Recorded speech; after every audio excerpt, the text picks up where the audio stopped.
Hello. Okay. Then we are going to do another round on trying to finish the base set for a brush palette, a brush. Yeah, and I still have to do some renaming and thinking about some variable names, and that will take a lot of time. It's not a lot of work actually, but naming things right. Sometimes I think I will still have to put some work into naming things, right? It's a little bit weird that a lot of time goes into just thinking how to name things so that people understand exactly what they do. But I currently think that the base set should be renamed, but we'll get to that later. Yeah, I've been busy with CAD work, to be honest, yesterday, since I had to go to the vet with one of the cats, the smallest cat of mine, which has some problems with the he was peeing blood, and then you have to go to the vet immediately, and that's what I did. And now he got some medicine and it got better. But I still had to look after him the whole day, and was a little bit worried that he had something too serious there, because he was really having some problems and in pain actually. So yeah, that took some time, but currently he's outside. Seems like he's feeling way better. He's more joyful, playful again, and I think he just needs some time off. But I'll still have to look into that issue. Yeah. So having 3 cats, I would say don't do it actually. It's going to take a lot of time. Yeah. Be careful that it will take a lot of time and also money. Yeah. Going to the vet. Also, just I've been to the vet this year alone 6 times at least. It's 6 times. Or 7. I think it's 6 times at least. And yeah, of course, every time you drop 100 euros or more there. So yeah, it's expensive to have cats. Yeah, let's say it like that. Okay. Let's go and do stuff here before I get too much off topic here. Okay, so this is I've been working on the brush nonetheless. I did split the work in 2-hour sessions. So that's why I did not stream, but I can show what I did. So when we select the brush here, you can now change the wrong. So sorry. When you have the focus on the scene, you can press J and drag the mouse to change the radius of the brush. Yeah, and that's supposed to be useful, except that you can see that it looks really off because it's laggy, and I have no idea why that is. Actually, it's not laggy. If you look at this number here, you can see the radius changes immediately, but the circle dwarf function kind of has problems to catch up. Yeah, you see that it does not seem to change. And I debug this. It actually is called to change every frame, so you should be able to see this. So that's a little bit odd. And something else, if I have the radius here, you can see that it actually can work, yeah? You see that? So this is how it's supposed to look like. Now, yeah, that's going to be what we are going to work on. Because I think that's basically what I want to do. You could also do this with the mouse wheel, probably. it's also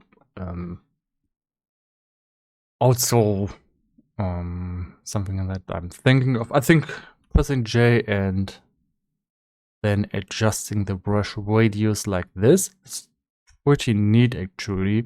It's a little bit more precise than with the mouse wheel. The only thing is when you then release the button, you see, then I release the button, move the mouse.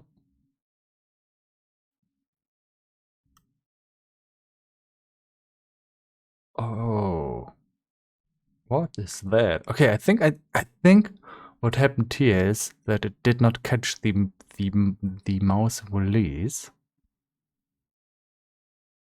What the hell is that? Okay, that's interesting. Okay. Now I don't get it. What the hell is... Oh, I have an idea what it could be. Oh no. So, first of all, I think I have to check what if no button is pressed. Then I have to assume that the radius function is finished. So I was like, let's just assume that it will catch that the brush, the key release is catched every time. Let's just assume that. That's not the case. Okay, so that's something. dy. Let's go into the function over here. So if it's key up, it should always say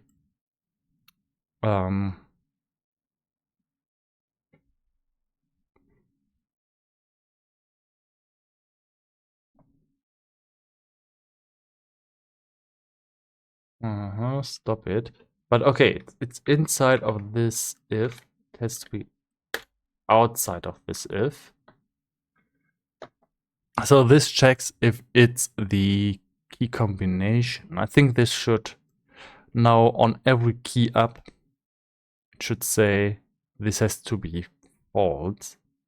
It should be pretty precise. It should be hard to not catch any release. Let's try that out again.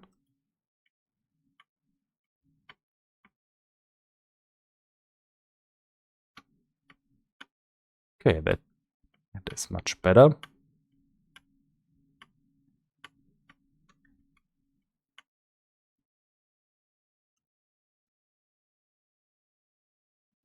Interestingly, when I press the mouse, no, it doesn't. That's not it. It's just when I don't do anything with the mouse that it seems to redraw. So yeah, basically the function just works. Everything works fine except for Unity doesn't draw the circle. Function's obsolete. This function here actually doesn't do that. We have a change brush radius function that doesn't do anything. We have to think about that. There's something in here. What's this? Let's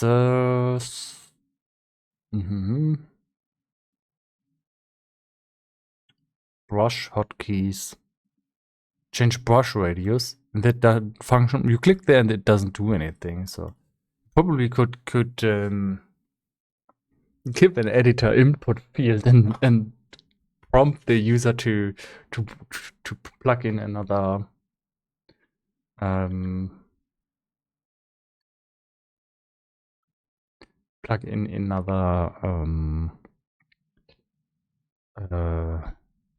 value for the radius. But actually, you can just do that over here. Much easier than having to go in here, window, plain but hotkey. this is just to see what the hotkeys are.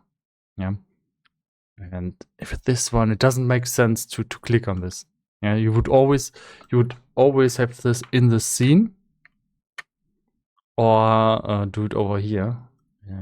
So I think because it's in the hotkeys, it would make sense that the user goes in here and sees, okay, I can click on this, but doesn't do anything because you're supposed to do this in the scene.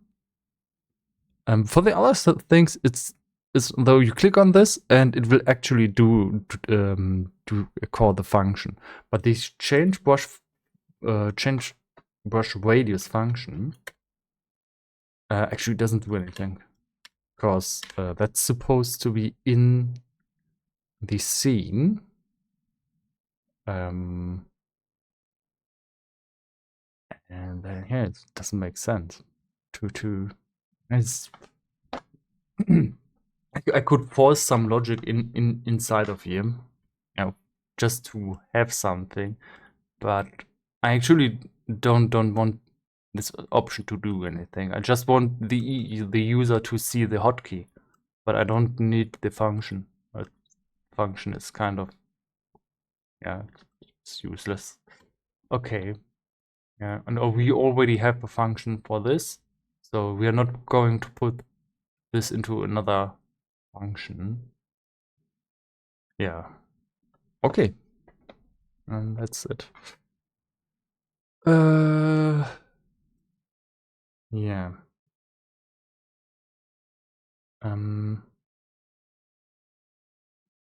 That's something that I want to try out. Why I now I need to find out why it does not show the change in brush radius. That is, I want to see if that's because of the hot control.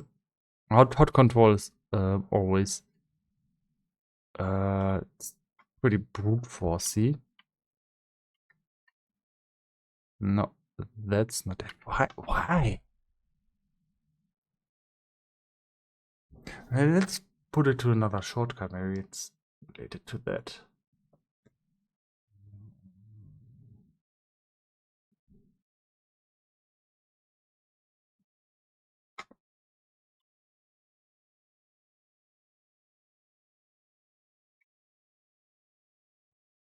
Try that out.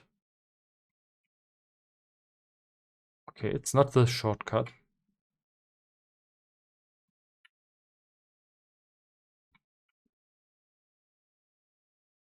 Okay, it's not the shortcut.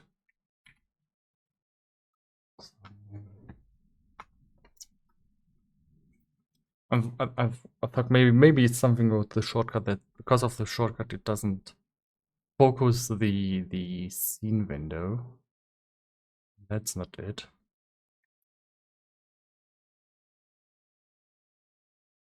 So the first thing that you might think, okay, why does the radius disappear if you press the shortcut? The answer is the radius is there, but because it's centering, it's measuring the distance from the center of the mouse, and since the distance from the stone center to the mouse is 0, once you press the hotkey, the circle disappears. But that's okay. Actually okay, but the problem is, why does the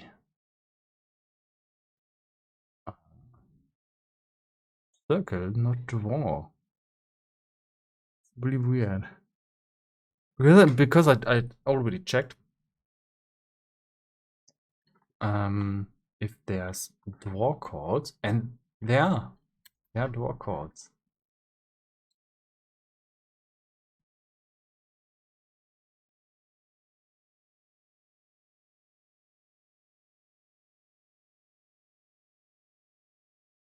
So this is the brush radius function, and I checked if this draw wire disk, if this is called, and yes, it is. Yeah, and there's not much to it.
I want to try out something else. What if we debug.log the radius here? Let's see if that has anything to do with that. Shouldn't do anything. Shouldn't do anything.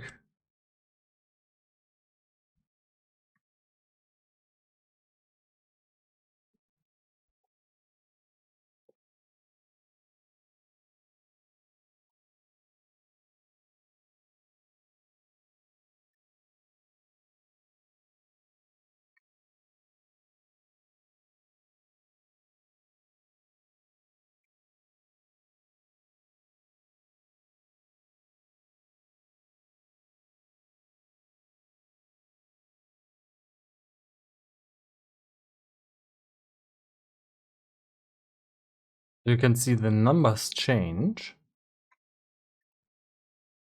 and it gets called every frame. Yeah. But it doesn't change anything. So let's go in here whether we actually do the draw call and do the same and just read out what kind of radius it is supposed to have. I think I did this before, but let's just recheck. Yeah. Can actually see there's been a these are coming with the draw call. I actually am already debugging this, so whoopsie. Shouldn't do anything.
Very interesting indeed.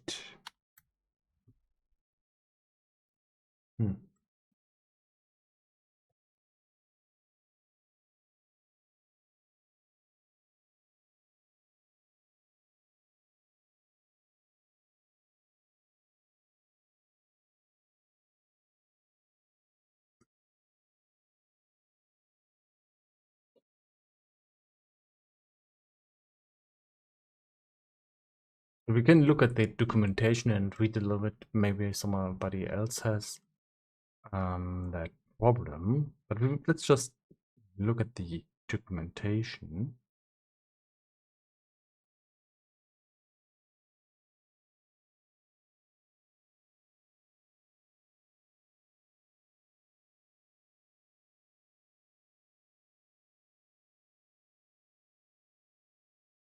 Okay, it says Unity ignores to wire disk if the queued event type is not repaint. Okay, so we have to look this whoopsie at this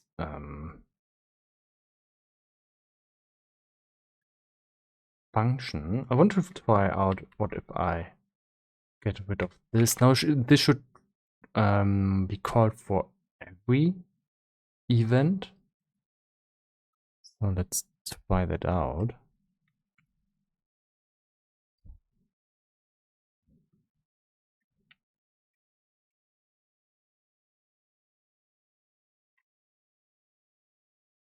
So I have the feeling like Unity did not compile. Sometimes it does that. Okay, now we see. Okay, that was not the fix. So this should be called during repaint. I mean, we can also make sure that we only call this during repaint, because the documentation says only repaint will call this. And let's debug log something, maybe the radius, so we can maybe see if that is the problem. So we can see currently it's called the whole time, and here it catches our changes, and now press the buttons and we can see the problem is repaint doesn't get called anymore. Let me see the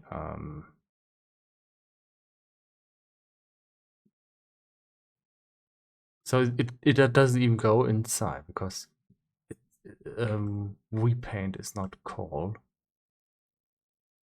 Let me see if there's some kind of return function. No. No.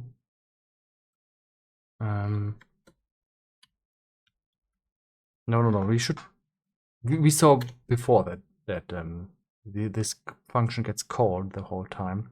Just the event type repaint does not get called. So we can maybe force that.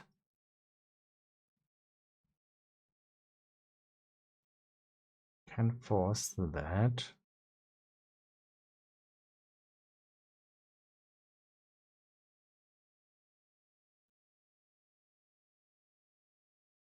I don't have no idea why repaint does not get called when we press buttons. Maybe that's the case, but maybe they have a reason for that. So we could just force it during the execution of a key combination. Our key combination that would be best, I think. Can we repaint and scene view dot repaint? Can we do that? Can we call that? Let's try that out. No, that did not work.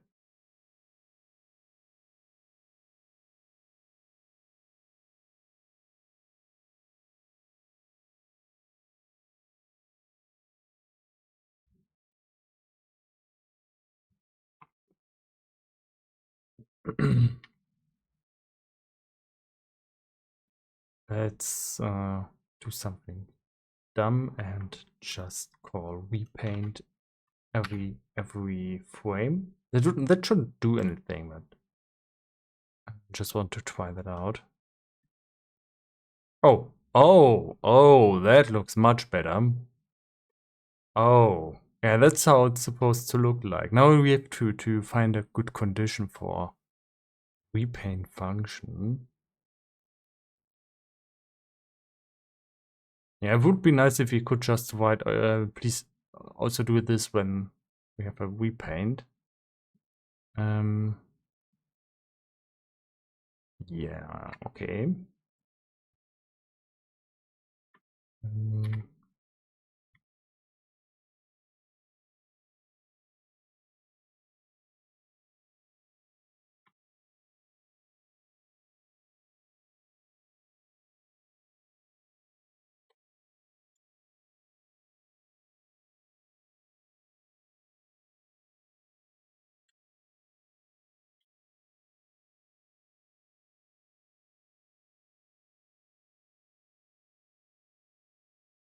Oh.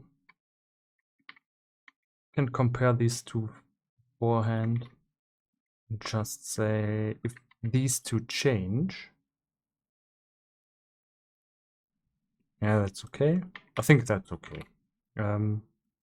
These two change. If the radius changes, then we need to repaint. So we have a condition that makes sense. I don't want to constantly call repaint. Because then we might mess up different scripts from other people, but I think that's really nice as a function. Yeah. So now I still have to clean up a little bit of code, get a bit of the debug. Let's also look at the radius for the eraser.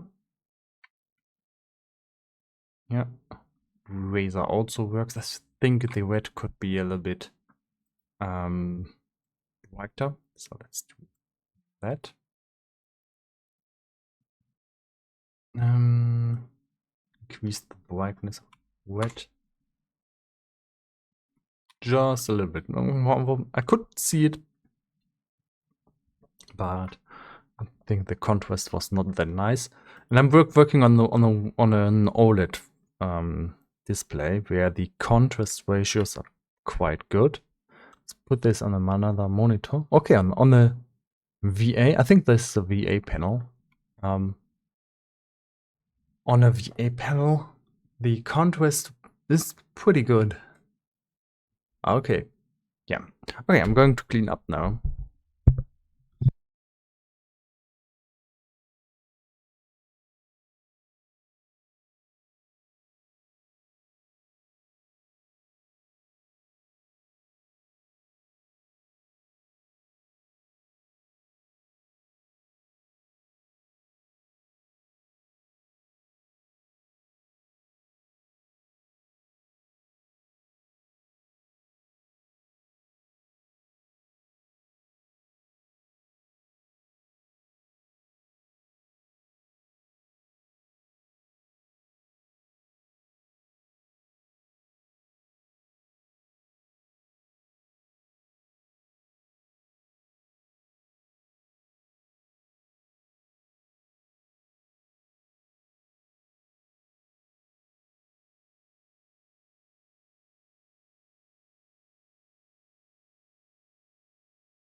Hello.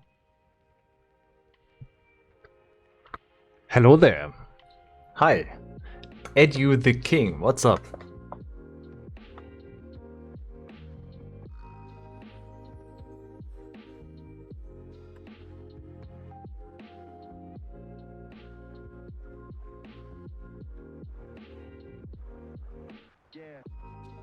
Everything's good, man. Pew. Yeah. Chilling and working. Everything's okay. As a programmer, I'm always concerned because I'm too slow. Because programming just takes forever. But aside from that, everything's fine. Just had some struggle with my cats, but that's also solved. So how are you doing? Are you just checking out some random streams, or are you also a programmer or Unity developer interested in gaming?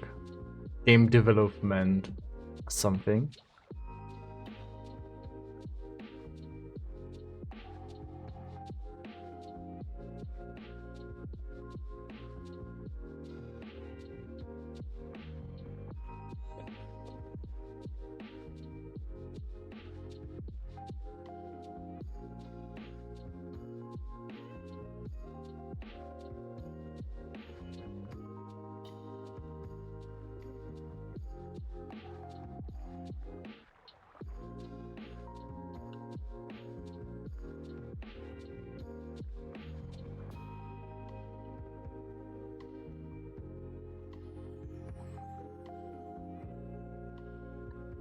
Das cool, man. I am actually gonna try developing a game myself and trying to meet new devs on Twitch. Oh, cool. So you're trying to get into it. Yeah. Have you already started a project? Are you developing in Unity or Unreal Engine or something else like Godot? Or making your own engine?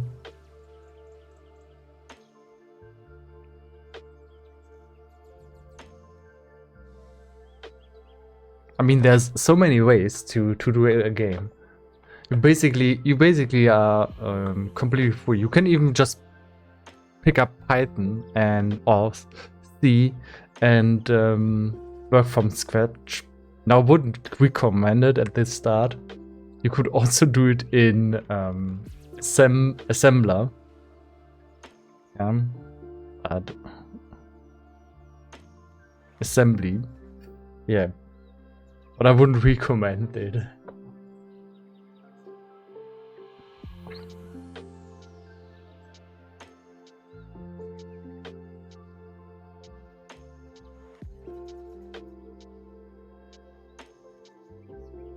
Nope, too lazy to start yet LUL, but I am planning to do Unreal since I have zero knowledge on coding.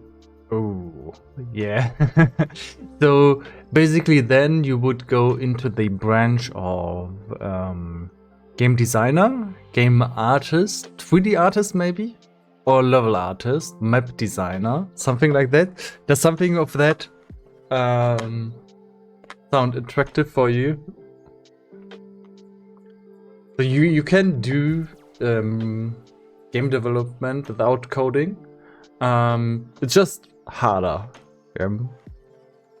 Or no, learning to code is actually pretty hard. So you're just going to have a different field of exercise. Oh, and thank you for the follow-up.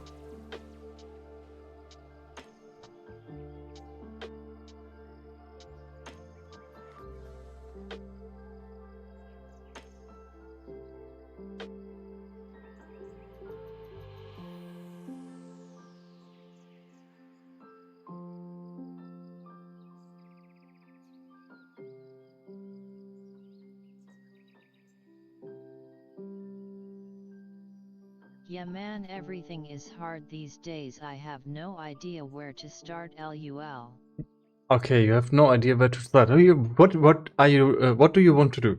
What is something that you can do well? Can you do writing? Can you do game You design? seem like a cool dev, maybe you can help me out in things LUL. Yeah, of course. The thing is, you ask yourself, what do you want to do, and what have you already done? So, what are the skills that you have? And more normally, you already did what you are good at. Yeah. And a lot of people like me, I just got into game development by developing games. I didn't start with coding. Yeah. What I started with was I picked up an editor, the StarCraft editor, and made games with that. Just little mods. And you don't have to know how coding works or something. It's very, very straightforward. You just make a map and you can play it, yeah? And if you don't know where to start, I would always recommend just make mods first, because with mods, the code is already there, or do something where the coding that takes away the coding aspect. So you have first year, when you go inside of here, there's so many things like what is all of this, and what are all these folders, what is important. And a game engine doesn't tell you what is important. It just gives you all this stuff and assumes that you know that you can make something out of it because you have some back knowledge. But without knowledge, and then give this a kid and he will be completely lost. There's no way that you can understand what all of this means, yeah? So this is something that you can keep in mind of. It's impossible, even for me. I've been working in game development for years. I have a master degree in computer science, and I absolutely say you cannot learn everything. It's impossible. Yeah, so you have to narrow down on the topics that you want to learn. That's why I say, okay, what do you want to do? Even in a game studio, AAA studio, they have people who test games. They have people who may only draw. Yeah, like when I have things in here, there's guys who just sit in front of their PCs and make some drawing, and there's guys who just sit in front of their PCs and make 3D models. Then there's guys who only make the animations and so on, and sounds. People often forget that sounds exist. If you can make music, yeah, for example, that's great. Yeah, you don't have to do anything else then, and you already have your stuff. Now the thing is, of course, the programmers are king. That's something that is just because there's not many people who can do programming.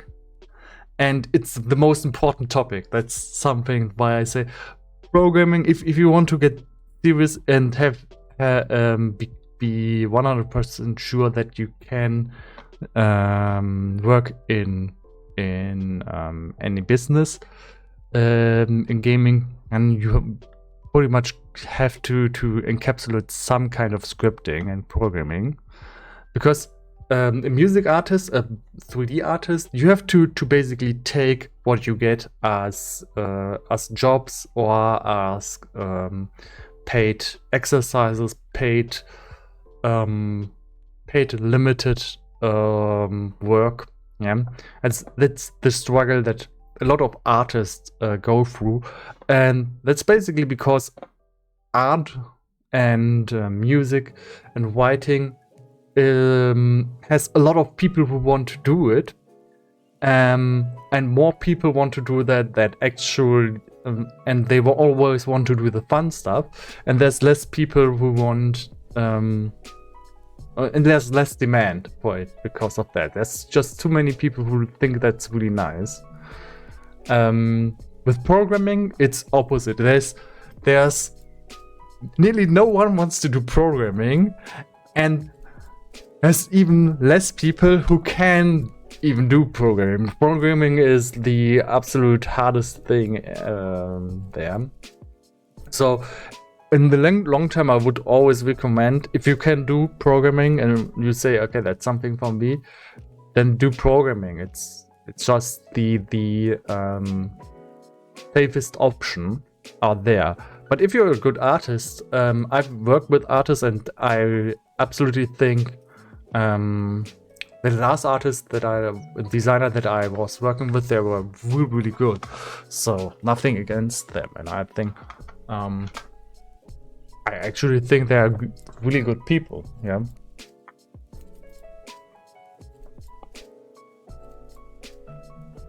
So any idea what you want to do? Definitely a horror game I am trying to make. First, to be honest, I am at level 0 at everything, not like this. Okay. How old are you?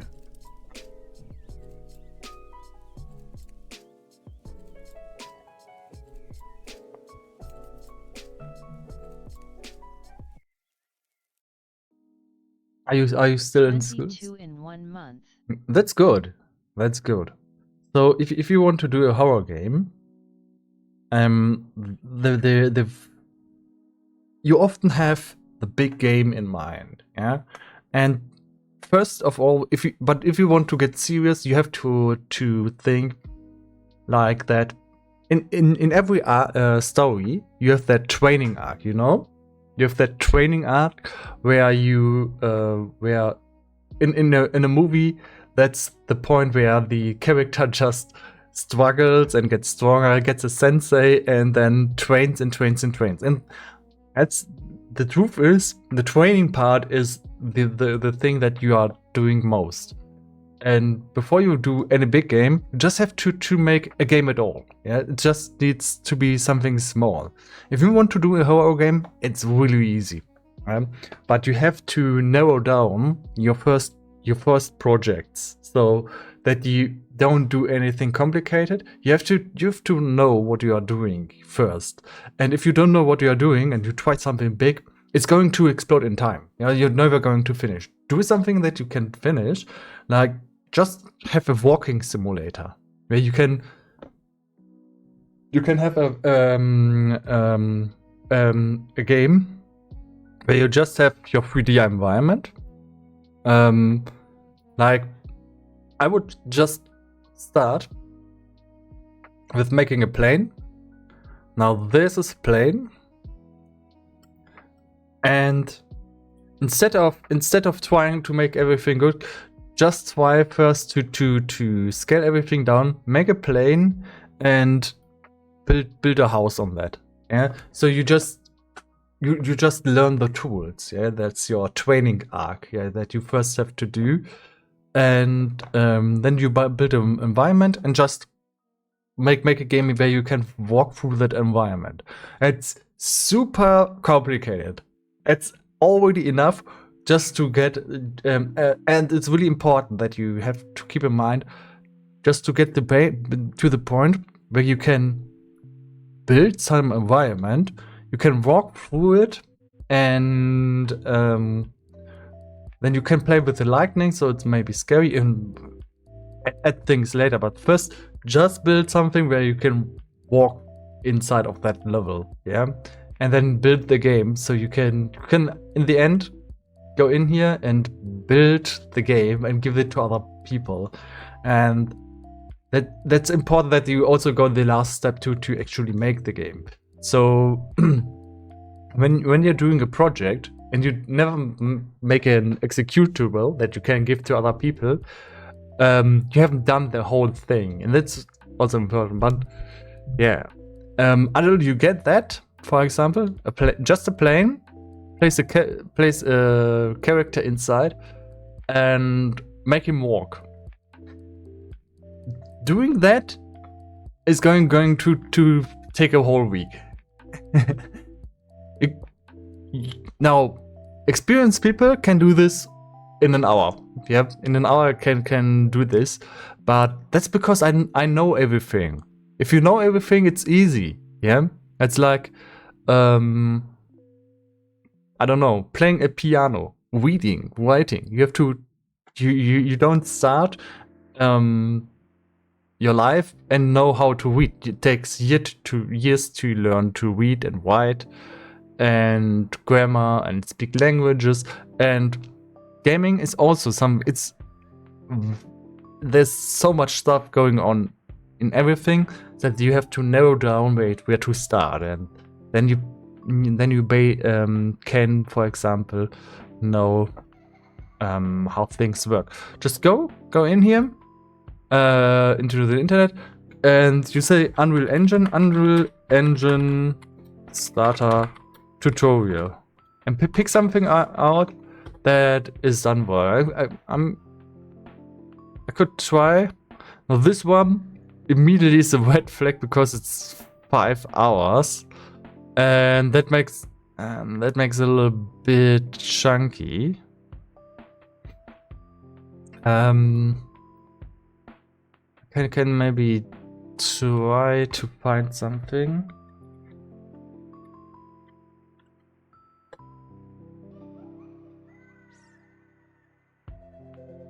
I'm trying to find a specific tutorial guy, and I think he's not in the algorithm anymore.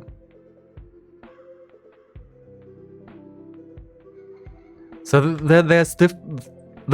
I think that's one of the biggest issues on YouTube, or finding good tutorials. It's pretty hard. Yeah. Currently, I'm for example looking for a specific tutorial and can't find it, because when I'm searching for tutorials, a lot of tutorials, they are that many hours long, and an exercise should not be longer than 10 minutes. Look at tutorials that are 10 minutes that also have some kind of effort inside of them.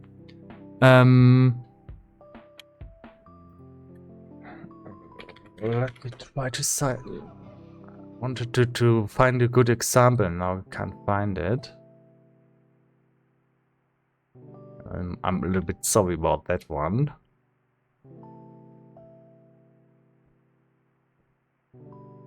It's really weird.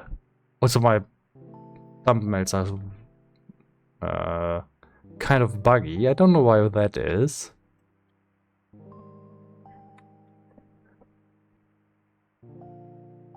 Ah, here. This is a guy, Wackys. And I'm trying to give you the message. I don't know. Yeah. HTTPS www.youtube.com watch v with Vaj 5VQ4C. So find something that is on the same quality of tutorial like this, but for Unreal. What I just sent you is for Unity. You don't. If you say Unreal Engine, and you need to find something in Unreal Engine. But what you see here, this guy, he actually is professional tutor, and he knows what he's talking about, and he has put a lot of effort into the quality of his videos. And a big problem is when you just try to find something, you find 5-hour-long videos, and if you just go inside of here and double clicking to add in a reroute node, it's all going to be like this. So he's going to do this stuff and showing it on screen. You can learn with that by just putting in the time, yeah. But these are second grade tutorials. The best tutorials are actually done by professional people who know how to narrow down the topic to only the basic important points and cut that down into a nice little package that you can learn. Yeah? With tutorials like that, I'm also like, that works, but it's not the best. Yeah? You can of course do them too, if you're the type who just goes in and you basically have to copy what he's doing for 5 hours. So that's, of course, even when you're not a beginner, I would go in here. I have to watch this. node, which doesn't change. Then I would need to find the same things in Unreal and also do them. And that just takes a lot of time. That's why I say try to find tutorials that narrow down the topic, because there's good tutorials out there, lots of them, and find the best of them. Did that maybe help you, or is that a little bit much?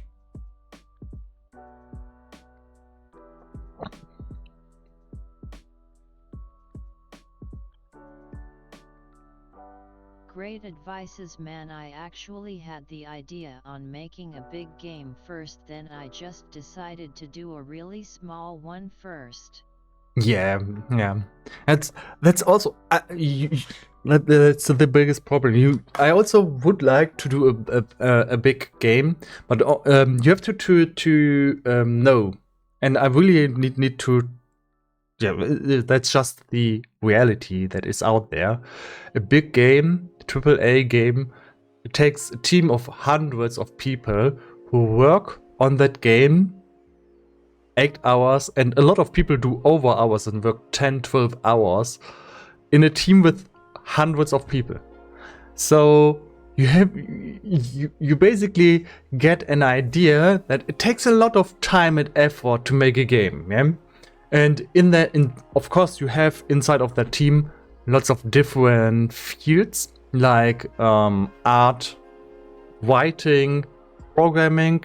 Programming are mostly 10 people, and then they have like 20 people following them that learn from them and do smaller stuff. But it's basically mostly in the game, it's 10 people who do the core and most important stuff. Then there's about 20 people who follow them and do scripts. Smaller script, lightweight script, triggers, and they are mostly the core of any game. Yeah?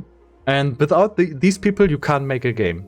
And then there's the artists. They can do art. An artist can do a game, but there's the 3D artist can also do a movie. Yeah, that doesn't have to do anything with the game.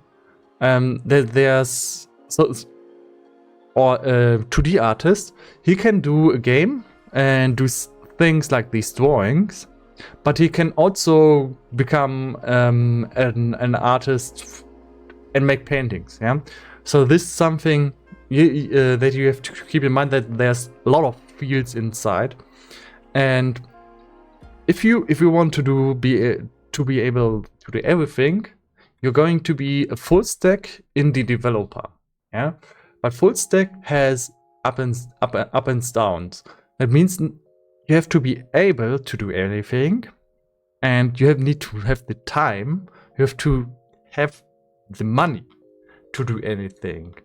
Yeah, and it's not that everything comes for free. I have a good PC over here, and I have a lot of time, but I've been working for that. Yeah, so I had a job and quit my job just to be able to sit here and work a little bit. And once my money runs out, I have to go and find another job and get some stuff. That's how it works. Yeah.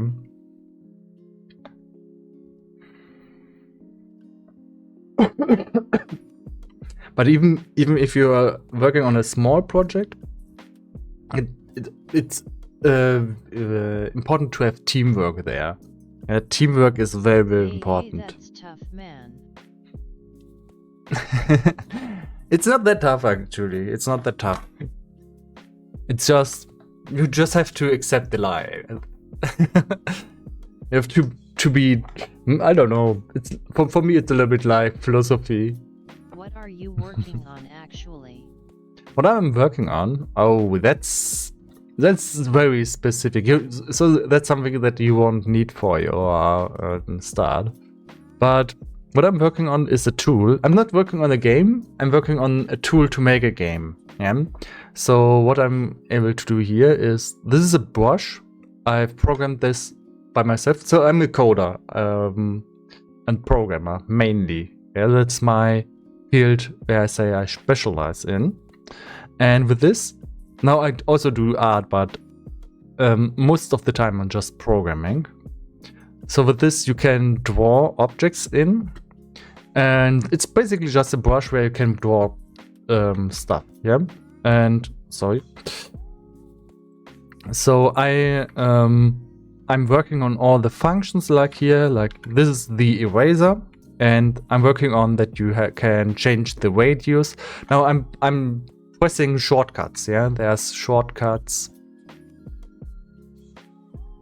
Here you can see that I have a lot of hotkeys. All of these things, the tools in here, I can if I don't use my mouse, I can change the tools just with the button press. So I'm not using my mouse right now.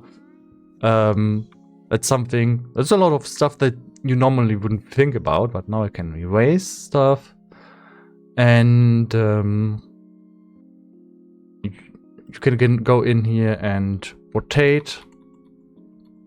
You can randomize how big everything is. So in the end, if you may go in and give it a random scale, let's plug in 0.5. You can see that now the scale and rotation is randomized. Yeah, that's true.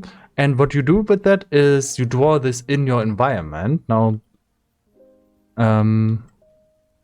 and then everything looks a little bit more natural. Yeah, so you don't see that this is basically the same stone over and over again, and it's something that you need in game development.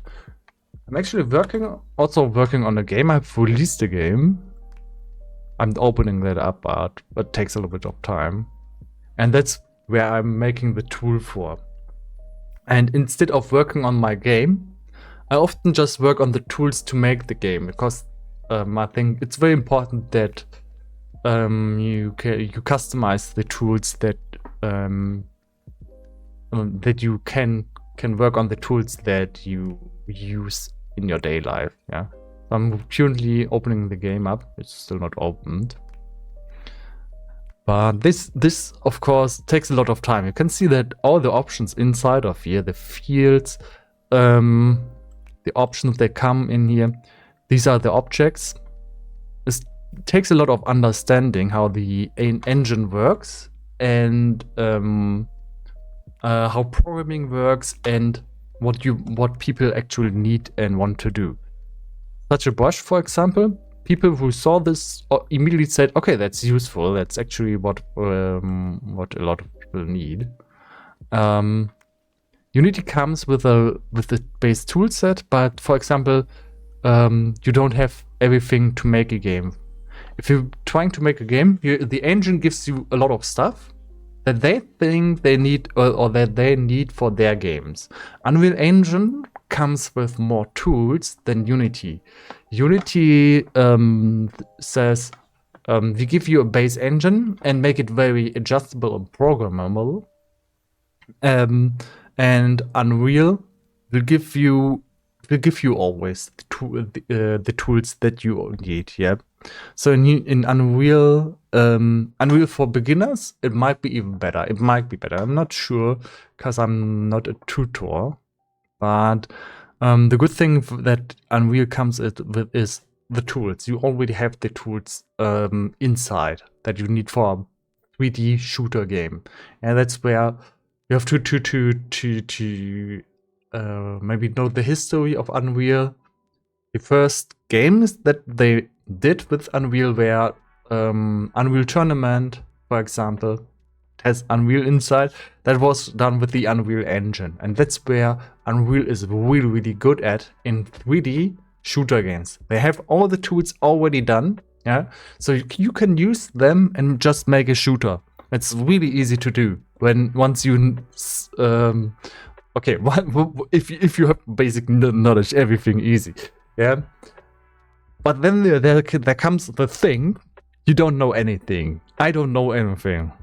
Yeah, even now, I'm going inside of here and programming all these the things in here, and it's extremely complicated. There's a lot of math going on and coding and tools for everything. You never know anything. Yeah, just when you get better, you know better that you don't know anything.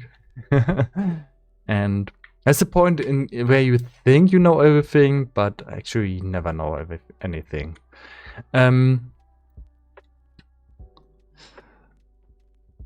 It's just the feeling. Even if you have a lot of knowledge, the more you know how narrow your knowledge is. Yeah, that's something.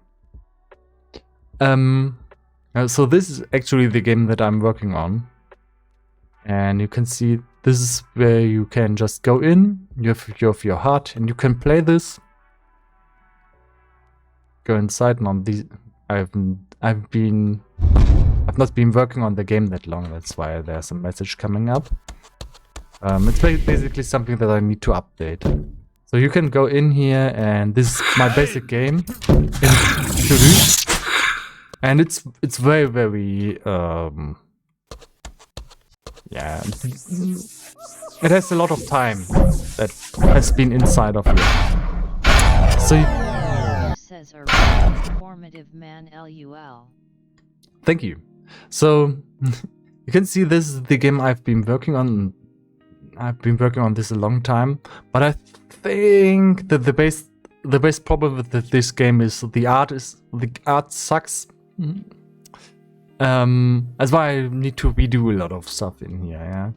And once you get better, I've released this game, but now I know I've not hit the point with the art style. The art is super mixed, for example. You can see like the character, I did the character 3 times. The main character. And then a lot of figures in here. Now this is a test level. Test levels are never looking that good. But a lot of figures in here, they look outdated. He doesn't have shadows. The art style is a little bit dated. So this is something where you can see, for example, the trees. They look really good. Yeah, I would say this. Dude, this looks cool. The character when playing looks a bit off though. Yeah, that's exactly. Once you get better, you improve and improve. Yeah, and I really see the difference between the older art in this game when I started to do game dev and the newer art. The newer art here, like the trees, they are moving with the wind a little bit, and also I think the brushes, yeah, the bushes and the vegetation also that they are much better than some of the older stuff. Now, of course, a rock will always be a rock, and you don't have to do anything with that. But I think it's really obvious that not everything is on the same level of expertise and quality in this game. And that's why I've been working on making this game much better. So, as I said, the game was finished. The art, have you made it yourself? Everything. There's nothing from. The only thing that's not mine is the engine. Everything in here I did draw. No AI, no assets. This is completely done by myself. Yeah, but I think the main problem is that the art did not age that well. Yeah, I mean the main character. I think I would redo the art completely if I had to work on the game again. Especially the main character. I think, yeah, I just think that it did not age that well as I thought. Because when I was starting with this, yeah, this was fine, but I got better, yeah. But this is why I say start with something small.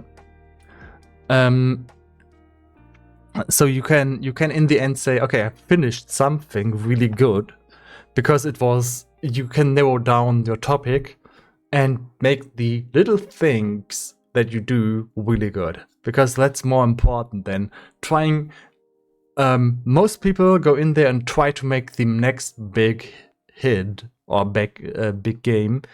And what you end up is a big world that is empty, does not have functions, where you can't do anything. And people who play the game are think of the people that play the game. You just disrespect their time if you do that. And look at reviews on Steam for games that don't deliver on the promise. The people just say, yeah, that's a horrible game. Yeah.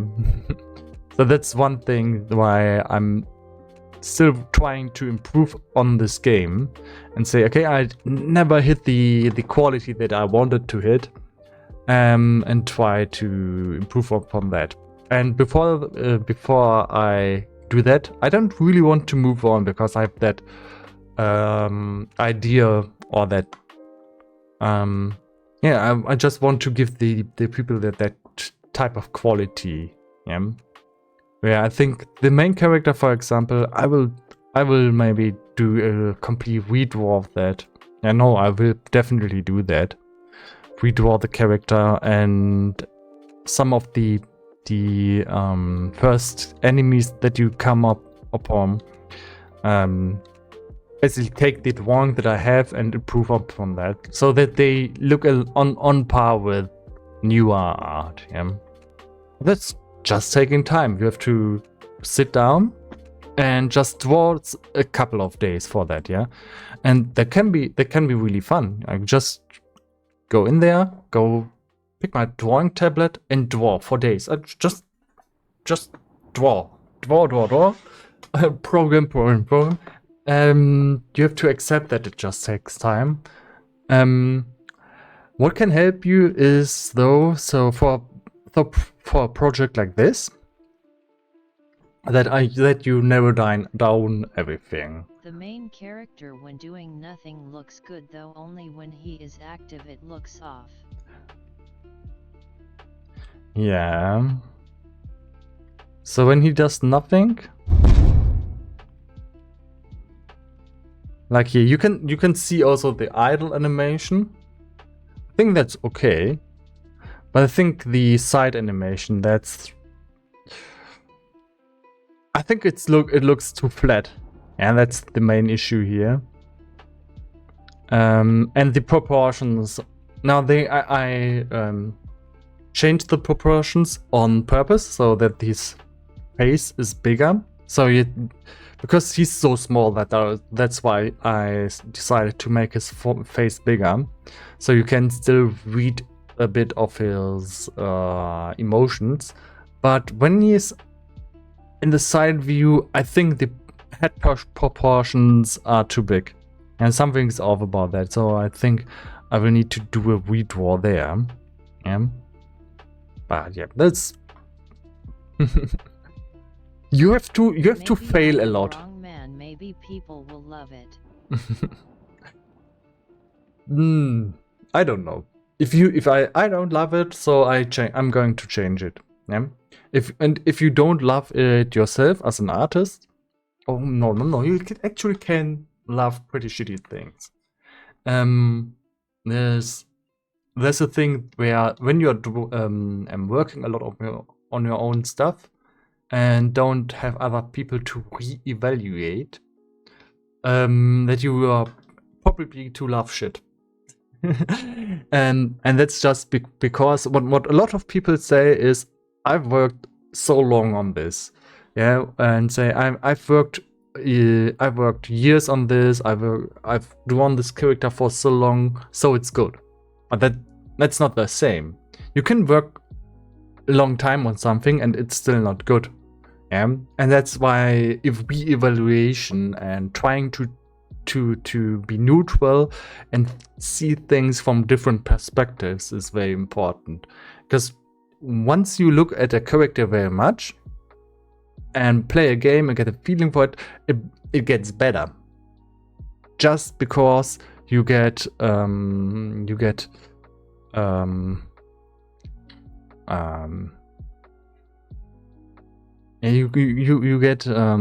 used to it. And once you get used to things, even if there's jank mechanics, once you get used to jank mechanics, you get better at them. Yeah, and that's something that makes a lot of people think they put out bad things, but they seriously think that's the best thing ever, because they have been working with it, and they think the jank inside of there, it's actually something good, because they say, yeah, I like the jank because it makes me think different or something. But that's only because you're used to our own jank that you produce. Yeah. So after some time, when you're working on your own game, on your own games, you stop making excuses for your own jank. Yeah, that's something that, but it's very natural that you do that. When you spend a lot of time, you just tend to like your own stuff. Yeah. And eventually, if you spend enough time on something, it will become good. Yeah.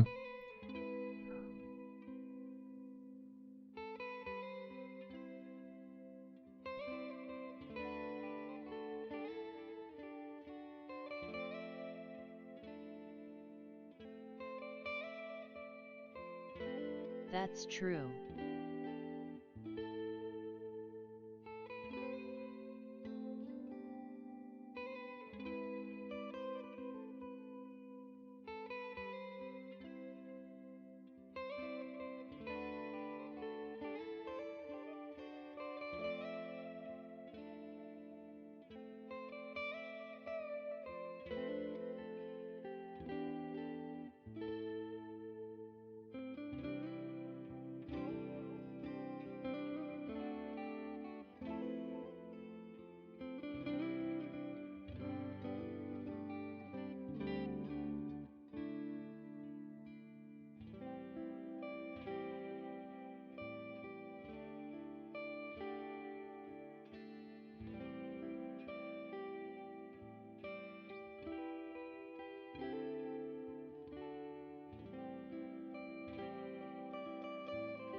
How do I stay in touch with you, man? You have socials.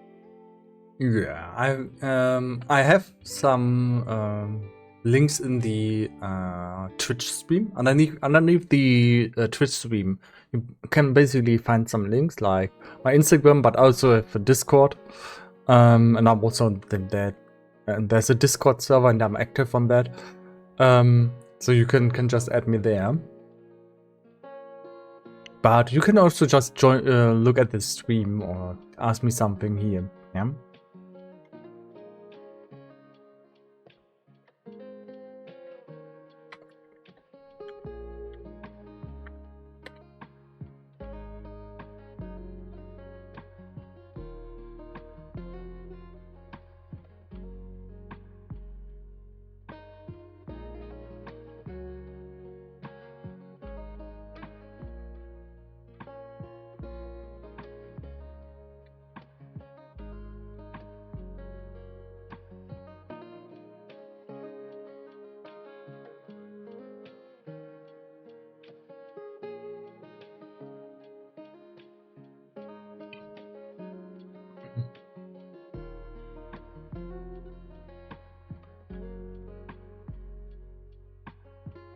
Shop P viewers on stream.com remove the space VCV0J6Z7. The Discord is gone, man, and Instalink is broken, not like this. Oh, okay. I didn't know that. I can just make a new invite. So it's been a while since.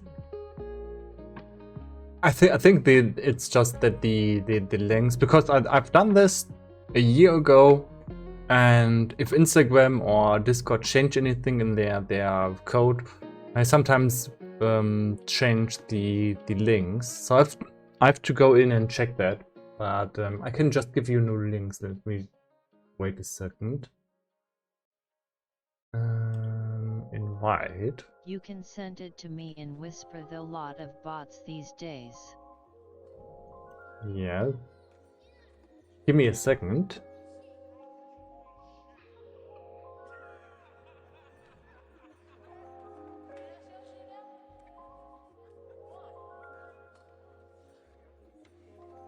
Give me a second.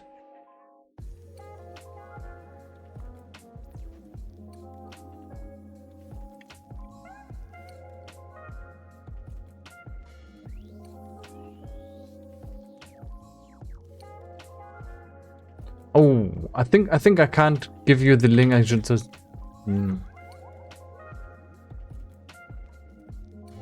What?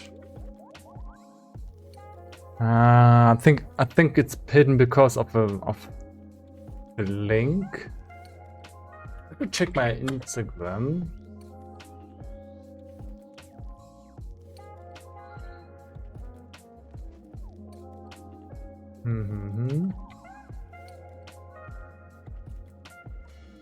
Can you I can give you my Instagram, but I cannot give you my Discord link. Cause I don't know why. We try again.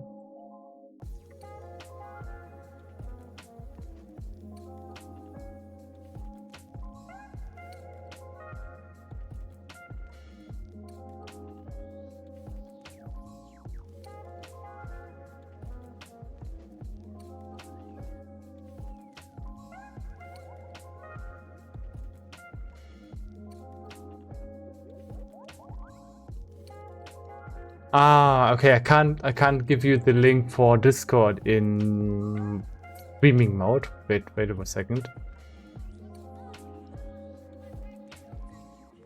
Okay, now wait a second. I got it.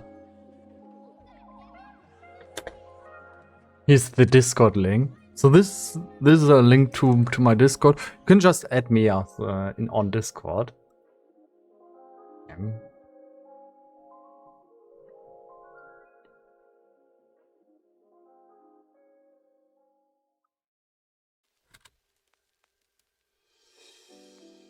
Oh, hi.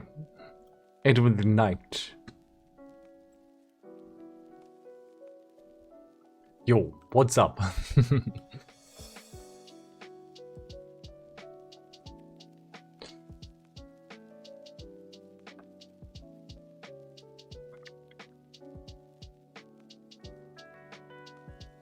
Nice, see, I got both LUL. Yeah. Welcome.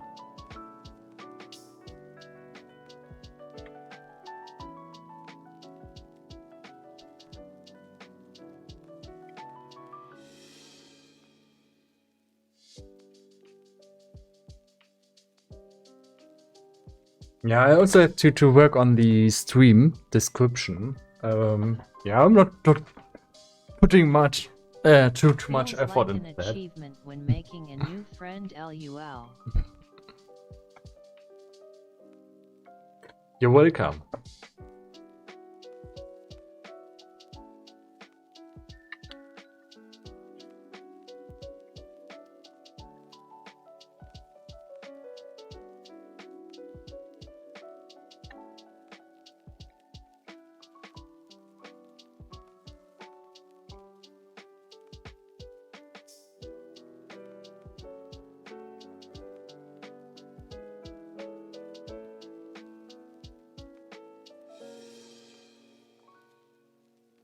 Yeah, the links in bio are broken.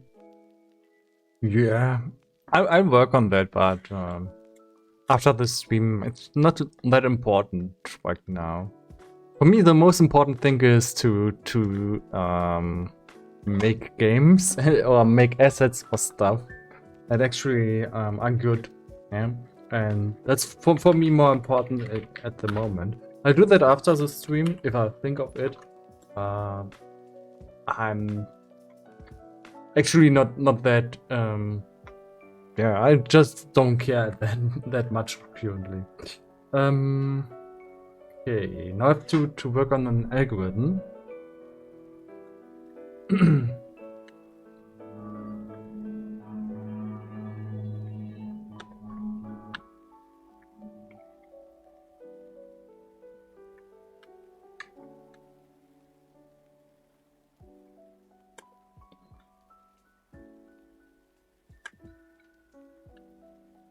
That's cool, man. No need to worry, I already got you.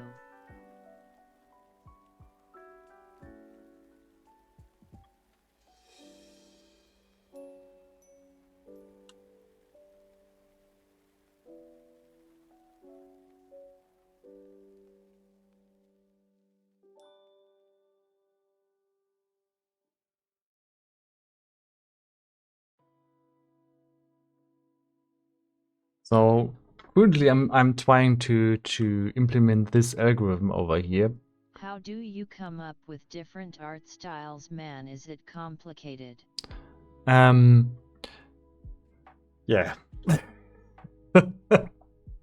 It's complicated, yeah. Of course, art styles they're hard. So mostly when you are doing art styles, and you just have your own art style, yeah, and that's what you basically accept.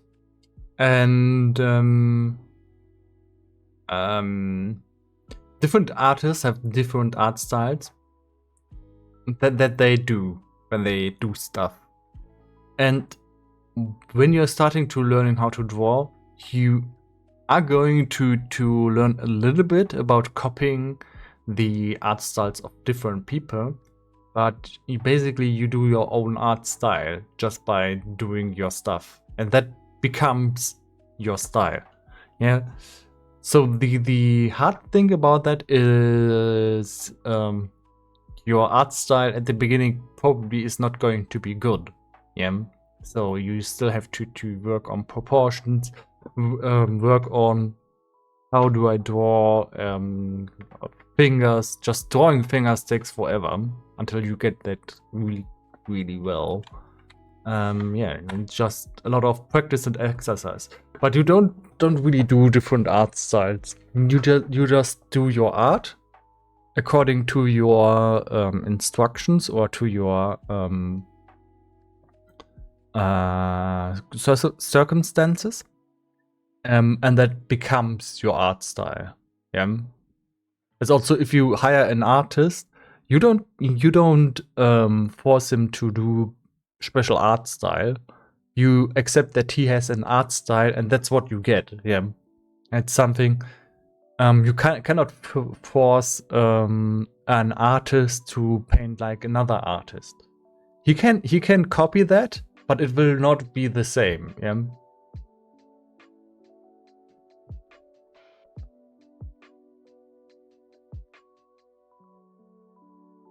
I mean, it has to work somehow. People in the industry tend to get their art style to match one art style. That's interesting. I thought the opposite.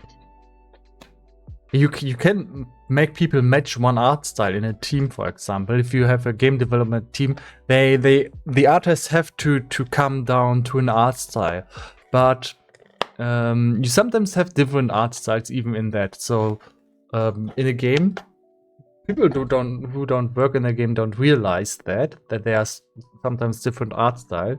But let's look at game screenshot. Yeah, and I will show you that there's different art styles in there. Let's look at 2D game, and there's 3 art styles in here. Now this is probably 2, and you probably would think there's just one art style, that is pixel art. Yeah, and there's but even in pixel art, you can have different styles, like how big are the... show you the art style I want in my game. I don't think it's possible though, lol. Everything is possible. So the thing is, you have different art style for the UI, that is the element here in the front, just to show the health. It's a different art style than the character. This one is more minimalistic, for example, but they can also be more complicated. And then you have an art style in the background. Yeah, this is why you can have different art styles in the game, as long as they are consistent and work with each other. They don't need to be exactly the same. Yeah?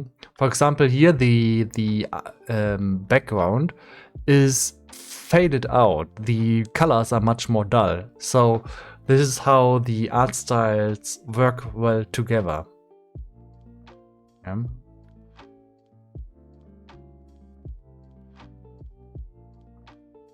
And these are all pixel art. That's why it's a little bit harder to talk about.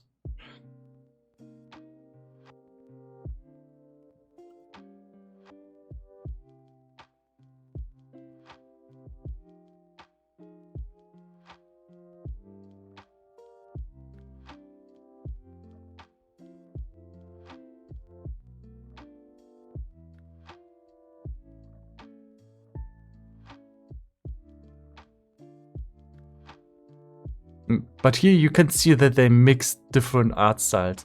The environment here is a 3D art style, for example, but the characters are in pixel art. Yeah, that's what I mean. And you don't have to match everybody's style. If the background artist says I only can do 3D, and the character artist say I only do pixel art, that can be a no-go and just kill the project. But if they find a way to work together, yeah, and make each art style work with the other art style to a set of goals that you have, then it can still work. Yeah.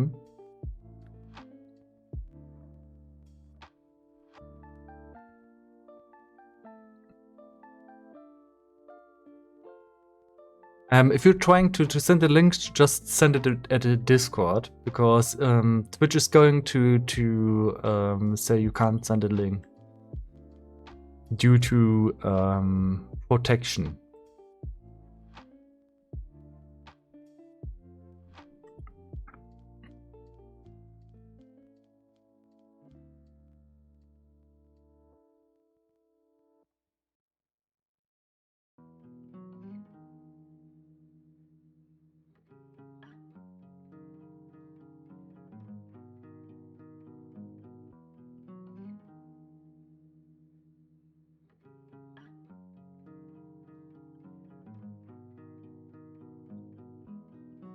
I was trying to send on Insta, it's actually a real ISOC, but it's not working for some reason.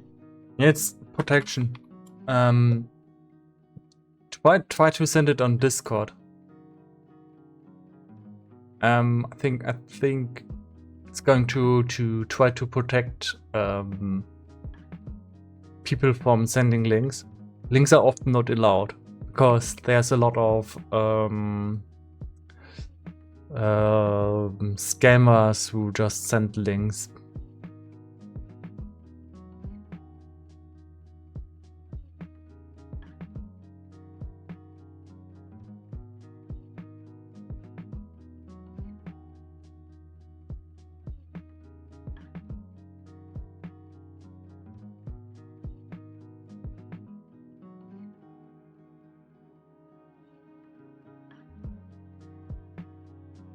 Crypto scams LUL. Yeah, that kind of stuff.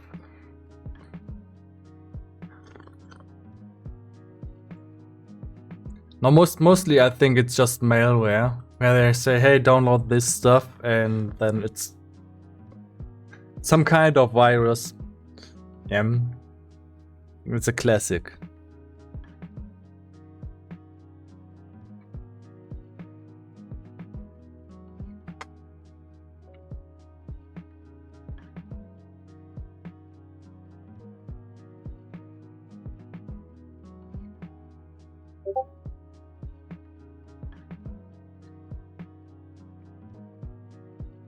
LUL, I sent you.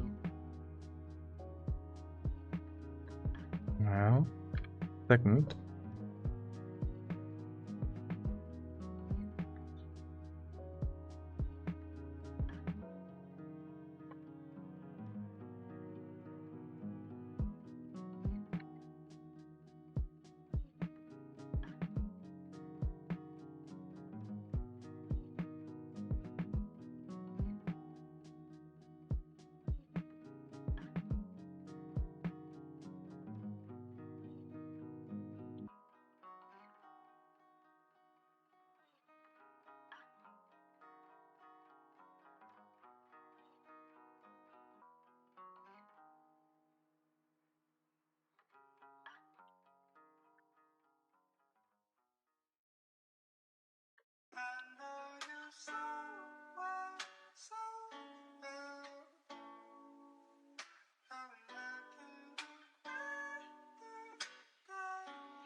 Okay.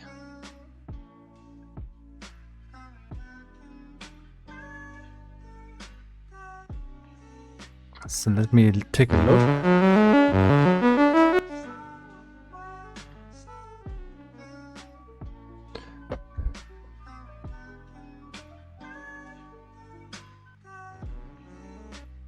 So there's, when you say a horror game, it's probably going to be dark fantasy. Doing that for a game, a question is, first of all, you ask the question, do you want to make a 2D game or 3D game? Yeah, this is completely different. For a horror game, 2D doesn't work that well. So this the first no I see. I don't think it's possible. The thing is, doing this style consistently requires a AAA team. That's way too complicated. Now, one thing they added here is some grain. I'm not sure if that's compression or if the original hasn't that much grain. But you have to see, you have to work on all of the details. You look at the details. Like, a good artist can go in and do some of this stuff, like these brushes. They can really do them fast. But on the zones, it's going to take some experience and expertise to do them fast. Definitely 3D, yeah, that's why I kinda dropped it, not like this. Yeah, with 3D you can. So if you don't have to do with 3D, you still have to draw the textures or get the textures somehow. Even with AI, you're not getting this that fast.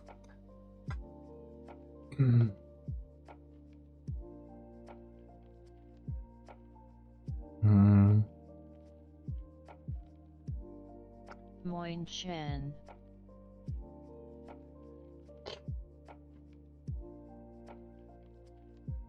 Moinchen. So we have a guy who says he wants to start game development and says this is the art style that he wants to do. But he has zero expertise, and I'm like, well, that's going to be out of scope. It's way out of scope. Like you can make one scene where you have a character there right here, you have one model here. Oh, English stream today. Yeah. It's mostly English actually. Yeah.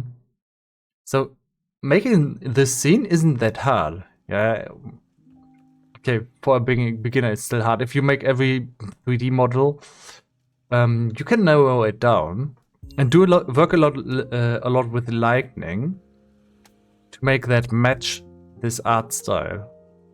Yeah, so it's not impossible, but for a beginner it's next to impossible. If you want to go exactly like this, if you want to translate this into 3D, have no expertise, And you want to get into, you want to have the little details in here, like the arcs on this wall. It's going to be a lot of work in making the 3D mesh. So the first thing that you go is, instead of making all the details, you make one flat wall and make maybe a texture on that, if at all. Yeah, maybe a beginner, I would even say you just make one gray texture for that tower, one gray texture for that tower, and you reuse the same texture just to get the 3D mesh and the 3D model. You want to do the 3D model. Yeah, and that's a whole lot of work, and to get this, and then you work a little bit with the lightning and the lightning source to get that reflection here. You look at where my mouse is. There's a reflection on the tower to get that lightning right. That's something, and makes the scene like here's a mountain, a guy.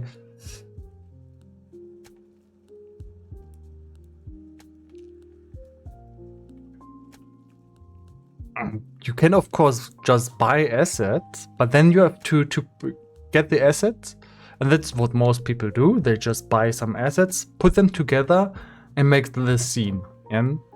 But then what you're ending up is, you're not going to develop the skills to make this stuff. And in addition to that, you're just spending, but you're not going to get any money back. And while that's good for a hobby, if you have a job, if you want to get into game development, you're going to run out of money very fast. So I'd say it's not possible.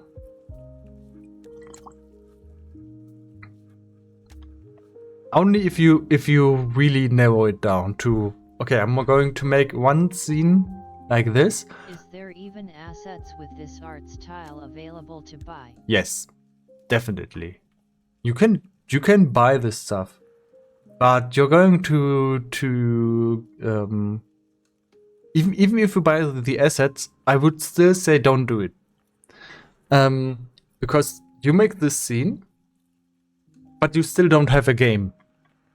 Yeah, so you have a scene, you can show it in 3D. What you are going to end up here is you just lose a lot of money. Yeah, so don't do it. What you need is, for a horror game, is a base concept for your game. And the base concept would be something like, I want to have a jump scare. I want to have a system for jump scares. And that's the game. And just run around and get jump scares. Especially as a beginner. You cannot make something too difficult. Or you can make something like, okay, I have this idea where there's a character who's going to chase the player. That's the game. That's already half a year of development for something who has no expertise. Half a year to a year if you just have the player and an entity that is chasing the player. It's super complicated to do. Yeah, even without coding.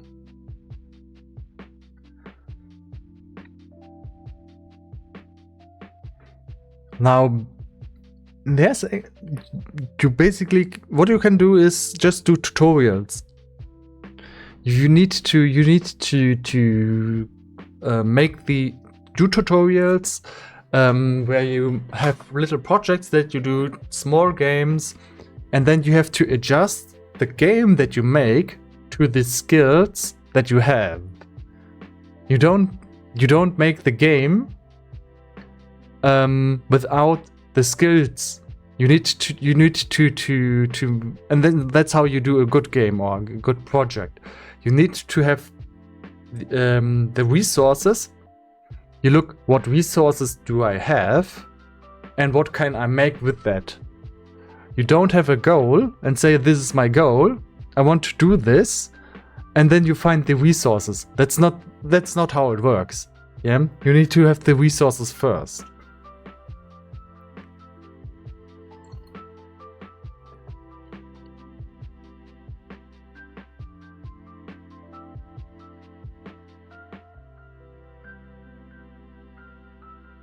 And once you learn little things and make small games, you actually learn more about what actually is fun, yeah? And what you can do as fun things with the little skills that you have, yeah.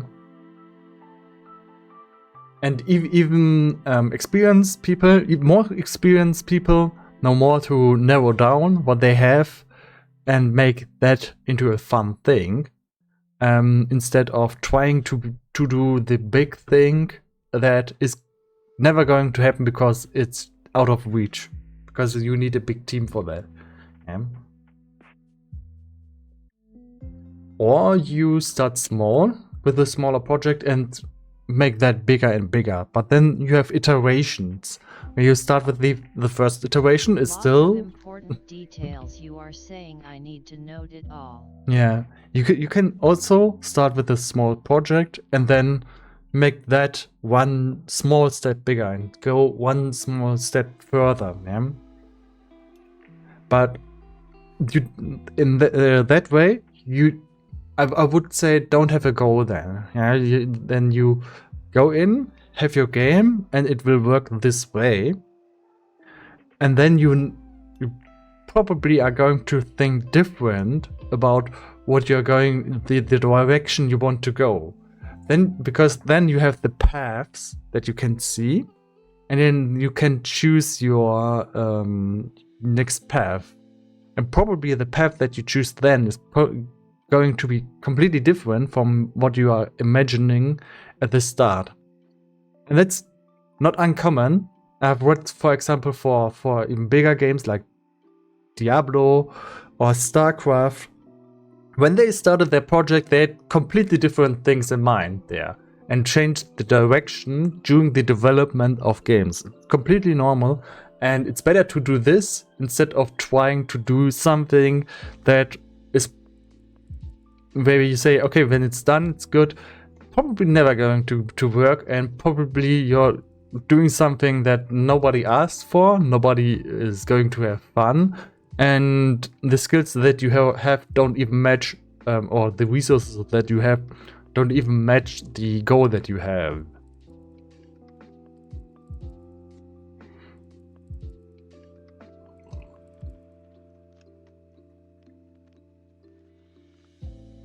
I mean, in the end, you even have a personality, and you don't know if your personality is good for the game you need to have. There's probably people who are good at certain game styles and are bad at others. There's people who are good at horror games, are very bad for action shooters, because you need to have different kind of thoughts. Or if you make a story game, there's people who make great story games. I hate story games. I wouldn't do that. Yeah. Or there's people who have good humor and make funny games. I made my 001 with just the core game mechanic. I'm at 002 with one bug fix and one more visual aspect. Don't know yet what 003 will have, but menus and tutorial are way down the line, but there is already something there because I do it step by step. You don't need a tutorial. Oh wow, that's about TDSD. Yeah, I'm so I'm using the speech chat. I can mute it right now. So I'm using the speech chat because often I just working here. I actually muted the speech chat, but I'm working here and then I'm completely focused on my work, and then I don't see when people are writing something. So that's why I get some help there. You change your mind if you saw the game. No, I'm just kidding. Don't do a tutorial. I just say I hate tutorials. Yeah, that's something that I hate tutorials. I just like if you can go into a game, load it and play. Yeah, I hate it when you go in there and the first thing is I want to shoot something and do stuff, and the first thing is it makes you stop. It keeps pushes you away and say stop. You need to move. This is how you move, and I'm like, yeah, get away. Just want to try it out. Let me try things out. Yeah, that's why I'm not a good tutorial guy. Yeah. There's things around that, though. There's you can work find a lot of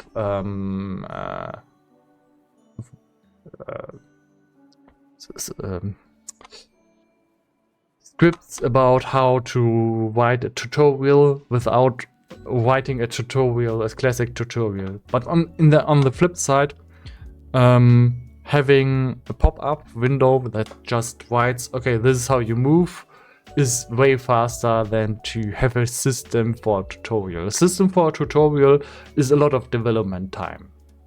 Yeah.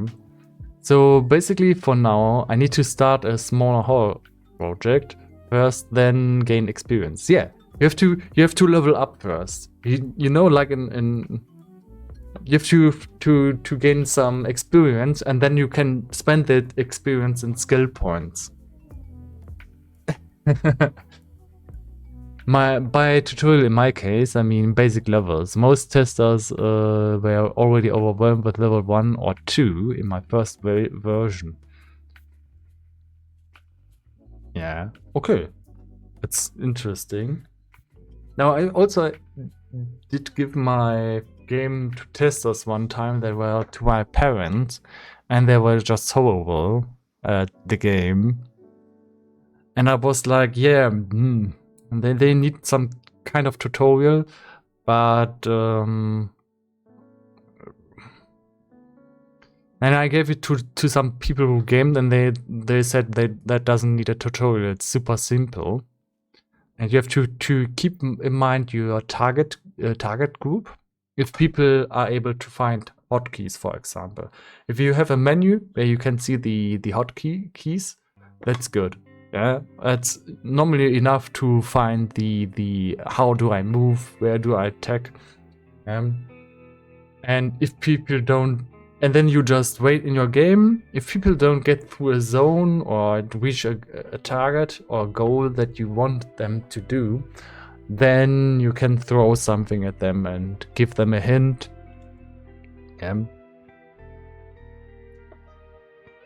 You put it perfectly. Well, I guess my target audience are Sudoku players. Okay.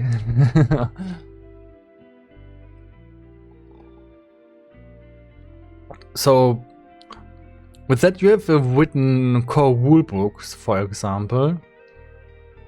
I don't know if in Sudoku it would be enough to put an option with the rules at the right corner of the screen, for example, and then you could just click on rules and you can read the rules. Yeah, then you wouldn't need a tutorial. Yeah. I mean, who else clicks numbered fields? Well, that's your problem. And one thing is that people who test are going to try to break your game. Yeah. When I give this, when I do this, and I draw in here and do stuff, and I say, hey, people who draw are going to take this brush and draw. Yeah, but testers are built different. They go in here and they change the radius to minus values, and say, hey, why is this allowed? I didn't think of this. They try out to get everything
Things are going smoothly, so I'm doing some kind of progress here. So you can see a function that draws in things inside of a radius, and if I increase the radius, you can see that it draws more things, and that's exactly what it's supposed to do. It's just doing it in the wrong base rotation, and I'm trying to get that out, but yeah, this is basically what you say big radius, and you can see it takes that radius. It just it just has to take the plane that I'm drawing on instead of the yeah, instead of whatever it's taking right now. So yeah, but aside from that, it's working great.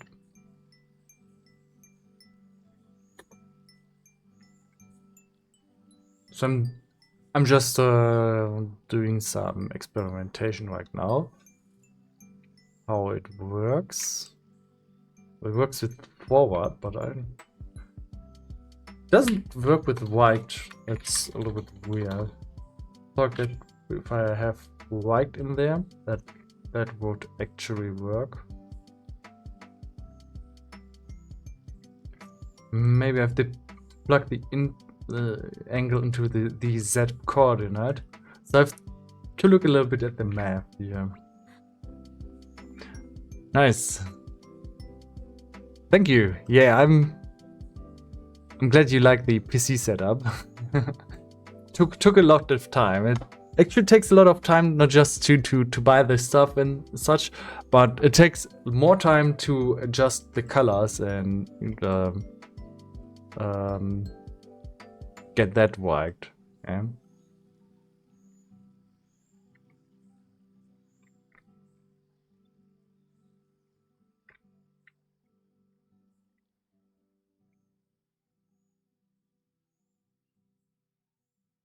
Yeah, okay, now it's working just like it should.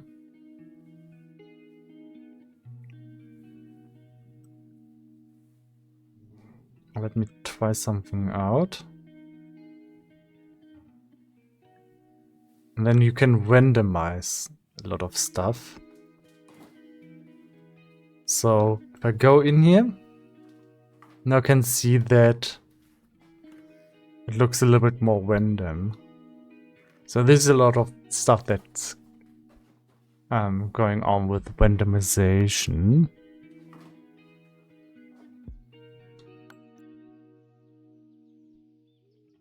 So why do I do that? This way it looks more natural than if you have something like this. Or if you look like this, you can see, okay, this is a brush and somebody made a draw call with his brush.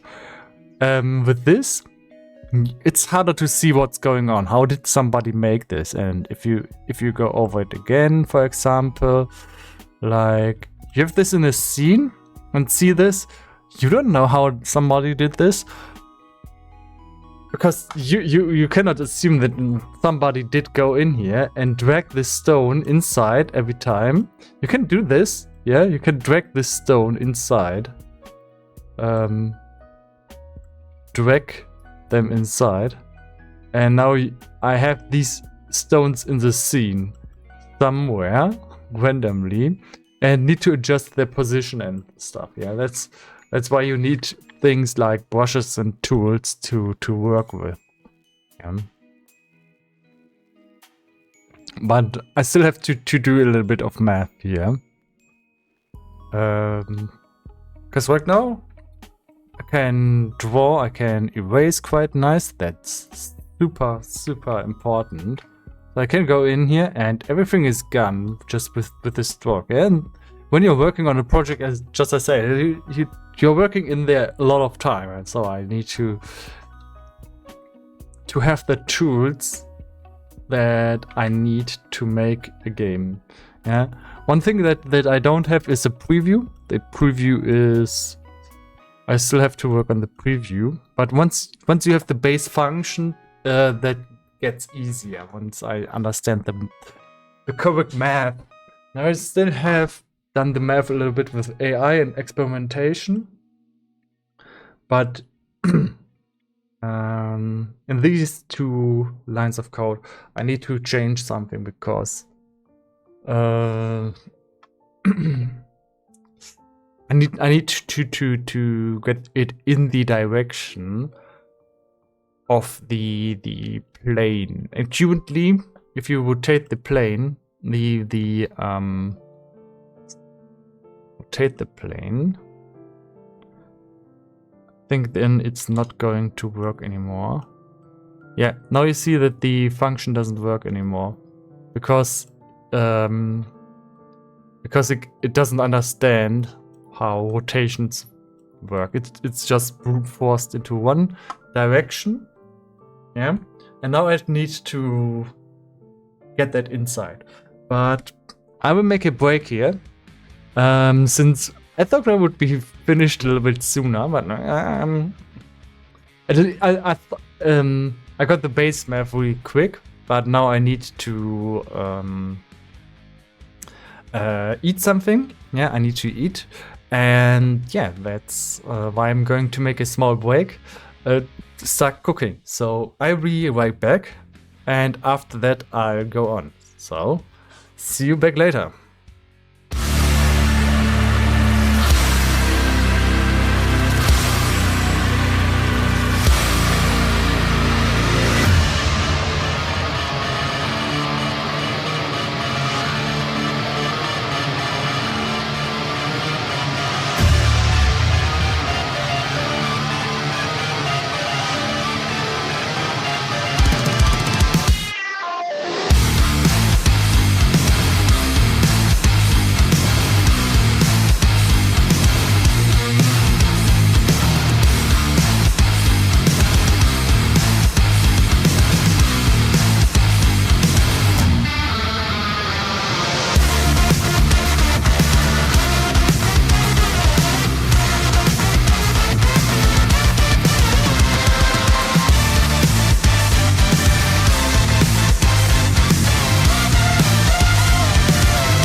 Okay, I'm back from eating stuff.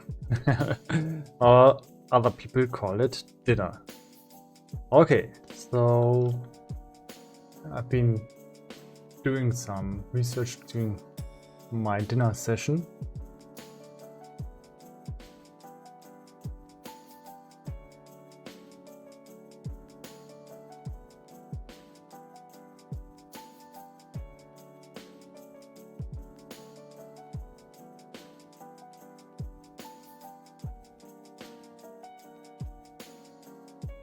Okay,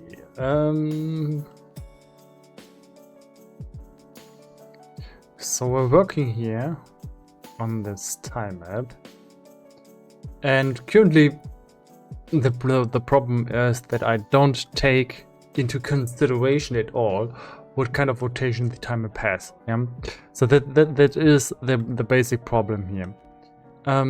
So what we are going to do is, oh, we're taking that into consideration, but we're not taking the rotation that is given with the parameters over here, and that is what we need to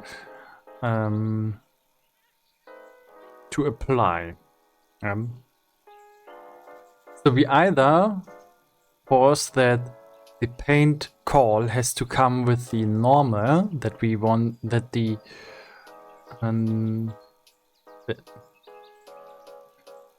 call has to do, or that the preview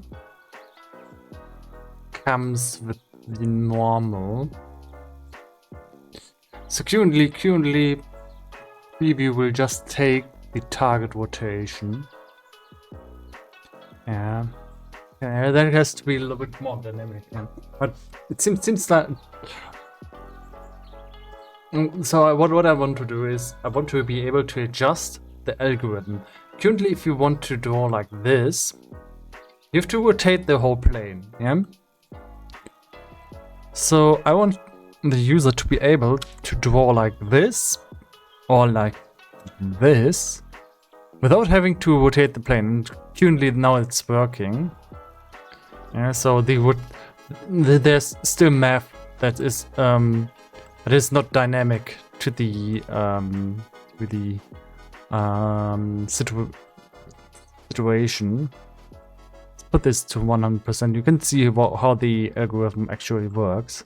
Yeah, wonderful if you want to do that. Wonderful if you want to do that. Yeah.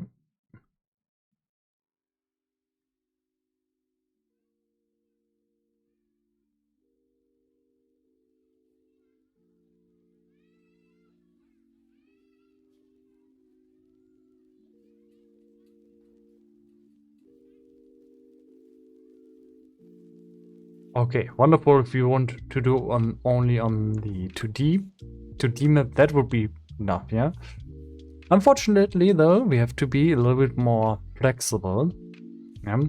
And be able to also adjust the working plane, so we can also just work into another direction. Now there's limits how much you can do that. But I would like to have another drop down here, where you can choose the algorithm for the plane, for what it detects as a hit. And currently it's doing this on a plane, but by being able to choose the algorithm, you could also say, okay, I want this to be a terrain brush, yeah, and that's specifically what I want to be able to support. That I won't do this with the base version, but I want to be able to support a terrain brush where the algorithm does not detect a plane, but it detects a terrain. And a terrain, the difference is a terrain can have hills, like in here.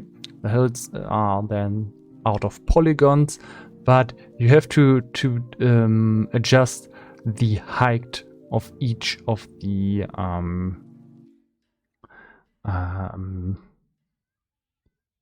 objects, so that would fit. Okay, so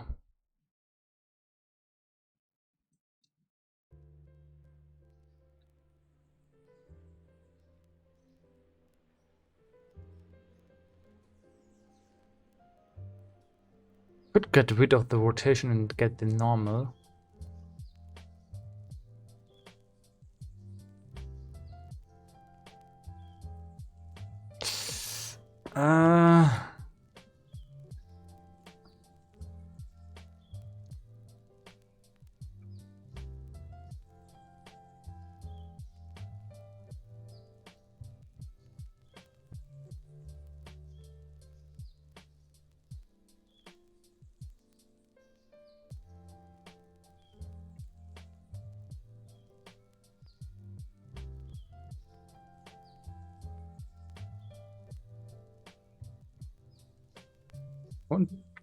I need a vector 3 direction into a location, and then I will adjust that at 30 degrees.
Hi was Mox Duday.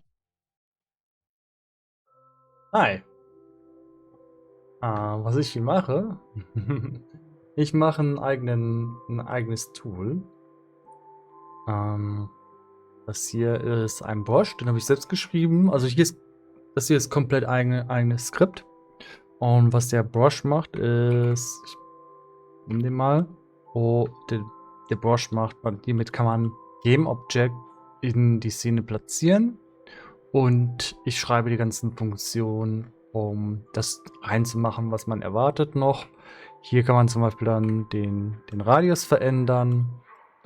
Ja, dass man sagt, okay, ich möchte jetzt größeren Radius machen, dass man Zufallswerte reinbringt. Könnte auch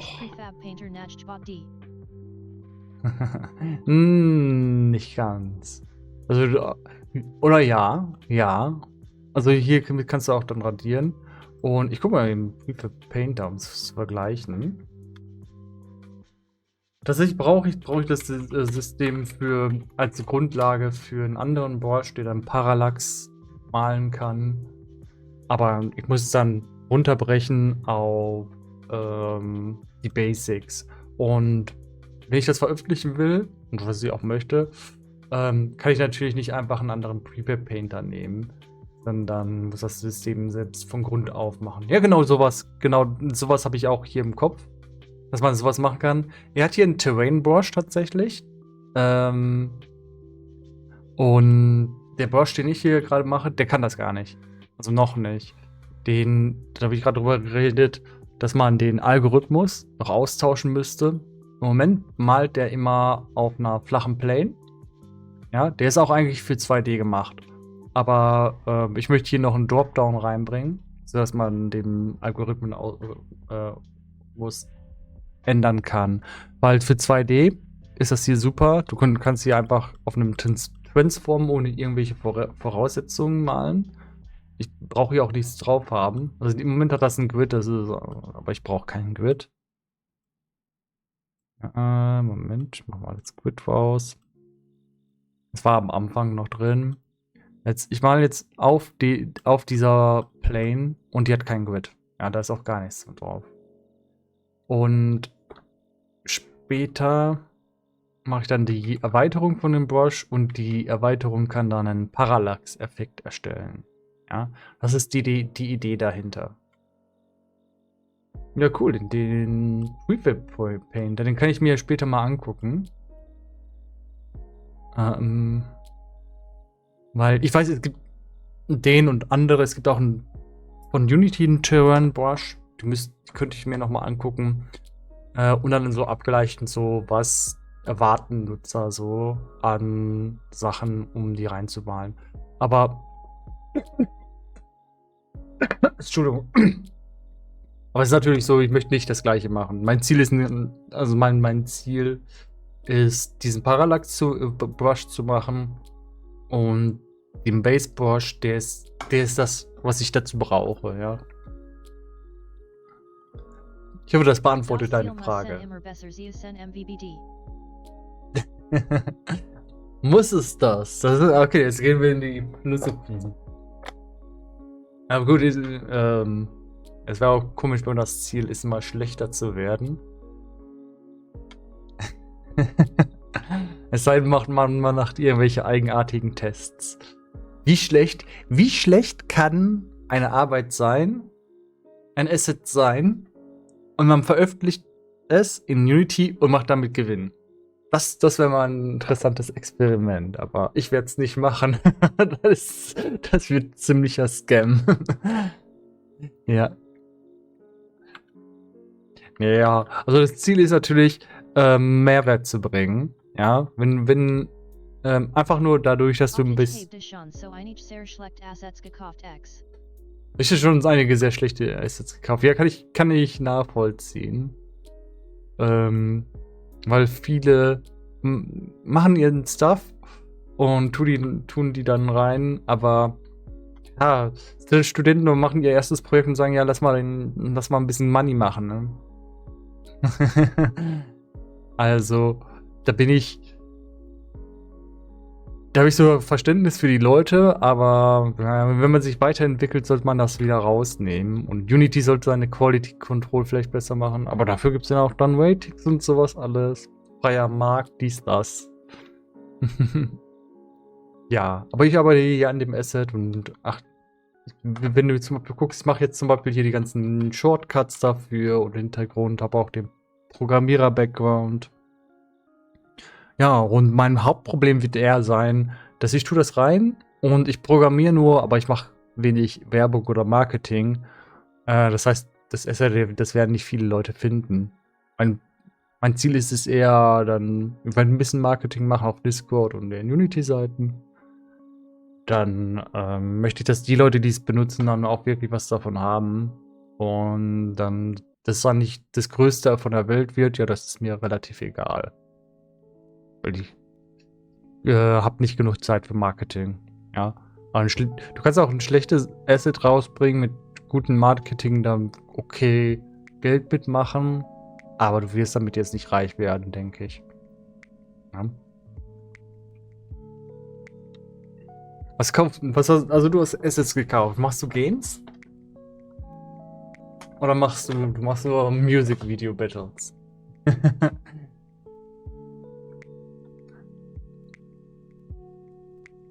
Klick mich die. Klick mich. Ah. Na gut. Konto am 12. Dezember 2014 erstellt. Und dann sehen wir eine Menge an Stuff. Reto versus Eurovision. Jo, du machst. Hast du das in Unity erstellt? Oder in. Könnte auch Unreal sein. Das kann man nicht direkt. Oben rechts. Sieht mir nach Unity aus. In der Schriftart.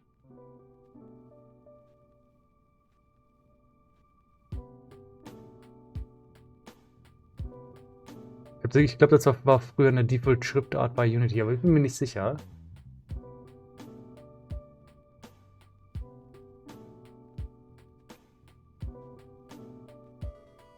Interessant.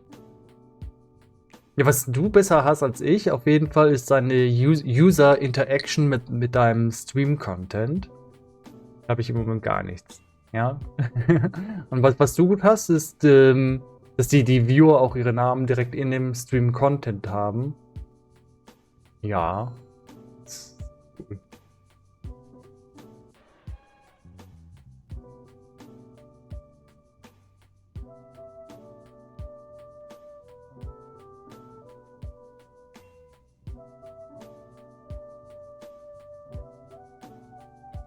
Also ich gucke mir gerade hier deine Seite an.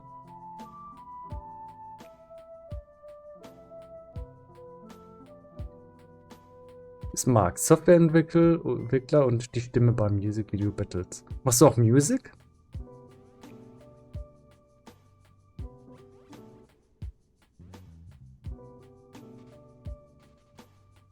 Der Beschreibung nach?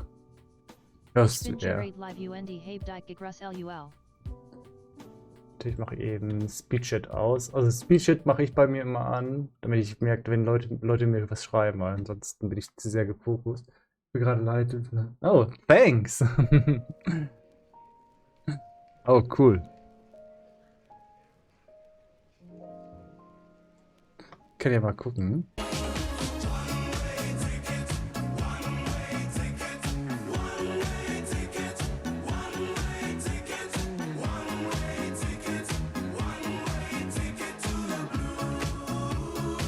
Wie grüßt du dann? Hast du das im Chat gemacht oder?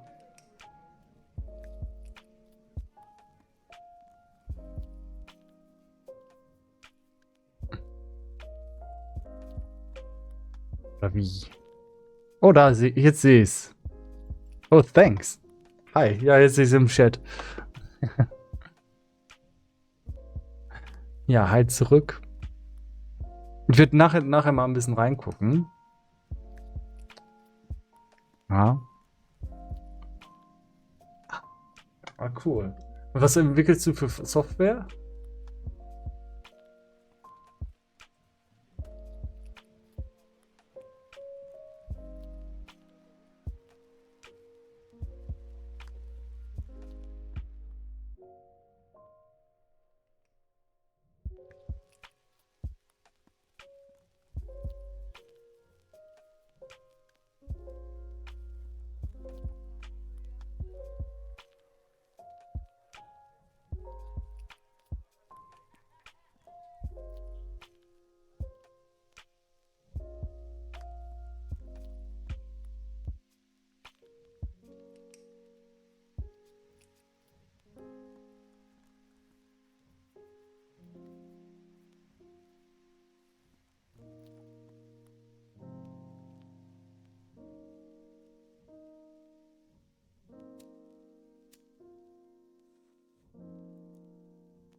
Oh, hi.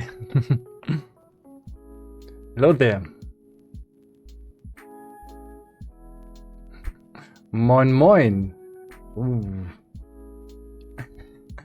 Das ist eine Surprise, Monka ist.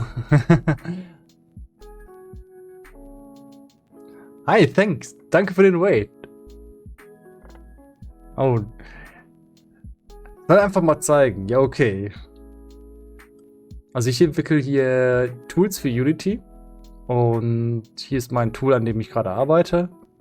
Damit kann man einfach in die Szene hineinmalen. Ja, wir sehen hier sind die ganzen Sachen, die man randomisieren kann, wie Scale. Und jetzt kann ich hier die Funktion schreiben und zum Beispiel einen Radius zu erstellen. Ich glaube, das ist im Moment ein Bug. Ach ja, Moment. So. Und ich arbeite im Moment an dem Algorithmus, um hier einiges an Support-Funktionen zu erstellen, ja. Eben hatte ich das noch richtig. Gucken das mal an. Ja. Ja, und dann hat man hier seine Funktion, um in eine Szene hineinzumalen oder Sachen wieder herauszunehmen. Und thanks für den Raid, so viele Leute. Ohne Bugs wäre langweilig. Jetzt, ohne Bugs hätten wir Programmierer keinen Job. Ja. Also man kann auch einfach heutzutage auch eine KI fragen, aber die wird genauso Bugs produzieren, wie Programmierer das tun. Auto-Backup. Yay. Hi. Ja, hi. Und ja, ich arbeite da wirklich Tag und Nacht dran, sowas zu erstellen. Im Moment versuche ich irgendwie die Rotation dynamischer zu machen. Und ja, die Szene im Moment, das ist alles einfach nur eine Testszene. Am Ende ist das ein Tool für ein Game. Es macht dann hinterher auch einen Parallax-Effekt. Ja, also wenn es fertig ist, also aus dem Prototyp hier, ist es so, da kannst du einfach hier rübergehen über deine Szene, malst Sachen schnell rein und kriegst damit einen Parallax-Effekt. So, das hier wäre, wo die Kamera ist. Wenn da dein Charakter ist, dein Charakter geht von links nach rechts über den Bildschirm und der Parallax-Effekt bewegt sich dann mit dem Spieler mit. Das ist kein Game. Also das hier, das ist was sehr entwicklerspezifisches. Wir Entwickler machen nicht nur Spiele, sondern wir machen die Werkzeuge, um ein Spiel zu erstellen. Und das hier ist genau das Gleiche. Das ist kein Game, sondern das ist ein Tool, um ein Game zu machen. Ja? Und das wird oft übersehen, dass Entwickler auch viel Zeit da reinstecken müssen. Und dann, du willst ja nicht nur ein Spiel machen, sondern du musst ja auch irgendwie da hinkommen. Und das ist teilweise sogar wichtiger, das zu können und darin deine Zeit reinzustecken. Und dann kannst du die Sachen in deinem Game viel schneller machen, ja. Und dann sagst du, ja, ich möchte hier was reinmalen. Und hast jetzt hier einen Brush. Und du müsstest jetzt jedes Mal diesen Gegenstand hier reinziehen und malst dann so deine Szene. Das dauert zu lange, ja. Und deshalb benutzen Entwickler Brushes, ja. Bei dem Brush kannst du dann Sachen einstellen, wie groß ist die Chance zum Beispiel, dass der malt. Ist mit einer 30% Chance. 33% Chance wird er jedes dritte Mal sagen, mal. Ja, du siehst, es ist dann so ein bisschen randomisiert, damit es natürlicher aussieht, sag ich mal. Also wenn du Gras reinmachst, Büsche oder sowas, dann sollen die ja nicht alle gleich aussehen. Und dann kannst du hier die Distanz einstellen, wenn du sagst, okay, mach bitte viele Calls. Dann siehst du, hier ist die Distanz zwischen den einzelnen Objekten kleiner oder größer, je nachdem, wie du das einstellst. Damit der Artist oder der Entwickler, der sich da ransetzt und dann die Szene erstellt, einstellen kann, wie er die Objekte in seiner Szene verteilt. Und dann hast du Sachen wie hier zum Beispiel die Scale. Das ist die Größe des Objektes. Wenn das hier gleich eingestellt ist, dann ist jedes Objekt gleich groß. Ja? Die sind jetzt alle gleich groß, die Steine. Und das ist auffällig. Ja? Wir Menschen sind gut da drin, Patterns und Symmetrie zu erkennen. Und deshalb machen Entwickler das so. Ich mach mal hier das runter. Wenn ich jetzt zum Beispiel sage, so von 0,4 bis 1, dann breche ich damit das Pattern so ein bisschen auf, dass jeder Stein ein bisschen anders aussieht. Ich kann das gleich mit der Rotation machen. Wenn ich hier die Rotation reinbringe, dann sieht man schon, es wird alles ein bisschen zufälliger, sieht ein bisschen cooler aus. Und wenn ich jetzt noch ein bisschen mit der Draw-Chance spiele, ja, das wird alles, man sieht das Pattern nicht mehr so stark, ja. Und das sind halt viele Features, die man da reinbringen kann. Wir haben ganz viele Features. Und das hier ist eigentlich sollte es eigentlich ein minimalistisches Ding sein.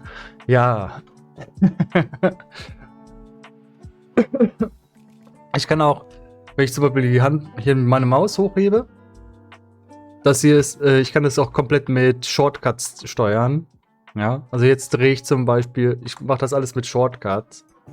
Muss ja auch einer schreiben, dass du mit Shortcuts hier die Werte verändern kannst.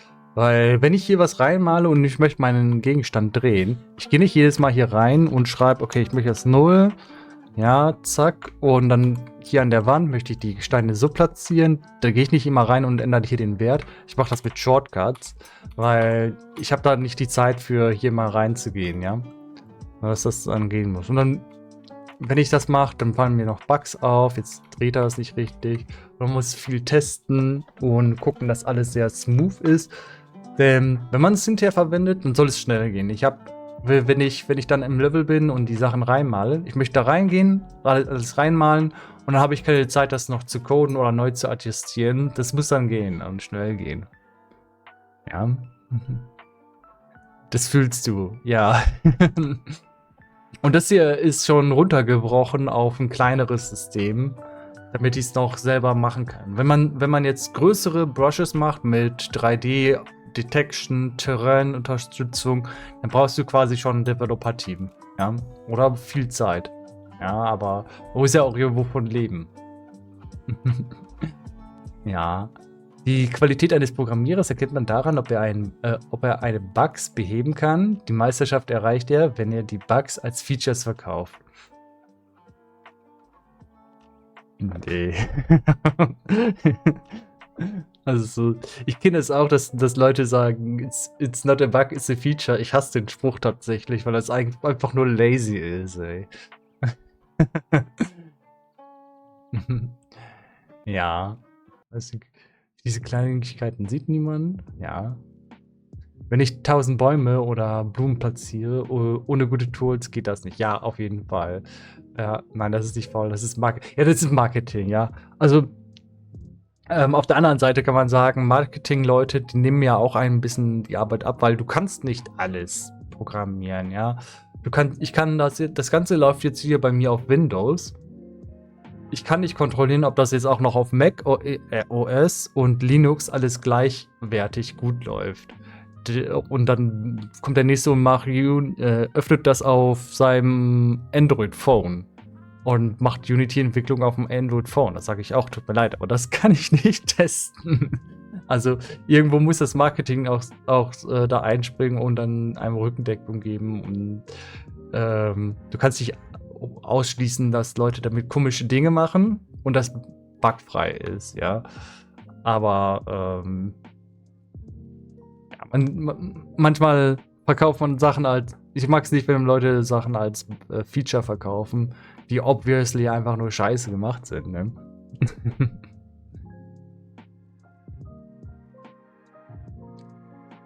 Bloody Lane nicht mehr verfügbar, der Link ist veraltet. Ich muss mal meine Links wieder überprüfen, ja. Also das gilt für alle meine Links auf meinem Twitch-Stream, die sind anscheinend, die muss ich nochmal neu machen. Also die habe ich habe die vor 2 Jahren mal reingebracht und mittlerweile sind die Links einfach abgelaufen. Weil die meiste Zeit, ich sag mir immer, ja, muss ich mal wieder machen, aber die meiste Zeit programmiere ich einfach nur. Ne? So, das ist das Programmer Life.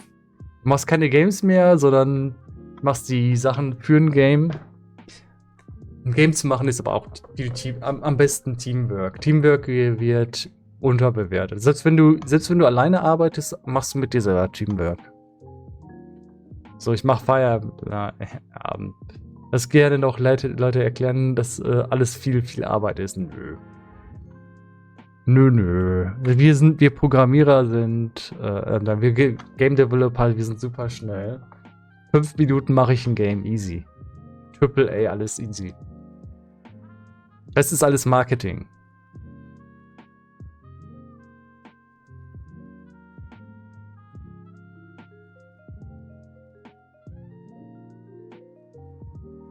So.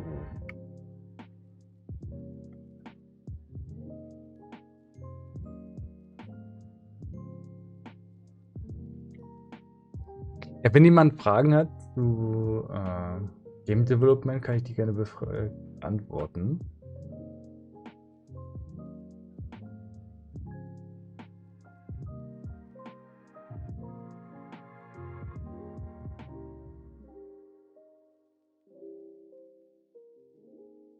Wie viele Programmierer-Skills bekommt man mit einer RGB-Beleuchtung am PC? Ja, also ohne die RGBs kannst du schon mal aufgeben. Nein. Nicht viel. Also, du lernst, was du lernst, wenn du RGB-Beleuchtung machst, dann lernst du Komponenten kennen. So, was für ein CPU hast du, was für eine Grafikkarte, wie sind die einzelnen Cables.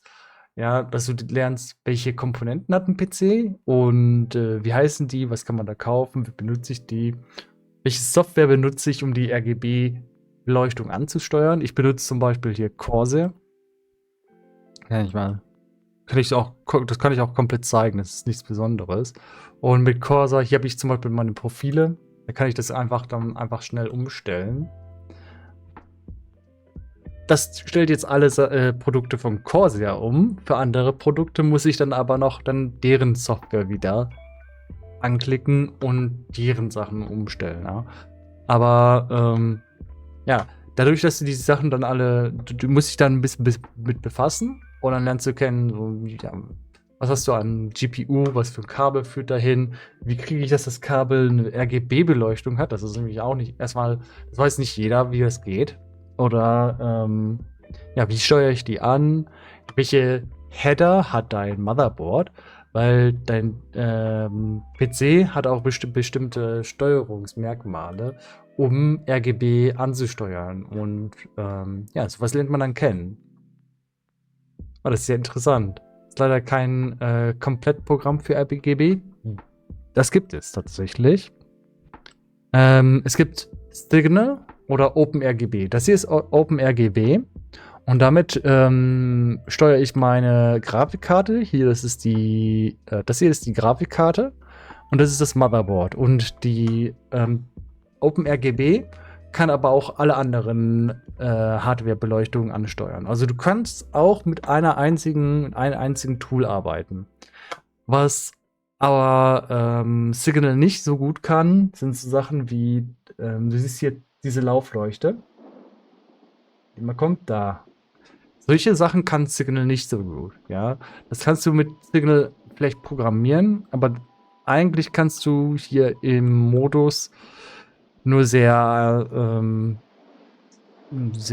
wenig einstellen. Also das sind alle Sachen, die du machen kannst, wie atmen. Wenn wir jetzt mal atmen einstellen. Moment. Mhm. Gucken wir mal.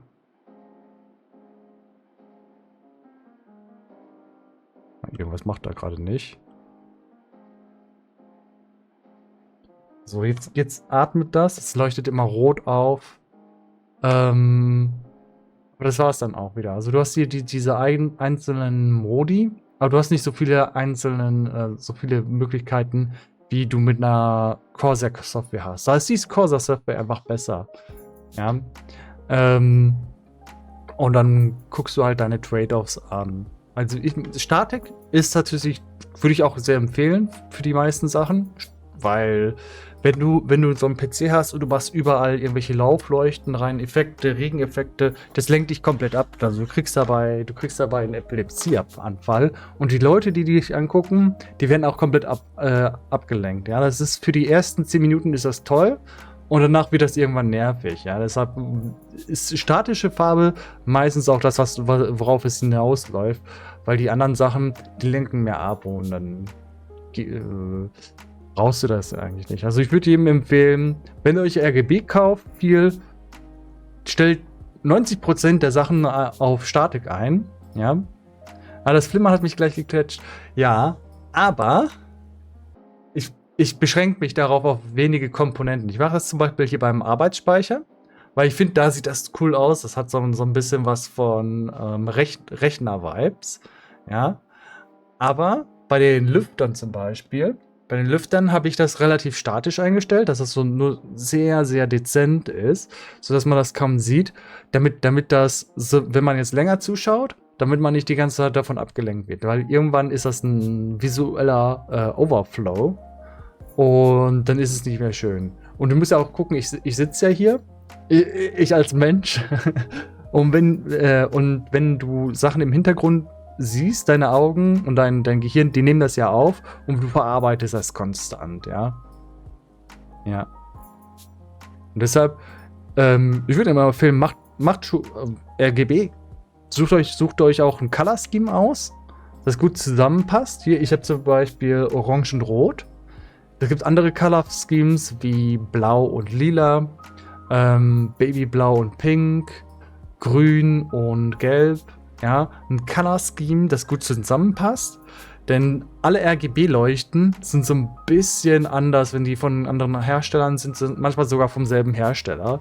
Das heißt, ihr kriegt, wenn ihr überall Rot einstellt, nicht immer das gleiche Rot raus. Wenn ihr ein rotes Theme macht, kann das ziemlich nervig werden. Deshalb ist es immer besser, mit einem Color Scheme rauszugehen.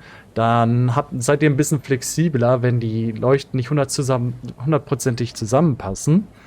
Dann fällt das nicht auf, weil das ist immer noch in Range des Color Themes, ja, eurer Basis-Colors, ja. Das sieht man auch bei mir hier, hier siehst du ja von Orange bis Rot. Wenn ich jetzt das Orange nicht genau hinkriege, sondern so ein Orange, ja, das ist ja immer noch in Range, ja. Also easy, Kapka.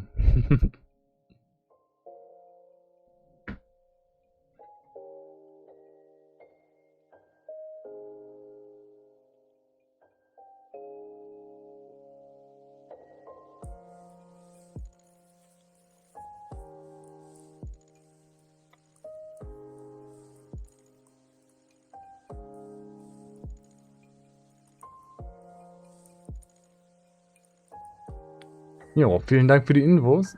Muss ich beim Testen bei meiner Frau.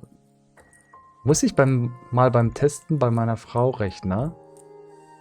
Ah, musst du mal beim Testen vom Rechner deiner Frau machen, glaube ich. Ja. Und ich kann dir empfehlen, einfach zu gucken, eine Software zu nehmen, die nicht so buggy ist. Vom Asus Motherboard zum Beispiel, die Software, die habe ich bei mir deinstalliert. Weil wenn du hier drin guckst, Corsair zum Beispiel, ich mach mal hier, sortiere mal nach Name. Die Corsair Software, die zieht hier schon fast 1% für ihre ganzen Komponenten. Ja, ich glaube, die zieht sogar mehr als 1%. Wenn man das hier zusammenrechnet, du ziehst ja 1, so und so viel Prozent, 1,5% vielleicht hier schon an CPU-Last. Nur durch Corsair. Ja. OpenRGB dagegen. Gucken wir mal eben. OpenRGB. Das ist gar nicht drin. Nö, kriege ich gerade gar nicht gesehen. Oh, komisch. Das ist doch da. Ja, das ist gar nicht da. Ja, dann sehe ich das auch nicht. OpenRGB zieht nur 0,1% CPU-Last. Ja, das ist halt, weswegen ich OpenRGB auch gerne empfehle. Jetzt ist das offen. Jetzt im minimierten Zustand, oder wenn das hier unten im System Tray ist, 0,1% CPU-Last. Das ist eines der besten Programme, das ihr haben könnt, weil ihr steuert einfach eure RGB und es zieht euch nicht die Last dann, dass ihr weniger FPS beim Zocken habt. Ja, das ist ja das Problem, das man oft hat. Man hat dann Asus, Logitech, Corsair, ich weiß nicht, Razer, wenn ihr von denen alle die Asus Gigabyte, wenn ihr von allen die Software installiert und laufen lasst, die können 10 bis 15, 20% CPU ziehen. Damit verliert ihr dann FPS beim Zocken. Und wenn ihr einen älteren PC habt, dann könnt ihr den Ding sogar damit sehr stark beeinträchtigen. Deshalb bin ich kein Fan davon, zu viele Softwareprofile zu haben. Das ist auch super nervig, wenn man dann seine Farben einstellen möchte. Ja, sucht euch lieber eine Farbe aus oder zwei kompatible Farben, stellt da alles drauf ein. Ja, mehr möchte ich mit der Software meistens gar nicht machen.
Vielen Dank für die Infos. Muss mich bei...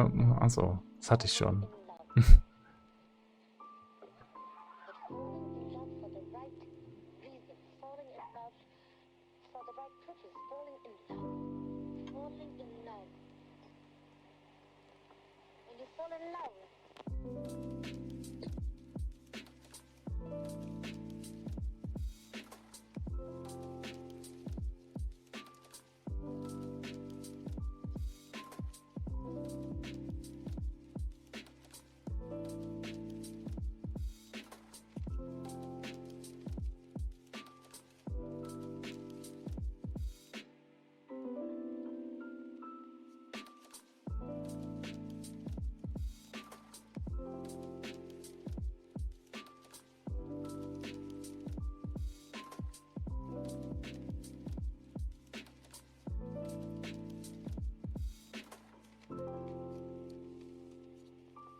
think they're great. I think there's nothing in the world more beautiful than falling in love.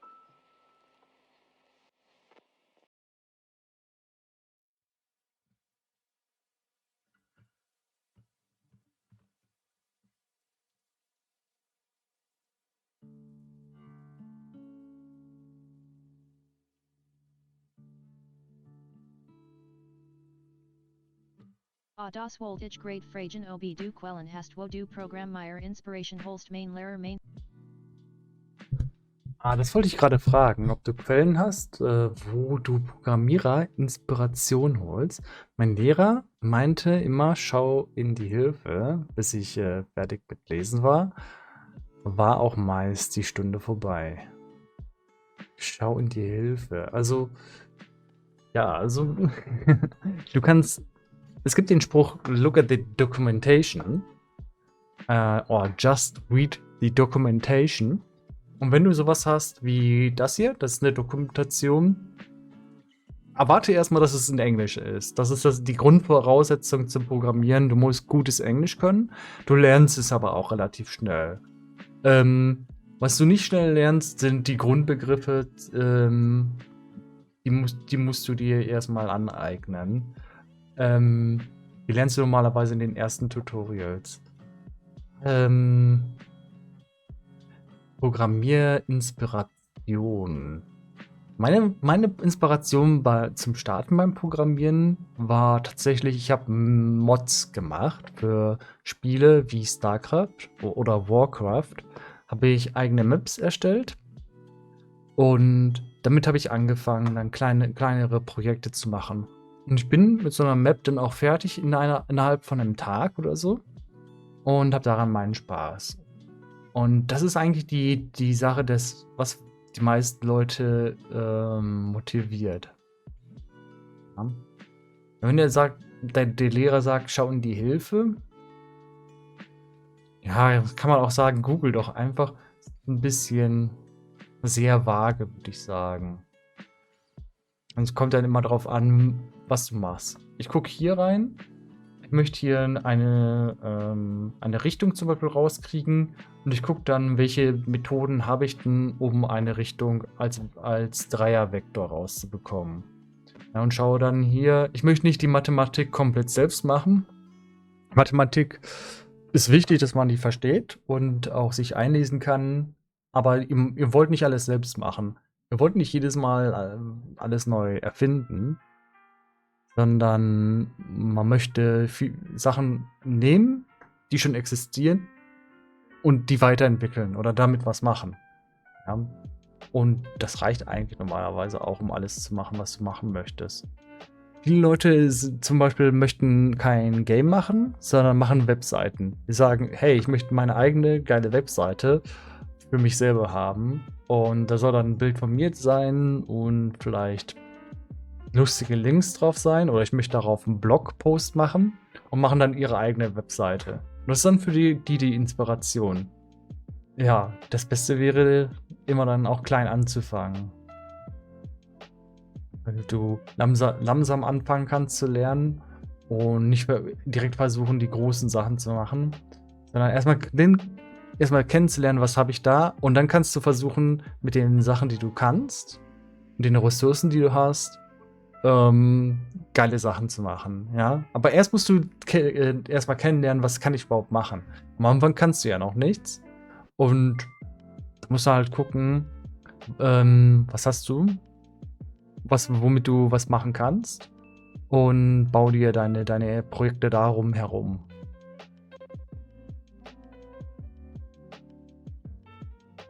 Quellen. Das Internet. Also ich hab nie eine Quelle gehabt. Ja, meine größte Quelle ist die Dokumentation von Unity. Ansonsten google ich mir das einfach. Heutzutage kannst du mit KI noch mehr Fragen stellen. Aber wenn du ein Tutorial haben möchtest, kommt drauf an. Also es gibt Unity Tutorials, die ich mag. Das kann ich noch mal raussuchen. leider vergessen, wie er heißt. Brackies, genau. Brackies. Er zum Beispiel, er ist ein Developer und er macht sehr gute Tutorials. Und nicht nur das, der schneidet die auch gut. Und die meisten Tutorials, die sind so um die 10 Minuten lang. Und damit hast du ganz gute Beschäftigung. Weil 10 Minuten Tutorial dauern in der Regel 1 Stunde, um die dann umzusetzen. Wenn du noch nicht, wenn du erst noch alles lernen musst. Weil am Anfang, du gehst ein Tutorial ab, du klickst dich hier rein und siehst dann, wie er hier Sachen macht.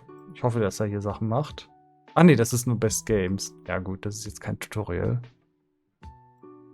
Wenn du ein Tutorial abgehst, ich hoffe mal, dass ich jetzt irgendwas schnell finde. Hier zum Beispiel zeigt er was, wie er das hier erstellt. Und wenn du das versuchst nachzumachen, dann gehst du einfach erstmal rein und guckst so, wo ist das denn jetzt? Das hier wäre jetzt Shader Graph, die musst du erstmal hier drin finden und alles. Das heißt, du musst ja halt erstmal damit rechnen, dass du alles erstmal ein bisschen länger suchen musst, als jemand, der ein Tutorial macht und hoffentlich weiß, was er tut. Ja, und schon alles findet.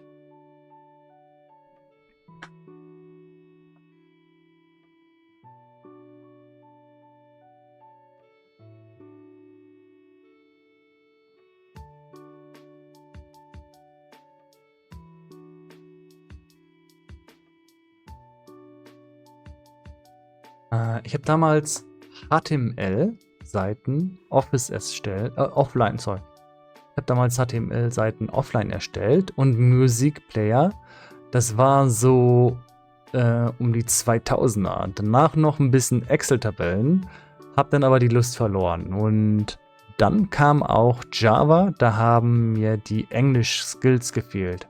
Ja, also die Englisch-Skills, da kommt man nicht hier drum herum. Das kann ich dir leider so, da kann ich dir auch keine Hoffnung machen. Wenn du programmieren willst und du willst also was halbwegs mit Anspruch machen oder halbwegs Gutes, dann musst du auf Englisch arbeiten. Also die deutsche Programmierung, die ist nicht so toll. Machst du das privat oder brauchst du das,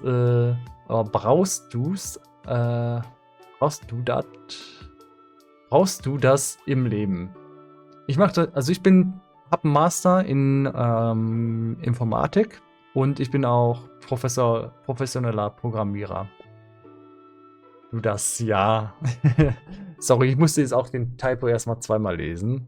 Passt schon, passt schon. Nee, also ich bin auch Programmierer. Habe jetzt schon einige Projekte gemacht. Und werde auch in Zukunft weiter gucken, dass ich weiß noch nicht, was mein nächstes Projekt sein wird. Im Moment versucht dieses Projekt fertig zu bringen und danach werde ich mich wahrscheinlich nach einem neuen Projekt umgucken. Vielleicht wieder was zusammen mit anderen Leuten. Und mal gucken. Also du kannst normalerweise, ich habe zum Beispiel was angespart, nachdem ich habe vorher irgendwo gearbeitet, habe mir was angespart und dann gekündigt und mache da jetzt meine eigenen Projekte. Aber du kannst zum Beispiel keine Games mehr machen, weil für ein Game brauchst du wieder ein Team. Du kannst nicht alles alleine machen. Und mache jetzt das hier. Werde versuchen, das zu veröffentlichen. Und dann mache ich wieder mit einem Team was zusammen.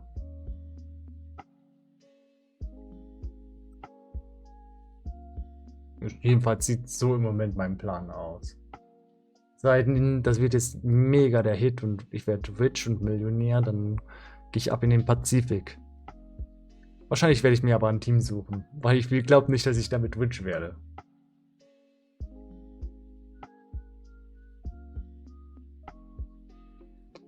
Ja.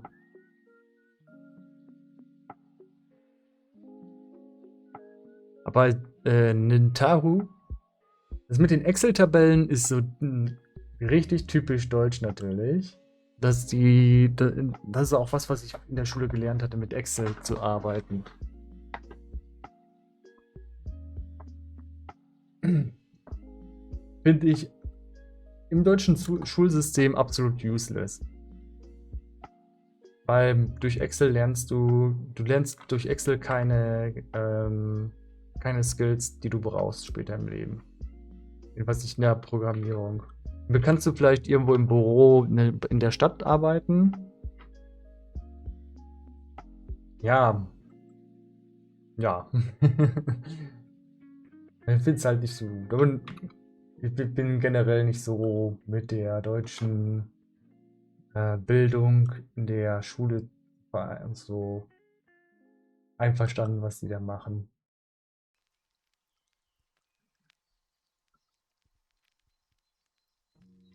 Das ist gut, wenn dort einfach programmiert wird zum Beispiel oder HTML-Seiten zu erstellen, das ist super. Ähm, es gibt, es gibt aber leider auch dann durch den Lehrermangel oder durch den Fachkräftemangel viele, die einfach irgendwelche Tutorials da reinbringen. Ja, wo ich dann sage, okay, was sollen die Schüler damit später im Leben?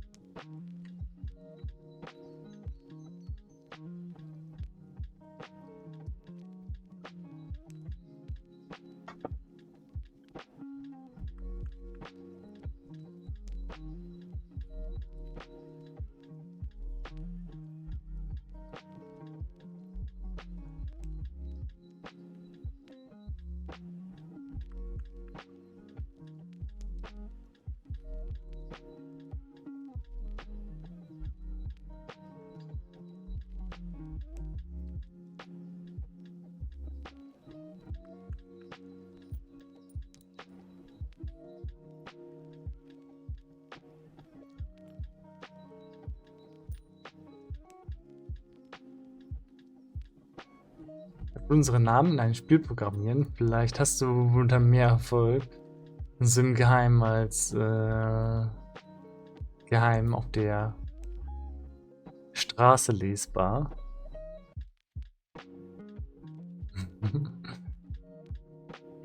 Ich glaube nicht, dass man Erfolg hat, wenn man Namen in ein Spiel rein programmiert.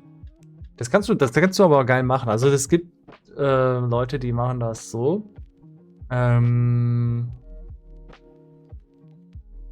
Dann hast du deine Patreon-Supporter, die tust du dann in die Credits rein. Ja.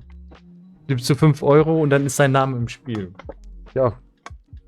Ich finde es auf der einen, finde ich eine tolle Art, um zu sagen, ja, meine Supporter, die kriegen auch was dafür, dass sie mich supporten und ich mein Spiel entwickeln kann. Weil einige Programmierer sind ja auch davon abhängig, dass sie Support bekommen. Ja, jetzt eure Namen reinzumachen. Ich arbeite hier gar in gar keinem Spiel, sondern im Tool. Deshalb muss ich das leider ablehnen. Es tut mir sehr leid. Ja.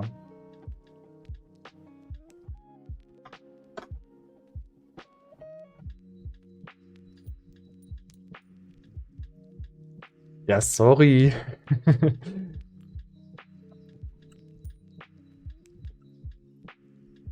Ja.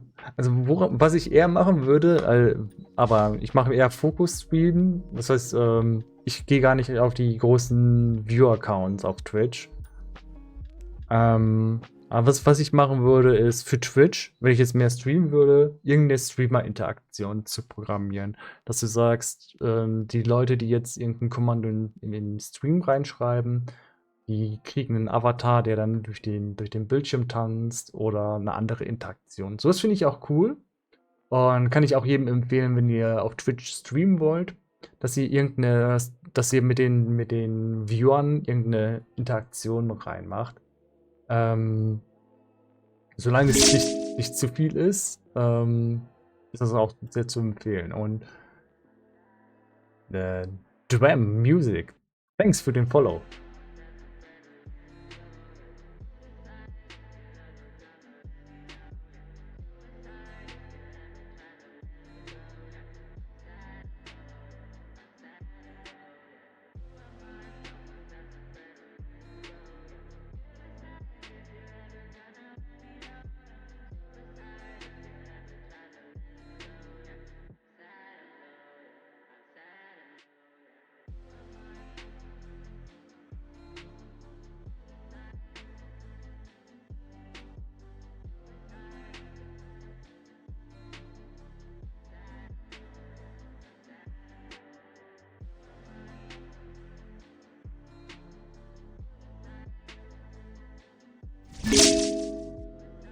Oh, und Glückloser.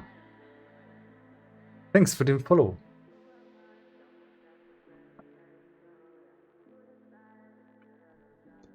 Ah. Dream Music. Jo. Ja, stimmt, ja. Die 3 ist ein umgedrehtes E, natürlich. Das sollte ich eigentlich erkennen. Ja, das ist sorry.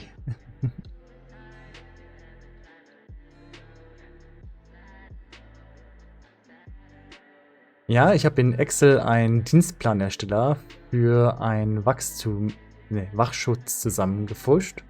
War auch 20 Jahre in Benutzung. Er hat die Stunden zusammengerechnet und bei Unterbesetzung Fehler ausgegeben, eine druckbare Version erstellt und. Du kannst mit Excel, also Excel-Tools, ja, also du kannst mit Excel richtig krasse Sachen zu machen, aber ich finde, es ist halt nicht geil, wenn es in der deutschen, im Schulsystem ist, weil also, auf der einen Seite ist es praktisch, du hast einen praktischen Nutzen aus Excel und viele arbeiten mit Excel auch auf der Arbeit. Also ich bin mir nicht so sicher, ob das gut für die Programmierung ist, weil du lernst die Sachen, die du für Webseiten brauchst, für KI, für Smartphone entwickelt, da lernst du nicht viel für aus den Excel-Sachen. Die Sachen, die du in Excel lernst und verwendest, die kannst du auch später bei der Diensteinführung lernen. Für die Jobs, die du dann hinter brauchst. Aber die ganzen Zukunftsthemen, die verschlafen wir in Deutschland damit leider. Das ist halt das Problem. Was ich mit Excel so, ja, es ist Programmieren. Ich bin da so ein bisschen skeptisch, dass uns das weiterbringt. Was wir in Deutschland brauchen, ist Leute, die auch in Zukunft ein bisschen bessere Systeme rausbringen als Excel-Tabellen. Und auch im akademischen Bereich sind Excel-Tabellen ja jetzt nicht so krass angesehen, dass ich sagen würde, ja, das muss man können. Du hast ja auch noch LaTeX, LibreOffice und ähnliche Systeme. Und zu sagen, Excel ist wichtiger als das, ist ein bisschen schwierig.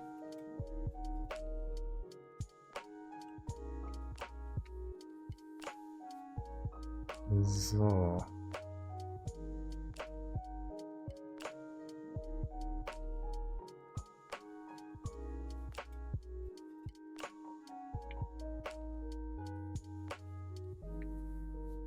Ich habe hier einen kleinen Fortschritt gemacht.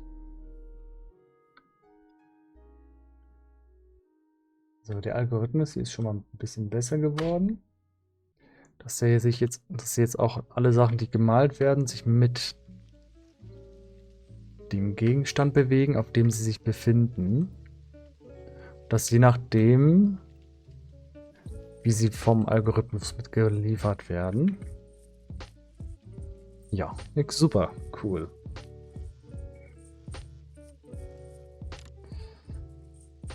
So.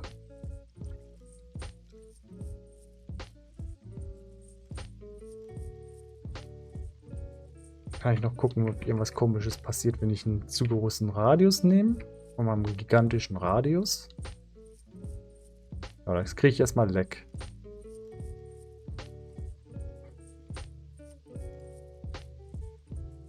Ja. Ja. Sollte man nicht machen. Gut, es ist natürlich klar, dass wenn ihr einen unendlich großen Radius nehmt und unendlich viele Gegenstände reinmalt, es dann leckt. Weiß nicht, ob man das vielleicht begrenzen sollte. Aber das muss man selber wissen. Nee, das müssen die Leute selber wissen. Also wer sowas benutzt, der weiß dann auch, dass ja klar macht das irgendwann keinen Sinn mehr, einen unendlich großen Radius zu benutzen. Und was ich jetzt machen möchte, ist, wenn man hier reinguckt, Man kann direkt natürlich sehen, dass das ein Kreismuster ist. Aber wenn man hier in die Mitte geht, dann sieht man genau, wo die Mitte ist. Weil er genau hier hoch arbeitet. Hier genau. Da fängt der Algorithmus an und dann macht er hier seinen Kreisradius immer. Und das möchten wir jetzt ein bisschen drehen. Das heißt, wir randomisieren den Winkel noch ein bisschen. Sodass man hier nicht mehr sieht, dass das nach oben geht und dann immer nach rechts. Sondern dass er immer ein bisschen nach rechts und links sich bewegt, sondern dass man das Muster nicht so gut erkennen kann. Okay.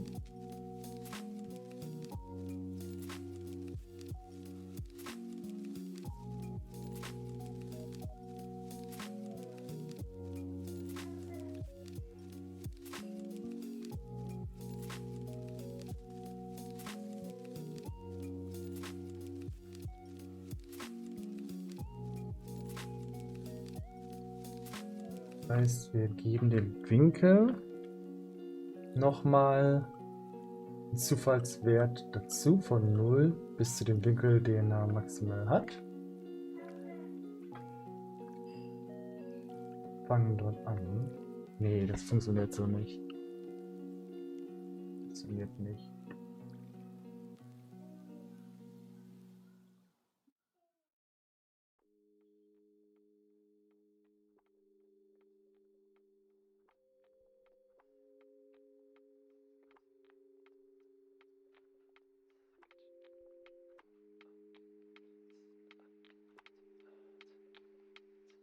Das ist ein bester Wert für alle.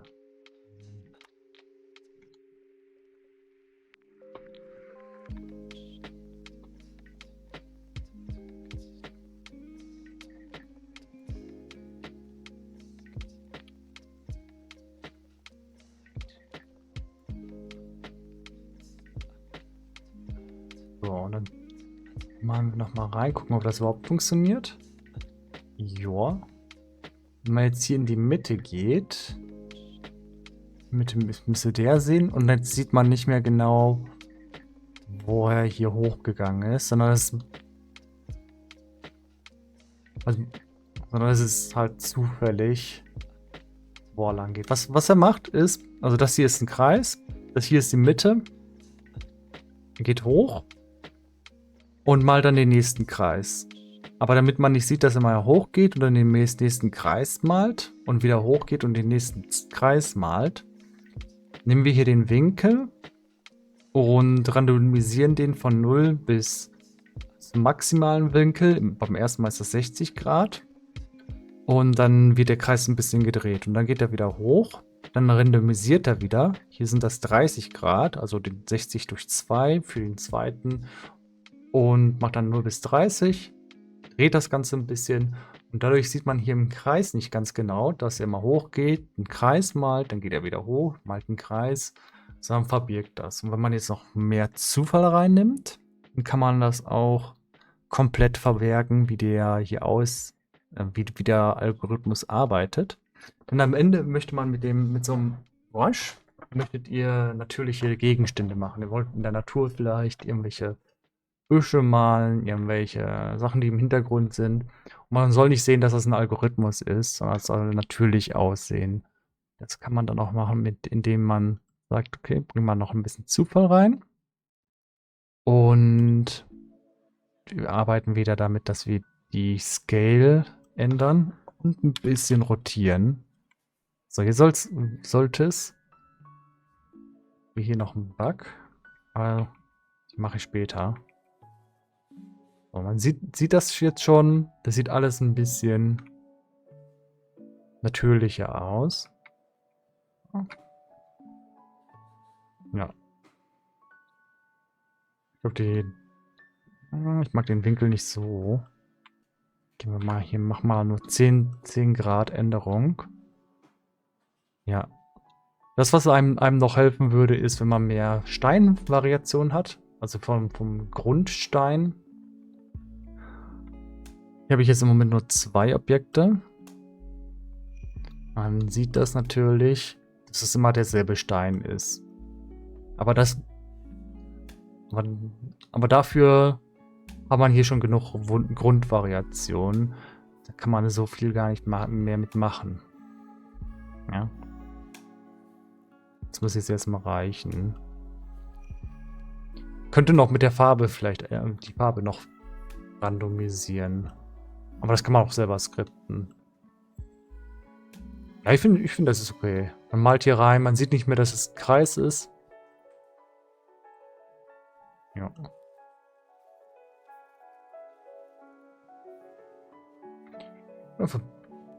Dann gucken wir, kann man die noch radieren? Ja, das geht auch super.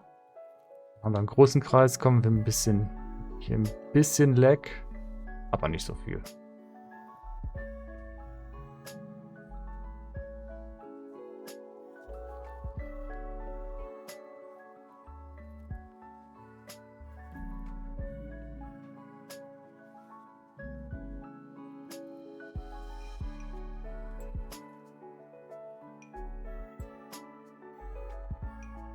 Ja, super.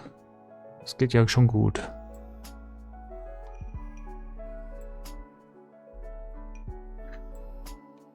Jo, die nächsten Sachen, die ich mache, die werden wahrscheinlich sehr spezifisch sein. Ich denke mal, ich werde jetzt auch noch daran arbeiten, wie der Algorithmus die Rotation hier weitergibt. Ja.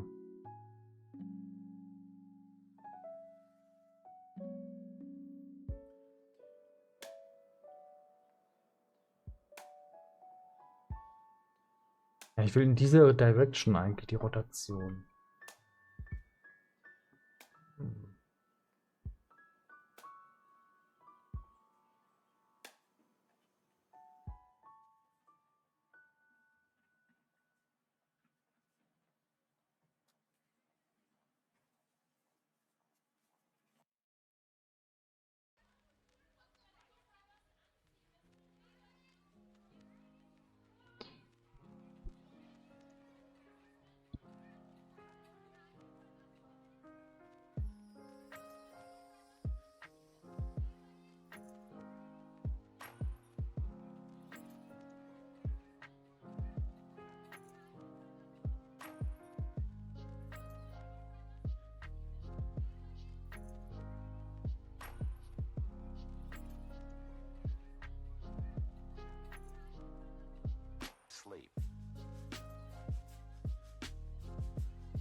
Danke für die Infos hab was mitgenommen Open RGB MVB Pet Wheel UND Wheel liked bis Zoom nächsten Mal MVB Wave. Ah ja, kein Problem. Ja, OpenRGB kann ich auf jeden Fall sehr empfehlen. Ist auch komplett free. Ja. Ansonsten kann ich auch nur Signal RGB empfehlen. Also Signal RGB, die sind auch free, aber hier so sieht das aus. Ich hab's ausprobiert und nicht benutzt. Für einige Features braucht ihr ein Abo. Ist aber gar nicht so schlimm, ihr braucht eigentlich kein Abo. Aber OpenRGB macht eigentlich alles, was ich möchte. Ja? Und danke für den viel Erfolg. Bis next time. Und thanks für den Follow.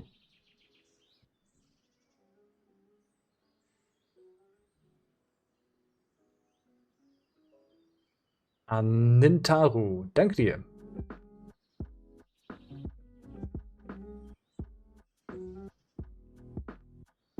MVB Hug MVB Coffee.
Didn't know if you were busy tonight, but just if you're around, give me a text. Bye.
On second thought, never mind.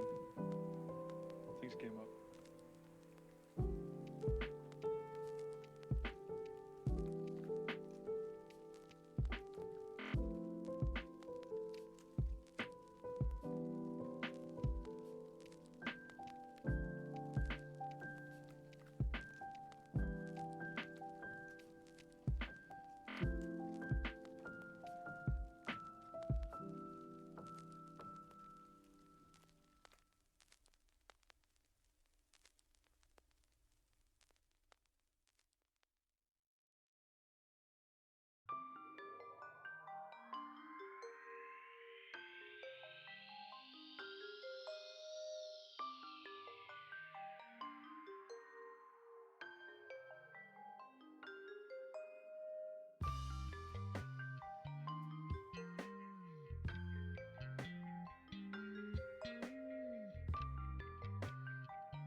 mache. Das ist aber Quatsch, ich weiß ganz genau, was ich mache. Ansonsten würde ich nicht ansatzweise dahin kommen, wo ich jetzt gerade bin. Das hier ist komplett, also das hier ist Unity und dieses Fenster hier, das ist komplett selbst programmiert, ja. Also alle Buttons, die du hier siehst, die ganzen Menüs, ja, die hier was machen, auch die Foldouts, das ist komplett von mir programmiert. Und was ich hier mache, ist einfach ein Brush. Das ist ein Pinsel, mit dem man in die Gegend zeichnet. Und ich brauch das für meine eigenen Projekte. Ja, also ich benutze das für meine eigenen Projekte. Ich brauche was Spezifisches, wo ich sage, ja, ich macht einen Parallax-Effekt später damit. Das ist das, was ich selber mache. Ja, das ist, je nachdem da, wo der grüne Punkt ist, dort wäre die Kamera mit dem Player. Ja, normalerweise, wenn du von links nach rechts gehst in einem Spiel, ein Parallax-Effekt macht das so, dass die Gegend sich im Hintergrund so verschiebt. Ja, das war so.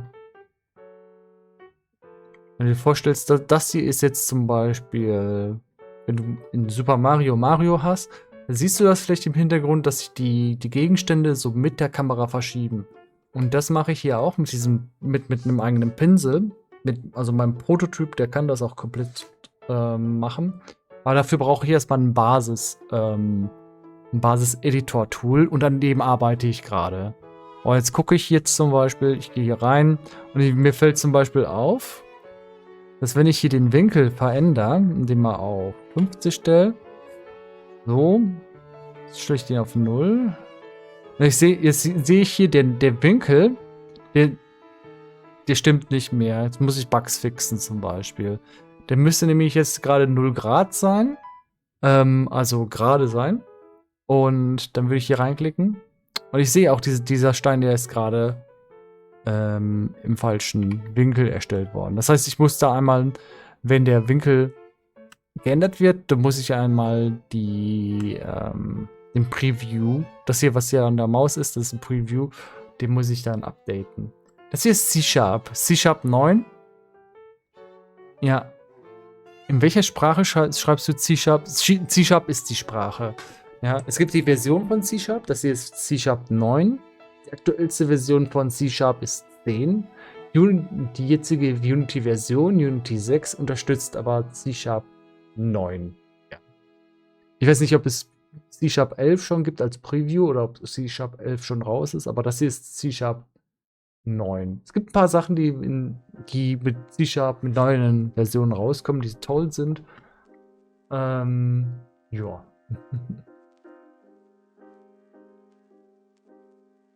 Also wie Java-Versionen oder C-Versionen. Die neueren Versionen, die werden eigentlich immer besser, weil du viel Zeug nicht mehr machen musst. Früher war das ja zum Beispiel so, du machst eine Liste. Ich mache hier List. Int. Da wäre jetzt eine Liste mit Zahlen. Die nenne ich jetzt Liste Test.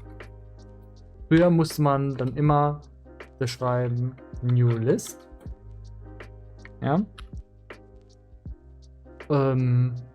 Heutzutage kannst du auch einfach sagen New.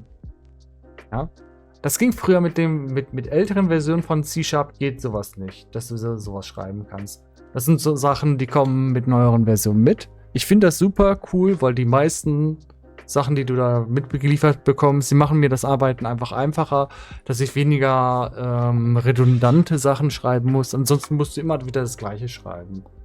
Und dann kriegst du so Unterstützung für Sachen, die du immer wieder und wieder benutzt.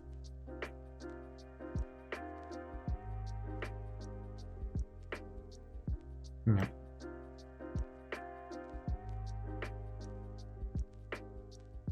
Okay, aber ist doch nicht das Problem, dass du noch extra Anzug. Okay, aber ist doch nicht das Problem, dass du das noch extra anheften. Aber ist doch nicht das Problem, das da noch extra anzuheften.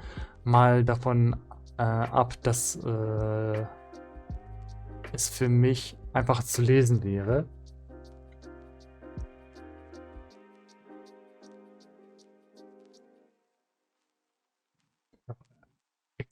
zu heften. Woran anheften? Achso, also ich könnte es jetzt hier anheften, oder wie meinst du? Also ich arbeite mit mehreren Bildschirmen. Ach, mit der New List. Da gibt es verschiedene Richtlinien. Die Liste ist jetzt ein Beispiel dafür, dass neue Sachen dazukommen mit dem C-Sharp-Version. Das war jetzt was, wo ich direkt wusste, okay, das ging früher nicht. Ja? Es gibt auch andere Sachen mit Sortierfunktionen oder Dictionaries, also Wörterbüchern, die neu dazugekommen sind, die es früher nicht gab mit Unterstützung. Ich weiß auch nicht mal die Details. Willst du wo abschreiben? Nee, es gibt tatsächlich es gibt da tatsächlich so auch so Sachen, dass man sagt, wenn du den Editor brauchst, um Sachen zu verstehen, dann ist es nicht richtig. Ich lerne gerade C# und schreibe es aktuell noch mit New List und so weiter hinten alles dran. Ja, kannst du auch machen, ist auch nicht falsch. Generell, was man nicht machen sollte, ist, ich mache mal hier List Test gleich New List. Ja, dann hast du hier eine neue Liste. Was man nicht schreiben sollte, ist war Test. Das macht er gar nicht. Guck mal, Test 1, Test 2, geht das dann? Nee, das macht er gar nicht. Ah, ich dachte das. Ah, nee, ich glaube, das macht er wohl. Ja, okay. Das wird jetzt auch funktionieren. Der kompiliert jetzt auch. Den Error, den er hier anzeigt, den habe ich eingestellt. Der wird es so kompilieren. Jetzt wird es rot unterstrichen. Wie gesagt, wenn ihr das baut und benutzt, das wird funktionieren. Test 2. Ich habe es aber so eingestellt, dass man den Typ explizit angeben muss. Und da gibt es einen. Nee, der führt zu keinem Fehler. Das habe ich hier im Editor eingestellt, dass der var unterstreicht. Und wenn der Typ klar ist, dann habe ich das eingestellt, dass er das unterstreicht. Damit ich nochmal später selber direkt hier finde, hier ist var benutzt. Und dann kann ich hier einfach use explicit type machen. Dann im Auto vervollständigt der mir das. Hat so seine Vorteile. Die Richtlinie dahinter ist, wenn du den Editor brauchst, um zu verstehen, was für eine Variable das ist, dann ist es nicht richtig. Ja? Problem ist, manchmal hast du hier eine Methode, die heißt dann. Ich glaube, hiermit geht das zum Beispiel. Ja? Ohne den Editor wird mir gar nicht gezeigt, was das ist für ein Typ. Und es ist halt, das ist sehr, sehr nervig manchmal, wenn du Sachen einfach nur hier zum Beispiel liest. Du kannst das auch hier zum Beispiel in diesem Editor lesen. Das ist gar kein Coding-Editor. Aber trotzdem kann ich hier drin reingehen und den Code lesen. Und man soll eigentlich so schreiben, dass ich auch hier, wenn ich das hier lese, verstehe, was da vor sich geht. Wenn ich jetzt hier lesen würde, var Test ist diese Methode, dann müsste ich erst in diese Methode gucken, was hat das hier für einen Return-Wert und weiß dann, aha, Test ist ein Boolean. Jeder, der das macht, verliert ein bisschen Zeit, weil er das erstmal tracken muss, was hier vorgeht. Kann man auch einfach Bool hinschreiben, dann weiß man das direkt. Und deshalb sagt man, das soll man direkt drin schreiben. Haben damals auch in der Umschulung noch gelernt, dass var zu Fehlern zu Laufzeit führen kann. Joa. Also var kann zu Fehlern führen, wenn du halt nicht weißt, was du machst. Ich würde es generell Anfängern nicht empfehlen, var zu benutzen. Ich würde es auch Pros immer abraten. Aber du kannst var benutzen, wenn der Typ der Variable nicht klar ist. Wenn jetzt hier eine Methode ist, ein glückloser Ritter, Herzchen. Wenn jetzt in der Methode nicht klar ist, was das für eine Rückgabe hat. Ob das, manchmal gibt das einen Boolean zurück, manchmal gibt das eine Zahl zurück, also ein Integer. Dann wäre wahr richtig. Dann müsstest du nämlich, dann wüsstest du erst zur Laufzeit, was für ein Typ diese Variable ist. Falsch. Okay, dann sagst du mir richtig. Ich würde dann suchen, wie ich es gefunden habe. Und ich will ja auch meinen Code verstehen. Eine Methode hat immer einen definierten Rückgabewert. Okay. Lass mal ausprobieren. War Test Method. Oh ja. Das kannst du gar nicht zurückgehen. Das kann man gar nicht festlegen. Boah. Es gibt aber Fälle, wo du nicht weißt, was für ein Typ eine Variable hast. Und zwar mit Reflections. Bei Reflections hast du es so, da liest du eine Methode aus, zum Beispiel. Und du weißt während des Codens noch nicht, was für Typen die Variablen der Parameter haben. Wenn du irgendwas zurückbekommst, ist das Object. Ja, könnte ich mitgehen, ja.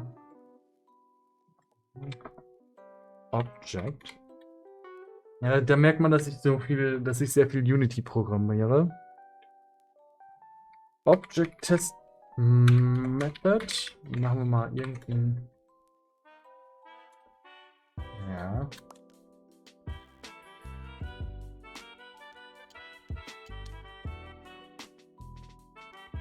Ja, dann würdest du hier irgendein Object erstellen. Ich versuche mal einfach ein New Object zu erstellen. Geht das? Nee, dafür muss man schon irgendwie. Oh doch, das geht. Und dann könnte man Return Text. Ja. Jetzt könnte man natürlich auch irgendwas mit dem Object machen, dass man mehr als einfach nur ein neues leeres Objekt erstellt macht. Boah, dann weiß ich gar nicht, wofür man var benutzen könnte. Es gibt aber sehr viele Programmierer, die var für alles benutzen. Und ich finde es halt, man muss es halt tolerieren. Ich finde es aber nicht so toll zum Lesen. Und da gibt es auch viele Programmierer, die es nicht so toll finden. Ja, var ist einfach für Faule. Ja. Bin ich tatsächlich der gleichen Meinung. Das wollte ich jetzt nicht so aussprechen. Ja. Var benutzt man nur innerhalb von Methoden. Also ich benutze var meistens einfach nur, wenn ich irgendwas aus dem Internet kopiere und Leute noch var benutzt haben. Ansonsten schreibe ich das immer aus. Weil, wie gesagt, wenn du jetzt hier ohne den Editor was liest und da steht var, muss dann eventuell erst gucken, wo wir diese Variable definiert.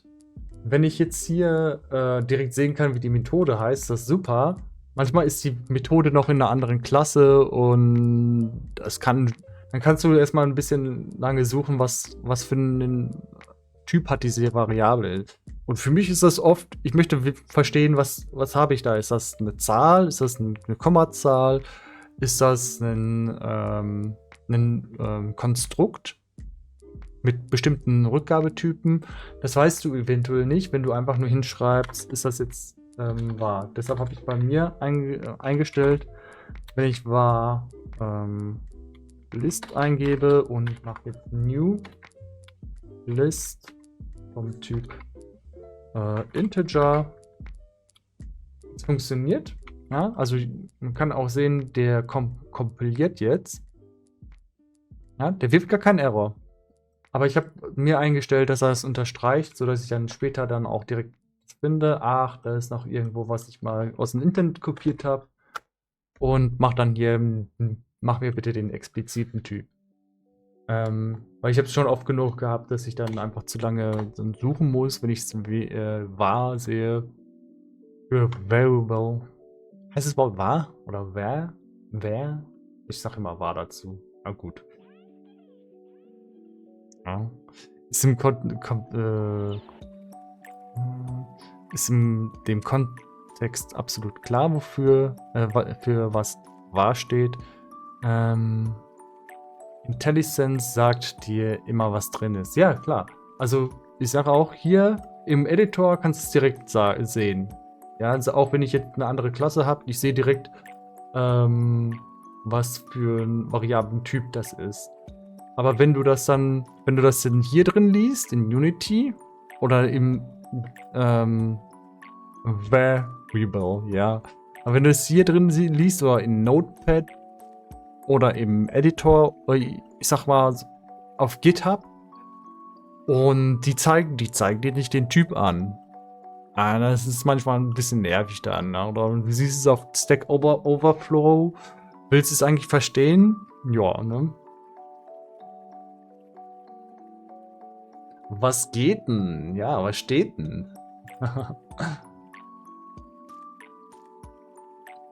Wenn du var schreiben willst, dann geh nach JavaScript und frag nach let. Oh ja, ja, ja, ja. Da bin ich froh, dass ich davon nicht viel mitbekomme. In JavaScript kannst du ja auch irgendwelche Typen einfach konvertieren. JavaScript. Die Frage ist, warum kopierst du aus dem Internet und schreibst nicht einfach selber deinen Code? Ja, irgendwo muss man das ja auch lernen, ja. Aber Spaß beiseite. Das hier ist eine Dokumentation und in Unity gehe ich hier rein und kopiere mir auch Code. Und ich weiß nicht, das hier ist zum Beispiel der Code zu dem Kreis, den ich hier habe. Wenn ich hier, der Kreis, den du hier siehst du diesen Kreis? Der ist von Unity eine Methode. Und da gehe ich in Unity rein, gucke mir die Dokumentation an. Das ist die Methode, die den Kreis macht. Ja, und dann... Ich lerne aktuell mit ChatGPT. Ja, also ich finde AI auch cool zur Unterstützung. Ich finde bloß AI schlecht zum Schreiben von Code, ja. Ich habe mir auch hier, das hier jetzt gerade hier zum Beispiel mit KI unterstützt,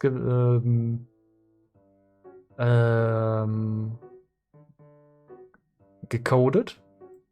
Ja, aber AI kann immer nur so viel machen. Ne? Ich habe hier so ein bisschen rumprobiert, weil ich nicht verstanden habe. In der Mathematik, Rotation bin ich relativ schwach mit. Gebe ich auch offen zu. Und wie ich es früher gemacht habe, oder ich würde es jetzt auch noch machen, wenn mehr Zeit hätte, ist, ich setze mich wirklich hier, auch sogar im Stream habe ich das mal gemacht, mit einem Mathebuch hin und lese mir durch, wie funktionieren Rotationen. Das hier ist eine Achse, die zeigt nach vorne und rechts. Ja, also das ist eine Achse, die du erstellst, und dann mache ich hier meine Rotation, damit du dann hier, das siehst du auch, ich mach das mal in 3D. Da ist eine Rotation drin, ja, das ist um eine Achse rotiert, um das zu kriegen. Aber das verstehe ich oft einfach nicht so schnell. Und da ist eine KI ganz nett, um zum Beispiel Mathe zu verstehen. Ja, aber eine KI kann dich am besten unterstützen. Im Moment. Da sind wir im Moment noch mit AI noch nicht so weit, dass sie wirklich verstehen kann, was guter Code ist. KI kann auch manchmal Variablen oder Methoden halluzinieren. Und er findet dann einfach Methoden, die es gar nicht gibt. Ja, wie geht's dir, Alpha Jonas? Ja, nett. Wie geht's denn so? Ja. Deswegen lerne ich es ja selber. Es zeigt mir nur, wie es geht. Ja, also genau das finde ich auch. Quaternions Euler, Grad und so weiter. Immer wieder eklig im Kopf. Ja, also ja. Also ich bin jemand, der sagt, ich denke eher in Bildern als in Text. Und selbst ich habe damit Probleme. Oder du drehst dir das dann im Kopf dann auch so ein bisschen herum. Dann guckst du wieder hier die nächste Zeile ran und dann, wie habe ich das nochmal gedreht? War das überhaupt so? Ist das überhaupt richtig? Also, da verdreht sich bei mir auch alles. Naja, 360 Grad einmal komplett herum. Ja, 360 Grad ist kein Problem. Aber dann mach das mal in 3D. Wenn du also möchtest, dass jemand sich nur um die Hälfte dreht, musst du einfach 360 Grad nehmen, laut Annalena Baerbock. Ja, ich werde jetzt nicht mit Politik anfangen. So. Alles frisch. Yoda ist mittlerweile, wie du erst um 13 Uhr on. Ja. Kann ich mir vorstellen. Also irgendwann hält man das einfach nicht mehr durch. Dazu erlebt man, habe ich auf der Arbeit einfach zu viel Bullshit erlebt früher. Da war irgendwann meine Motivation weg. Aber Yoda war ja immer schon ein bisschen später Aufsteher. Ja. Hust Felix. Ach, tatsächlich glaube ich gar nicht, Felix war gar nicht so das Hauptproblem. Ich glaube auch, das Problem war, Guido hat ihm keine guten Vorgaben gegeben. Felix ist halt ein Student noch und hat halt seine ersten 2 Jahre an Erfahrung. Und dafür ist er komplett, ja, ist ein bisschen zu hoch eingesetzt dafür. Guido ist kein Entwickler und ein kompletter Softwareleihe, da weiß ich nicht, der sollte eigentlich gar nicht da drin sitzen. Und dann, ich habe das alles gesagt und dann ist nichts passiert, das war's alles. Arbeitest du in der Softwareentwicklung? Boah. Also du siehst ja jetzt Softwareentwicklung, und das hier veröffentlicht auch. Ja.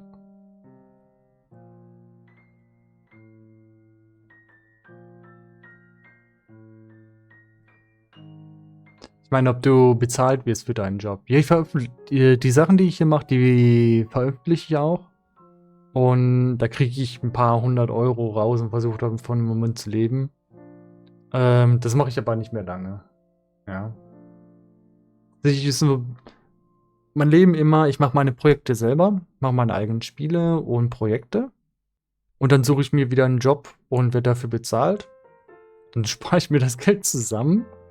Ja, genau, als Freelancer, genau. Aber als Freelancer, ich habe nie das Ziel, überhaupt Erfolg zu haben, sondern ich möchte einfach richtig gute Sachen machen. Oh, thanks für den Follow.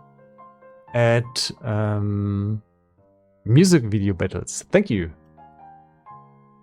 Genau, ich freelance dann so ein bisschen und versuche mich das mit aufzubauen. Irgendwann geht mir das Geld aus, ja. Und dann mache ich wieder einen Job, ja. Und ich balanciere das meistens. Findest du keinen Job in dem Bereich oder warum arbeitest du als Freelancer? Das ist eine gute Frage. Also, einen Job finde ich schon. Ich habe auch kein Problem, für die Wissenschaft zu arbeiten. Auf der einen Seite möchte ich meine Projekte einfach fertig machen.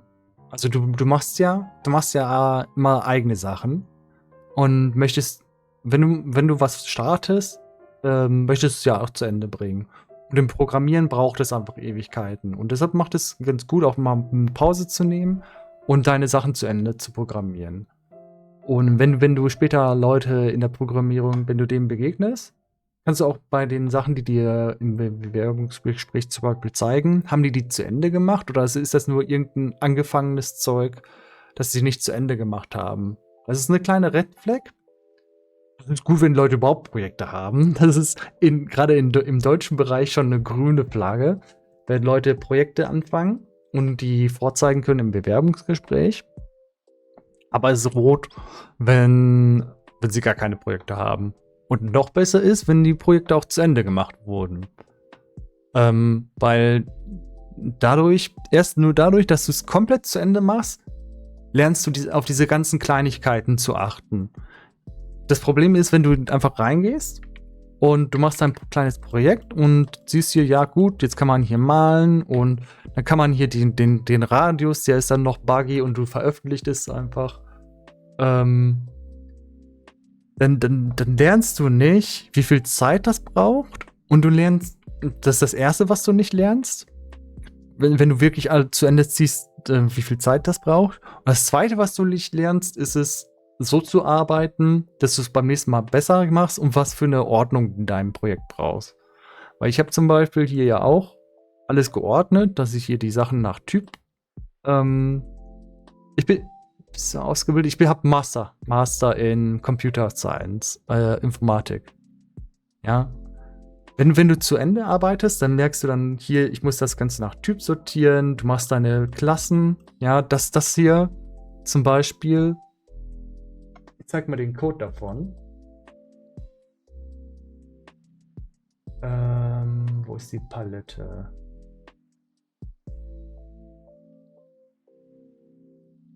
Space. Hier ist der Inspektor davon. Und das ist der Code davon, die Hauptmethode. Und du kannst direkt sehen, in wenigen Sekunden, okay, Create Brush Options. Das hier sind, glaube ich, die. Ach nee, das hier sind die Optionen. Diese Option. Dann kommt die nächste Methode. Create Source File Field. Das ist dieses Feld. Und dann in jedem Ding steht hier nochmal drin, okay, hier wird nur dieses Feld gemacht. Hier ist eine Methode, die macht nur dieses Feld. Transform Foldout. Und du kannst hier reingehen, direkt reinlesen, zack, zack, zack, jedes Feld hat eine Methode und dann Return. Und das ist halt, sowas lernt man erst, wenn man große Projekte versucht oder mittelgroße Projekte versucht und versucht, das so zu machen, dass du am Ende auch reingehen kannst und es warten kannst und wieder was ändern kannst. Dann hast du zum Beispiel einen Bug hier in dem Feld drin. Du kannst direkt hier reingehen, zack, öffnest das und aha, da ist das Feld und alles, was dieses Feld macht. Und das macht es easy zu warten. So, bin mal raus. Viel Spaß noch. Jo, thanks. Bye. Mit MVP Wave. Okay. Ich mache nichts fertig. 80% ist genug. Ja, das ist die richtige Einstellung. 80-20 Ratio. Also hast du es studiert? Ja klar, also Master kriegst ich glaube, man kriegt einen Master, ich glaube, Masters ohne Studium zu machen ist fast unmöglich. Wie bekommt man den Master? Nee, du kannst, warte mal. Du kannst ohne Studium einen Master bekommen. Max Zuckerberg hat ich glaube, einen Bachelor oder Master? Degree. Er hat ein Degree einfach geschenkt bekommen.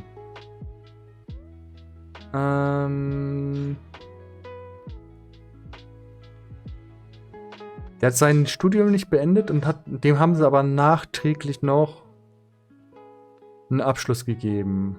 Jetzt sag doch mal, was er bekommen hat. Ja, hier. Erzählt mir jetzt bitte, was hat er für einen Abschluss? Mhm.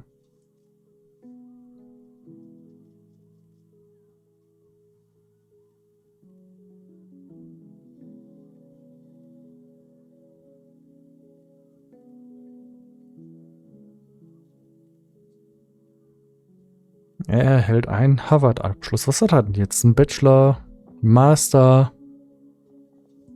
Tja. Ich glaube, die wissen das selber nicht.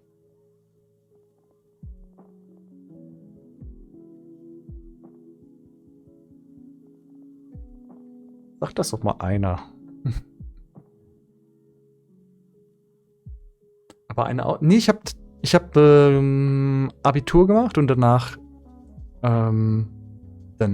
habe ich studiert. Ja.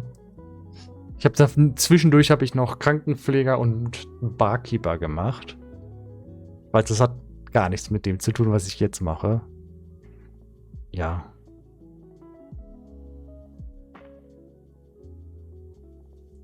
Aha. Ähm.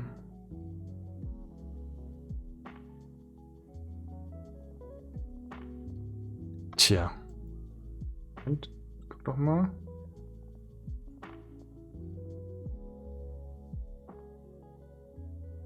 Also, es sagt keiner hier, welchen Degree der hat.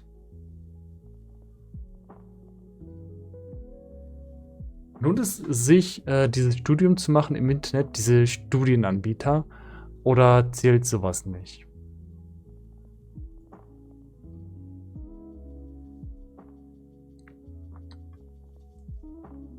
Kommt drauf an. Im praktischen, also du brauchst die Betreuung trotzdem. Und ein Studium zu machen, ohne die Kommunikation zu haben und die Interaktion mit anderen Kommilitonen und Doktoren oder Professoren, macht keinen Sinn. Weil der wissenschaftliche Austausch lebt dadurch, dass andere Leute ihr Wissen weitergeben an dich. Und du kannst alles ja mit Guides nachlesen und dir selber aneignen und programmieren. Und dann kommt sowas raus, dass alles, was du hier schreibst, zum Beispiel dann so aussieht. Hier ist jetzt eine Methode und die macht ein Feld nach dem anderen und das funktioniert dann auch. Aber erst im Studium, wo dann Leute mit Erfahrung reinkommen, erzählt dir dann einer, hey Bro, du kannst die Sachen auch in Methoden schachteln und versuch mal das ein bisschen zu refaktorisieren und zusammenzuschreiben und leserlicher zu machen und das kannst du so und so zu machen. Benutzt man nicht war oder wir benutzen war oder was Typen, die im Internet sagen, dass man war nicht benutzen kann, das ist schon outdated. Ja, sowas bekommt man erst durch den Austausch mit anderen Leuten damit. Und das ist dann auch wichtig. Ja. Am Ende wirst du trotzdem natürlich die meiste Zeit einfach vor dir alleine sitzen und Sachen lernen. Ja. Ich bin auch zu vielen Vorlesungen nur zur Hälfte hingegangen. Und jo. Mit Joni, mit den Katzen geht's super. Gestern war ich allerdings mit einer noch beim Tierarzt. Ja, weil er ein bisschen Blut gepinkelt hat. Ja. Es ist nicht so angenehm. Willst du eine Katze sehen? Ich hätte sogar gerade eine hier. Ich habe auch einen Taschenrechner in C# geschrieben. Oh, das ist cool. Der nur Ausgabe aufgerufen wird, aber mehrere Methoden nutzt und halt die Instanz gebaut. Ja.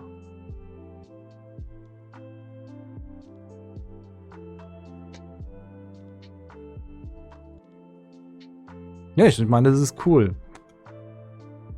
Es gibt auch Leute, die komplett, also wir sagen auch, wie mit Abschluss, wir sagen, es ist nicht wichtig, einen Abschluss zu haben, aber es ist wichtig, die Skills aus dem Abschluss zu haben. Deshalb wir haben das ja auch geöffnet in der Informatik, größtenteils wegen dem Fachkräftemangel, dass wir auch Leute in die Programmierung reinnehmen, die kein Studium haben oder auch keine Ausbildung haben. Aber es gibt die Einschränkung, die müssen auch wirklich Projekte gemacht haben und gut sein. Ja, es reicht nicht, jemanden zu nehmen. Ich würde auch niemanden einstellen, der sagt, er kann programmieren und hat schon Projekte gemacht. Ich habe es auch im Studium gesehen, auch im Beruf. Es gibt Leute, die programmieren dann und das, was sie programmieren, ist aber komplett unbrauchbar, weil es nicht teamworkfähig ist. Ja. Und diese Teamwork-Fähigkeit ist sehr, sehr wichtig. Und das kann eigentlich nur jemand, der einen Abschluss hat, beurteilen, weil der kann wirklich echt sagen, okay, nach Standards, die man international braucht, oder die Arbeit, die er macht, die ist überhaupt brauchbar. Beispiel Rechner. Rechner gleich Niveau Rechner und dann die Methodenaufruf Rechner.Ausgabe. Ja, das ist so cool.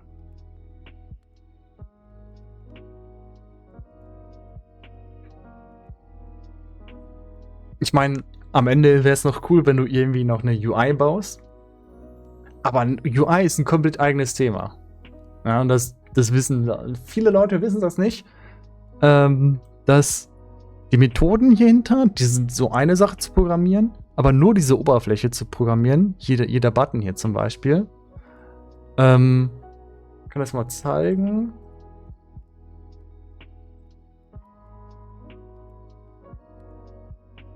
Wo ist es denn? Hier. Das hier sind die nur von diesem Fenster, die Methoden.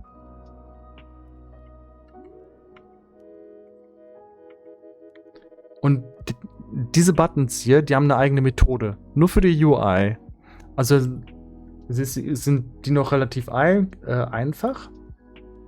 Die Buttons. Und die haben dann wieder eine andere Klasse, die heißt Tools.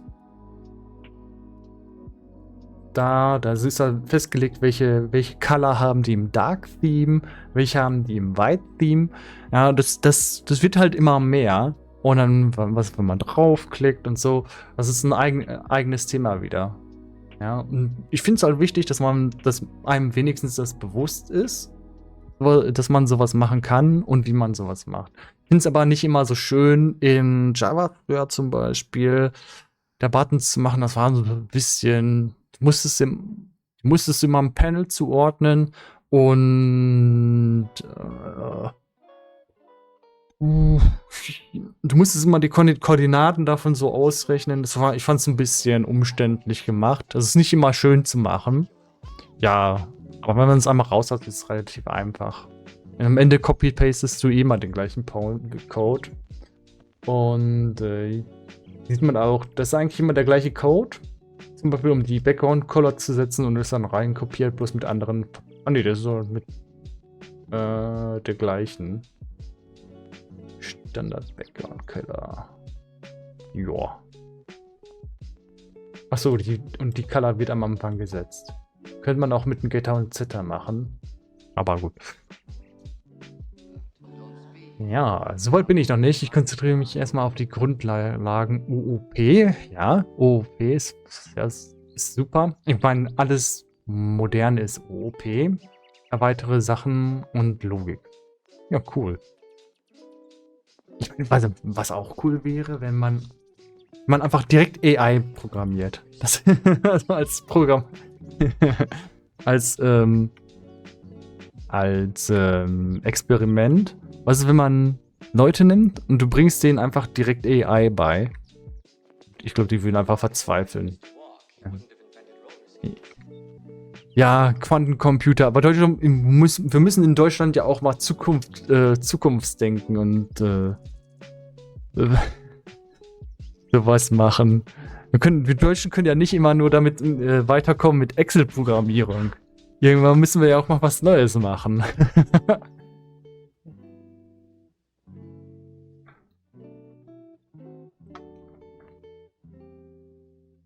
Aber ich glaube Quantenphysik, ja, das ist wirklich 80-20. 80% der Menschen werden das niemals verstehen, Quantenphysik. Mir inklusive. Ja. Also ich kann es verstehen, wenn ich mich wirklich hart konzentriere und mich da reinlese. Ich brauche aber Ewigkeiten. Und dann kommen irgendwelche Mathematiker an und sagen, hey Bro, was brauchst du so lange? Wir wollen heute auch noch was machen. Jo. Außerdem ist künstliche Intelligenz mehr Python. Ja, ja. Also künstliche Intelligenz ist von Python gesteuert und in Python steuerst du Skripte an, die dann wieder in C++ geschrieben sind. Weil die ganzen KI-Sachen, die laufen nicht in Python. Aber du musst nicht unbedingt C++ für KI benutzen. Also, weil du in Python ja alles dann C hast. Richtig, und C++ wandelt es in Assembler um.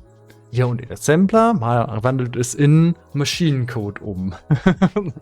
Glaube ich, oder? Ich glaube, so war es. Ja. 0101, genau. Im Binärcode.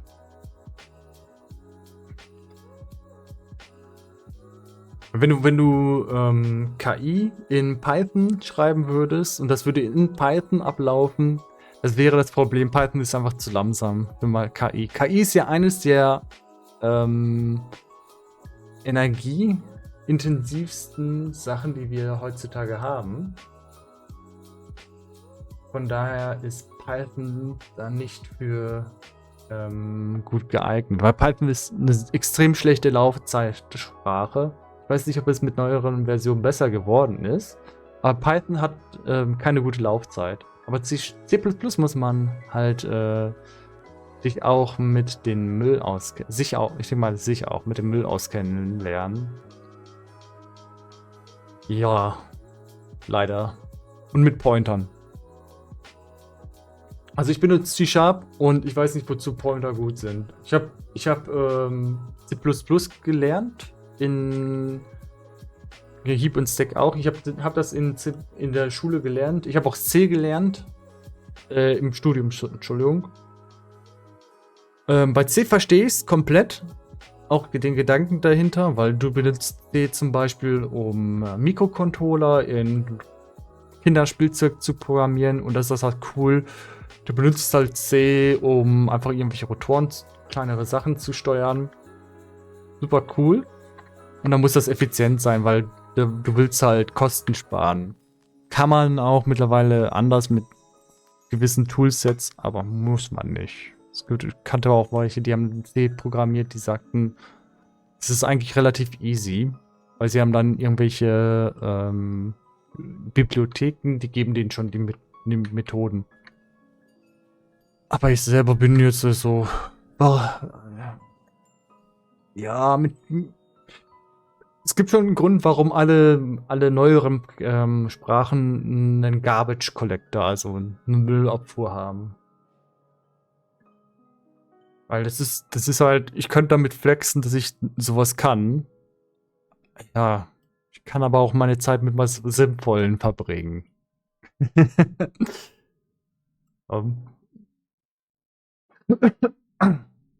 meine, du kannst auch die meisten Programme runterkürzen auf wenige Zeilen, die dann kein Mensch mehr versteht.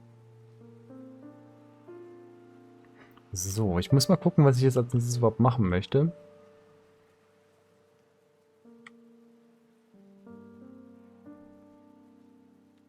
So.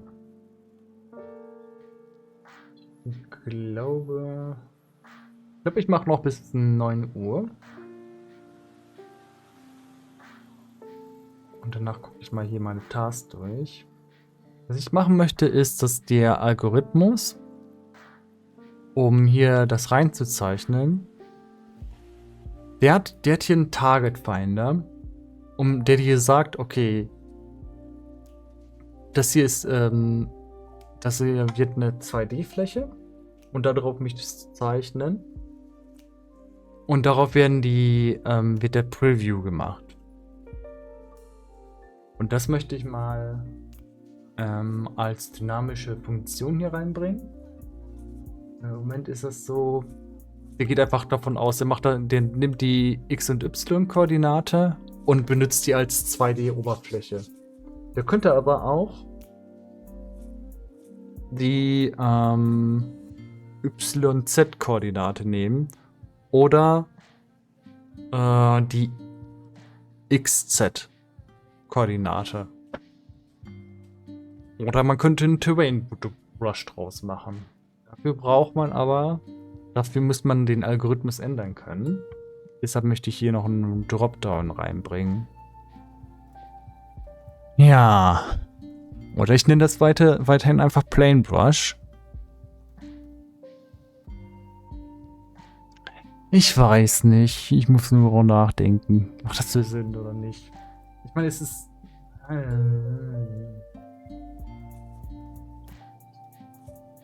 Ich meine, das macht gar keinen Sinn.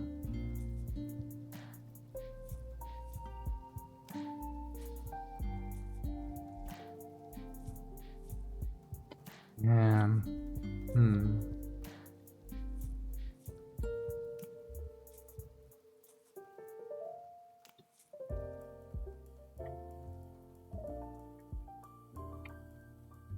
Tja.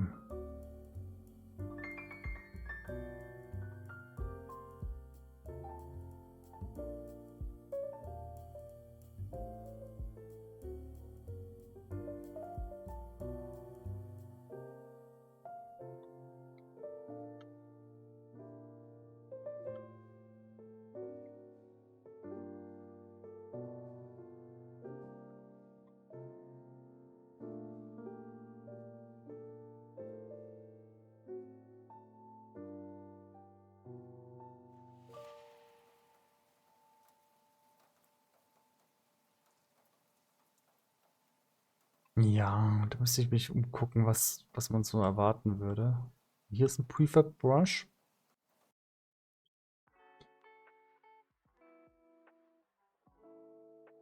Hier ist dein Code. Ja, okay. Gib mir eine Sekunde. Ich gucke eben, was vergleichbare Projekte bei sich haben. Ich gucke mal eben meiner Chronik.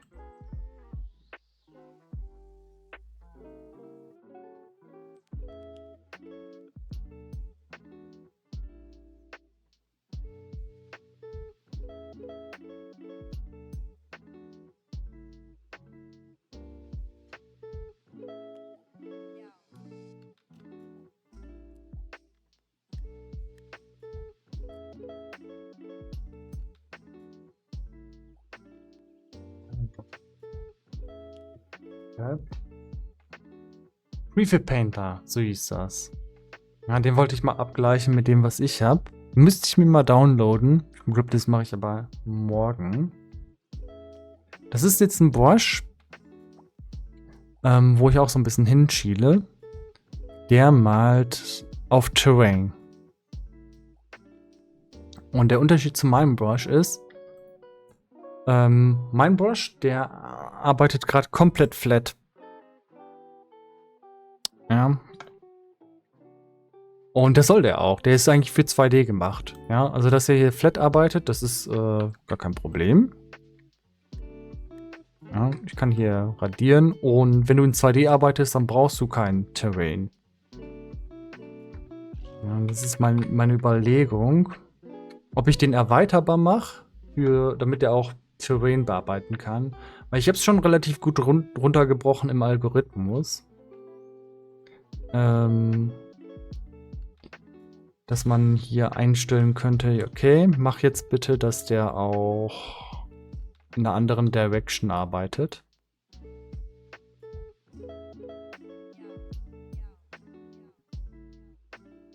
So.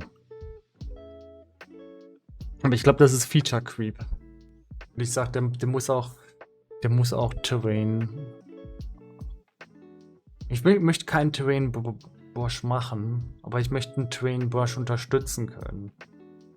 Dann müsste ich eigentlich. Das ist eigentlich eine neue Version dann wieder. Also das gehört nicht zum Grundbrush.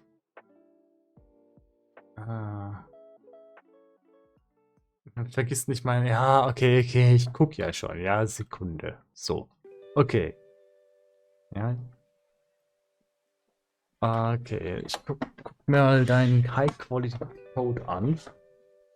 Was haben wir denn hier? Was ist das? Ich sehe Ist das ein Screenshot? Was ist das? Ist das hier ein Bild? Das ist ein Bild. Okay.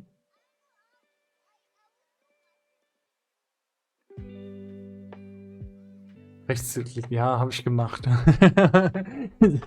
Ich hatte jetzt eigentlich GitHub erwartet oder irgendwas, wo man den Code sieht. Kannst du Git?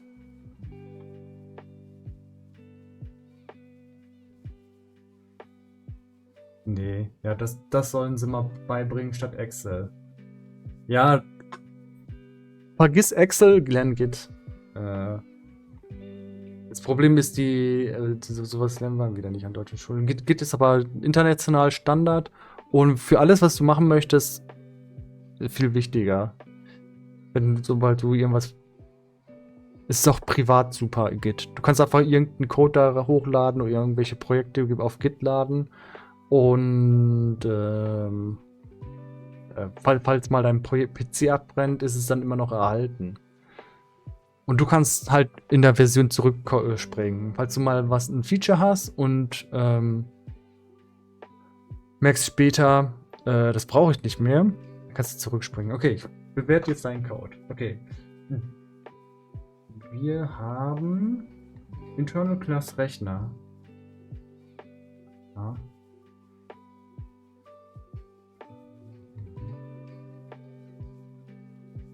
Wir haben String Eingang. Also das erste, was ich suche, ist, wo fängt es an?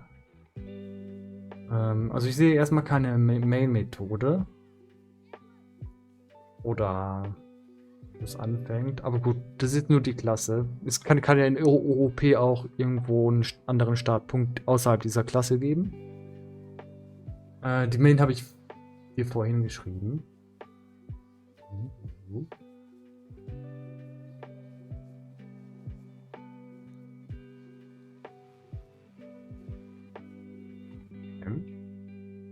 Beispiel Rechner. Achso, ja, okay. Rechner gleich Rechner. Ja. Ja, wie gesagt, die ist wahrscheinlich dann in einer anderen Methode drin. Mehr steht da nicht. Ja, okay, aber okay. Ich hätte jetzt eine Eingabe. String A. Aus der Konsole direkt, ja. Ich glaube, aus der Konsole könntest du sogar eine einzelne Methode aufrufen, aber bin ich mir nicht sicher. Public Double Auswahl. Und du benutzt die Konsole als UI. Oder die Konsole als Konsole. Readline. Eingabe. Eingabe. Dann passt du die Zahlen. Double Try Pass. Und ganz am Ende returnst du das Ergebnis. Return A. Okay. Und hier hast du noch, hier hast du eine Double-Ausgabe und hier hast du Void-Ausgabe. Ich gehe mal davon aus, dass hier ist nur eine Testmethode.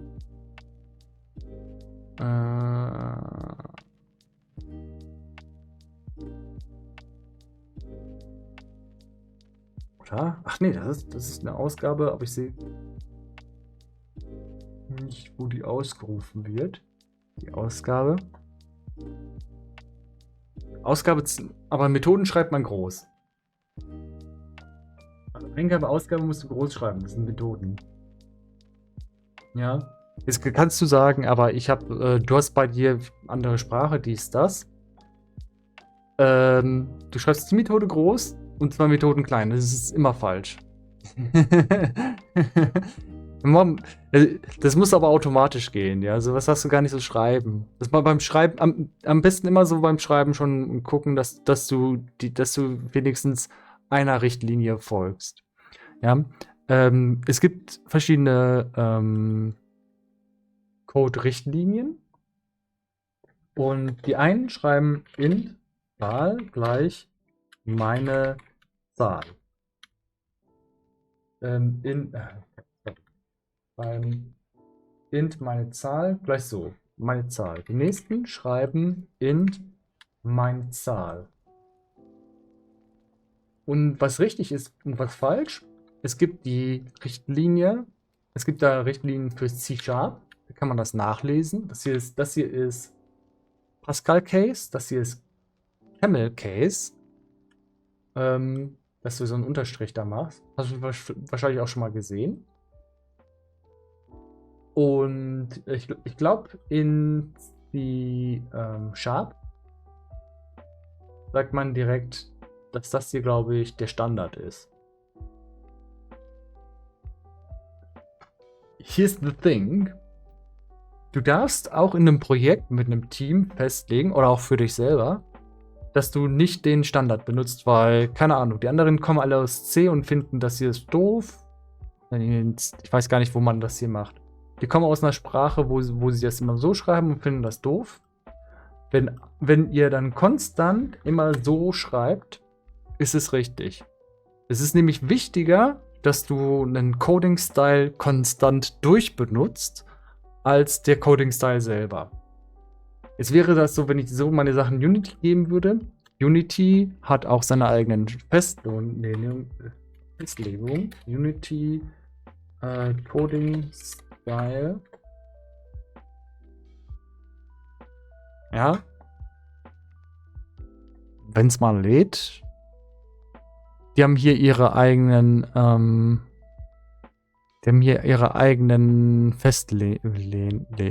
What the fuck, Dönerkiste? Die haben hier eigenen Festlegungen. Hier sagen sie zum Beispiel Pascal Case. Ist das hier übersetzt? Das ist doch nicht normal so. Das habe ich noch nie. Also Schlangenfall. Dönerkiste. Hier werden die Leerzeichen zwischen den Wörtern durch Bindestriche ersetzt. Die Wörter erscheinen dann auf einer Art Spieß aus Bindestrichen. Dönerkiste. Okay. Ja. Das ist doch hier automatisch übersetzt oder so. Sondern nicht normal. Ist doch. Hä? Oder? Programmierung. Dönerkiste. Nee, ich glaube, das ist. Ich glaube, das ist irgendwie eine schlechte Übersetzung hier.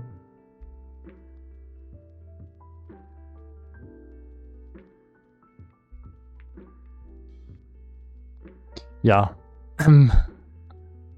Hungarian Notation kenne ich auch. Es ist ein bisschen komisch, dass es hier auf Deutsch ist. Eine Dönerkiste habe ich doch nie gehört, also interessant.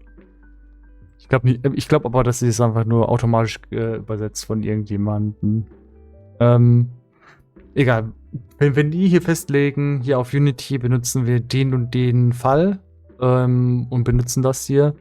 Das hatte ich jetzt eigentlich erwartet. Hier Unity hat hier ein Example. Wie sie das wollen. Und daran hat man sich dann zu halten. Und es ist wichtig, dass es konstant ist und immer wieder gleich benutzt wird. Das ist wichtiger, als zu sagen, so und so hat das zu sein in der Sprache immer. Das gibt es nämlich nicht. Es ist wichtiger, dass im Projekt oder in einer Logik alles konstant ist, sodass wenn du siehst, okay, der Methodenname wird groß geschrieben, dann ist es Methode. Trotzdem, wenn du Methodennamen klein schreibst, wird dich natürlich jeder Programmierer ein bisschen belächeln. Ich glaube, es gibt nicht viele Sprachen, wo man Methodennamen klein schreibt. Ja. Also, es würden alle sagen, das ist gerade ein bisschen weird. Ich lerne gerade mal eine Woche wieder. Davor habe ich ganze Zeit in der Pflege gearbeitet und das meiste wieder vergessen. Ja, das ist natürlich so eine Sache. Programmierung ist schon ziemlich unforgiving, wenn du nicht lernst. Es ist leider so, du lernst was und du vergisst es wieder. Und ich glaube, in der Pflege. Ja, also ich glaube, in der Pflege hast du auch Theorie, die du vergisst. So wie, ich weiß, ich glaube, du wirst auch viele Venen oder Arterien bestimmt schon vergessen haben und nicht mehr genau wissen. Also es gibt auch viele, was man einfach weiß, dadurch, dass man es wieder verwendet. Oder weißt du die ganzen Venen- und Arteriennamen? Müsstest du eigentlich wahrscheinlich eher vergessen. Würde ich jetzt davon ausgehen.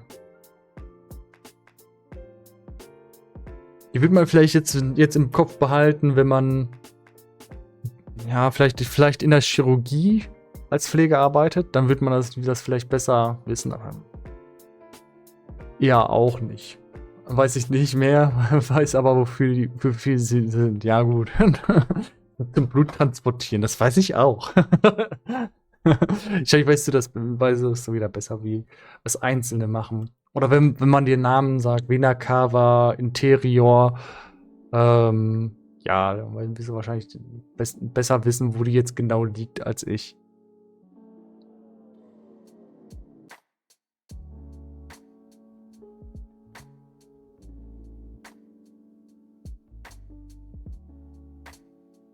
Okay, Venen haben Blut mit Kohlenstoffdioxid oder ohne? Ohne. Die kommen jetzt zurück. Also eher weniger. Moment, warte mal. Mit. Ah, verdammt. Eher mehr. Eher mehr, weil da ist der Sauerstoff ist verbraucht und dann haben sie eher mehr Kohlendioxid. Ja, sorry. Ich hatte an Sauerstoff gedacht, nicht Kohlendioxid. Ja, du hast natürlich recht. Und je länger das Blut durch den Körper zirkuliert und durch die Vene zurückkommt, desto weniger desto mehr Kohlenstoffdioxid ist in dem Blut drin. Ja.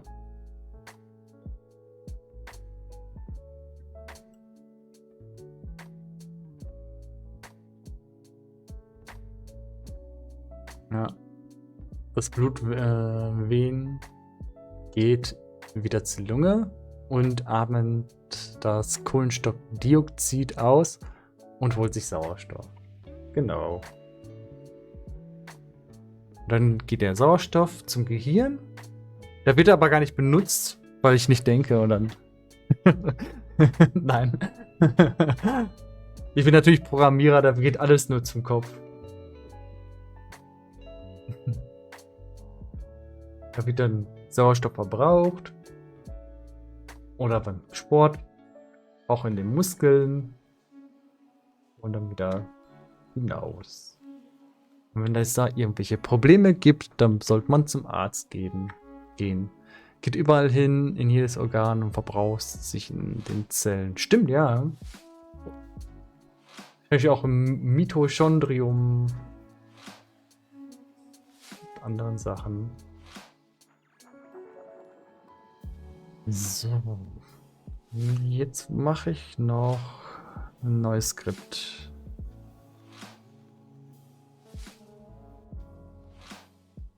Und zwar.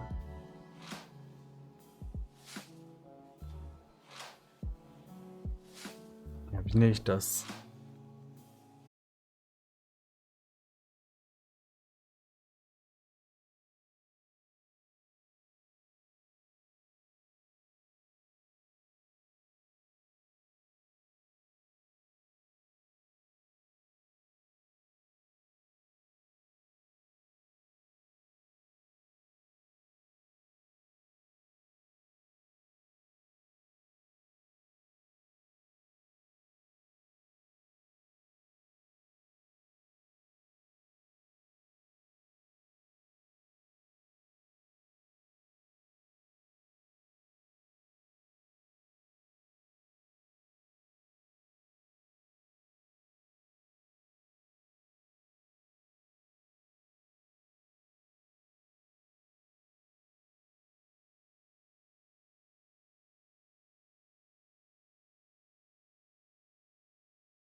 glauben, die zahlen mehr für die ganze Datenbank.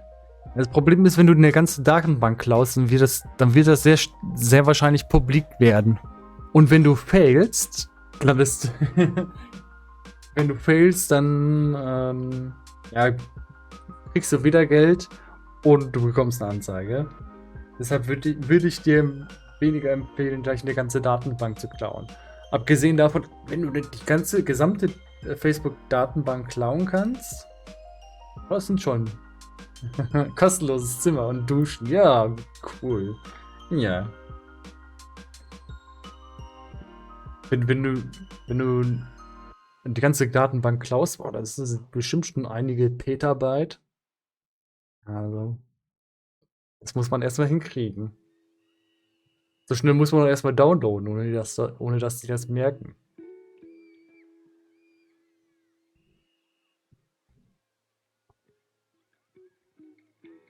Ich glaube, das wäre es einfacher, einfach bei denen. Ach nee, du kannst auch nicht mehr bei denen in den Server, weil das auf einer Cloud liegt. Ah, ja, das wird schwierig. Ich wollte gerade sagen, du kannst einfach auch bei denen in den Server einbrechen und die Datenbanken klauen. Aber selbst das geht ja nicht. Erstmal wären sie immer noch zu schwer, wenn du sie einfach nimmst und rausträgst.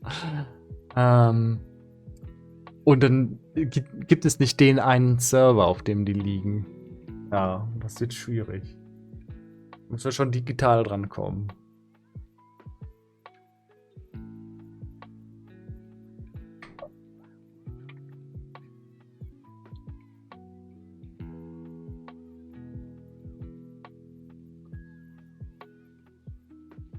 Ich führe einfach Markt und dann habe ich alles.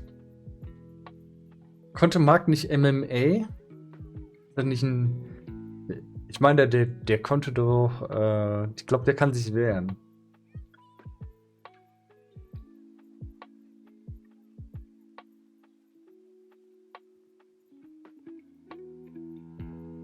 Ich glaube, der benutzt seine MMA-Fighting-Skills und buchtet dich ein. Ich glaube, das ist sehr schwierig. Nicht schlimm, einfach K.O. getroffen. Das funktioniert nicht, das ist ein Roboter. Und wenn du versuchst, Mark Zuckerberg zu K.O. tropfen, das ist bei dem einfach wie eine andere Flüssigkeit wie Schmieröl. Beim Roboter funktioniert das einfach nicht.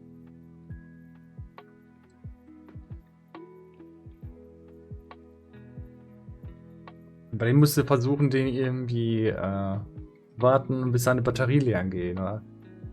Ja, der kriegt es einfach als Zäpfchen. Aha.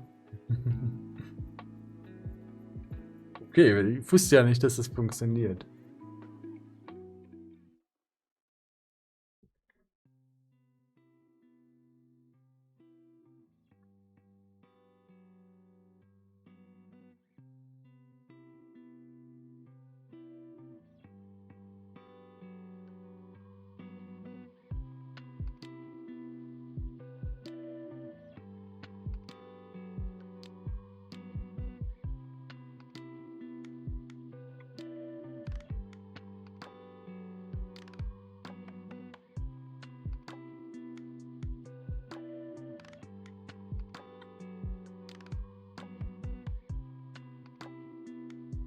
So, wir nehmen auf Klo.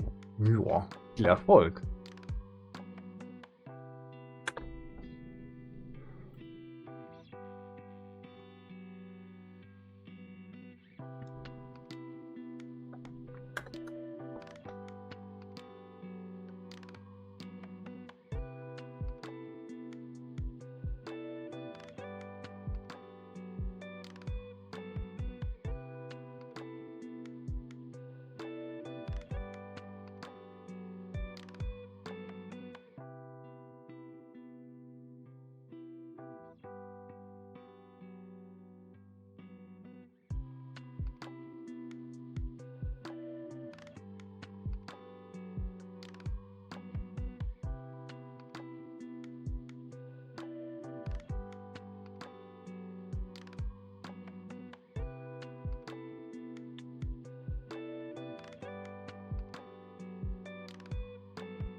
Panic Johnny, hallo, moin. Wie geht's denn so?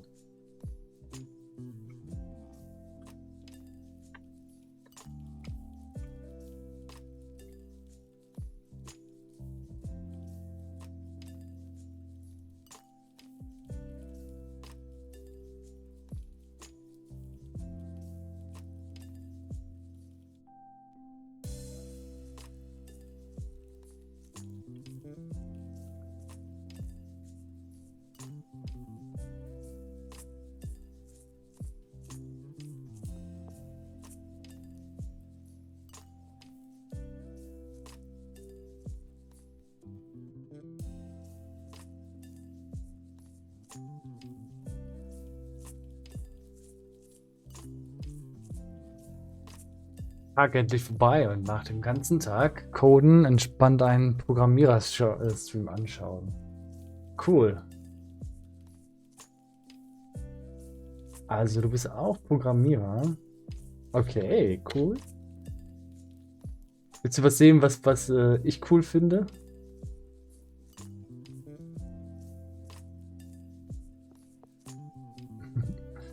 Der codet nicht, der klaut nur aus dem Internet. No. Also gerade nicht. Aber man könnte natürlich philosophisch sagen, ist nicht alles, was wir können, aus dem Internet geklaut? Ja, dann absolut 100%ig.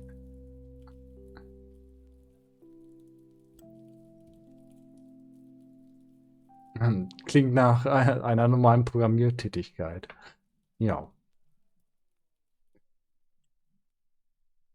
Man klaut eigentlich alles und mischt es neu zusammen.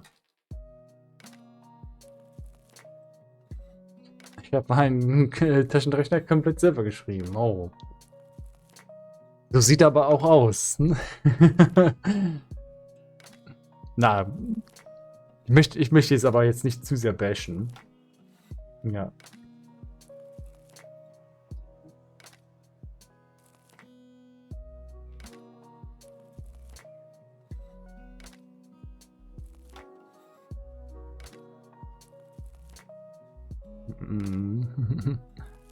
Das kann man erkennen. Hab den Link gefunden. Oh, das sieht man noch. Ja. Ich sag mal so, dafür, dass Philipp sagt, du bist Pfleger und machst das nur mal so, mal eine Woche programmieren, völlig in Ordnung. Also, der Anfang ist der High Quality. Und dann geht's bergab, ja. Ja, aber ich finde es in Ordnung. Also ich habe ja auch in der Schule programmiert oder im Studium. Und das ist dann ein ganz normaler Code, den man so schreibt. Ja.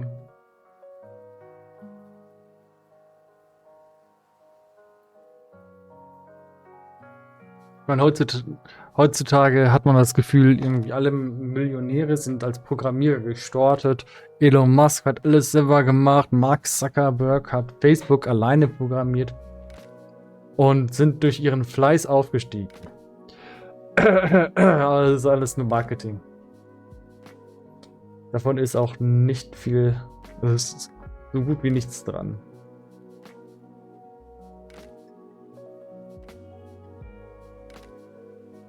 Ich habe vor ein Jahr Umschulung zum Informatiker gemacht, musste dann aber aufhören wegen Gesundheit und bin danach in die Pflege gegangen, als es mir wieder besser ging.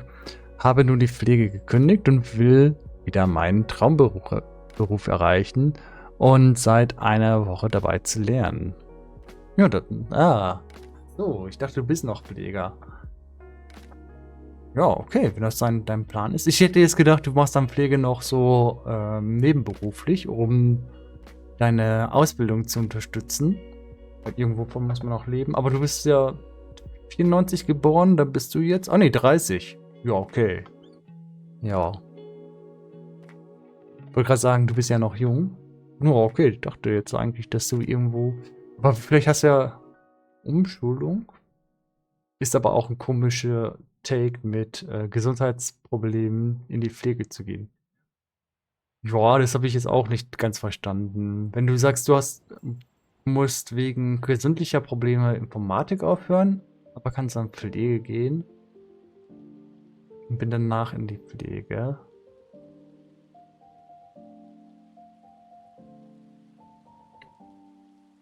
Ich bin jetzt davon ausgegangen, dass du die Pflege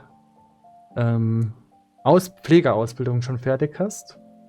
Und deshalb musstest du die Umschulung abbrechen. So hätte ich das jetzt interpretiert. Aber du kannst uns gerne aufklären, wie es wirklich war.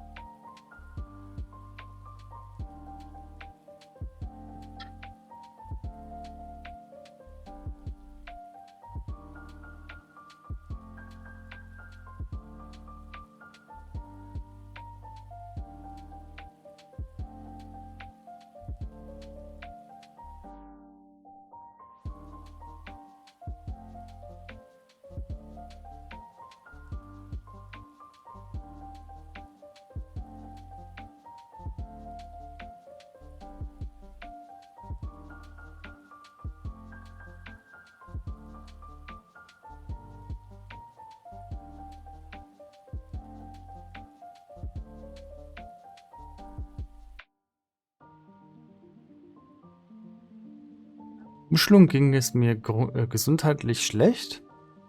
Hab dann aufgehört 1,5 Jahre und danach Pflege, weil ich keine Umschulung mehr bekommen habe. Bin erst in die Pflege, als es mir besser ging. Okay, interessant.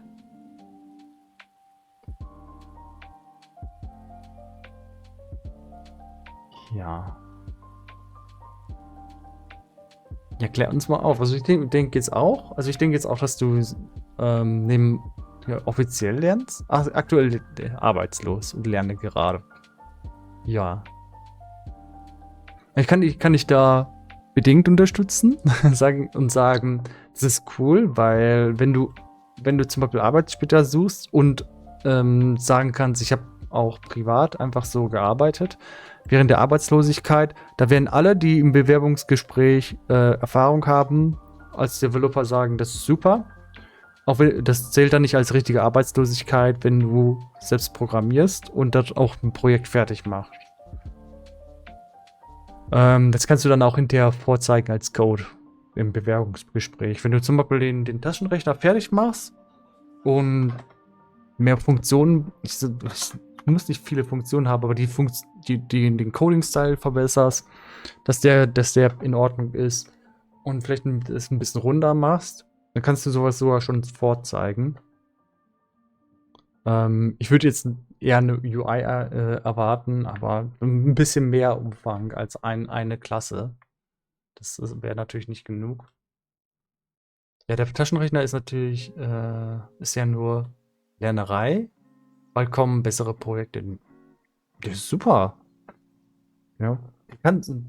Wenn ich von Leuten, wenn ich Leute einstelle und ich gucke von denen den Code an, und ich würde einen Taschenrechner bekommen, ich würde nicht sagen, ja, okay, das ist jetzt jemand, der keine Ahnung hat. Ich würde jetzt bei dir sagen, der Umfang ist schlecht, ist gering. Im Vergleich wahrscheinlich zu dem, was andere schicken. Und natürlich, gut, du würdest natürlich das so reinschicken, dass deine Methodennamen zum Beispiel nicht klein geschrieben ist. Das denke ich mal. Ja. Aber wenn man sich Code von anderen Leuten anguckt, du willst ja gar keine großen Projekte die angucken. Ja, wenn ich von Leuten den Code angucke, dann achte ich eher darauf, dass zum Beispiel abstrakte Klassen sehe ich, dann weiß ich, okay, direkt, der weiß ein bisschen mehr von objektorientierter Programmierung. Wenn ich reingucke und ich sehe sowas wie hier, wenn der mal kompiliert, sorry. Wo habe ich die Palette? Hier ist die Klasse für diese Palette, für dieses Fenster. Und ich sehe hier, da wo Create GUI steht, ist statt einer Menge Code und dann nur irgendwie ein paar Zeilen die Methoden aufrufen. Dann weiß ich direkt, okay, der weiß, wie man leserlichen Code macht. Der weiß, wie man Methoden refaktorisiert in Parts, die Sinn machen, die man auch gut warten kann, wenn der seinen Code anderen Leuten gibt. Die können sich direkt einlesen, das ist gut für die Teamfähigkeit. Sowas ist halt cool. Und der kann strukturiert denken und Sachen in logische Partitionen einordnen. Sowas hier zum Beispiel mega. Wenn ich dann solche Methoden nur bekommen würde, die ist jetzt gar nicht so lang. Ja, wenn die jetzt hier 200, 300 Zeilen geht, da gehe ich mit meinen Augen dann auch nur so rüber und sag mir so, ja, das werde ich mir jetzt nicht alles direkt so angucken. Das wird irgendwann zu kompliziert. Aber ich sehe hier zum Beispiel, die Methoden, die sind immer nur relativ kurz und machen was. Die sagt hier, create a brush list und create eine Liste. Ja, und hier die Liste, die ist dann in einer anderen Klasse wieder definiert. Sowas ist Clean Code. Clean Code, ja. Es sind eher Richtlinien. Ja, wenn man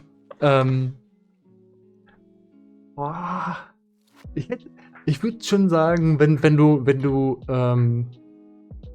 Erfolg haben willst, und ich meine nicht beruflichen, sondern projektlichen, dann ist Clean Code fast ein Gesetz.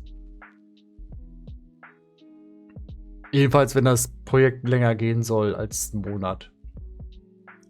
Weil wenn du mit Leuten zusammenarbeitest und du möchtest die Sachen warten, testen, verstehen, ihr müsst euch in eure Sachen einlesen. Das ist immer ein Mehrwert, wenn du weißt, wie man Clean Code schreibt. Weil auf lange Dauer ist es einfach schön, wenn du direkt hier reingehen kannst und musst nicht so viel Text lesen, sondern hier ist ein View und da kommt ein Logo rein. Und da ist eine Methode, die sagt, okay, mach dieses Logo. Und das macht dieses Logo.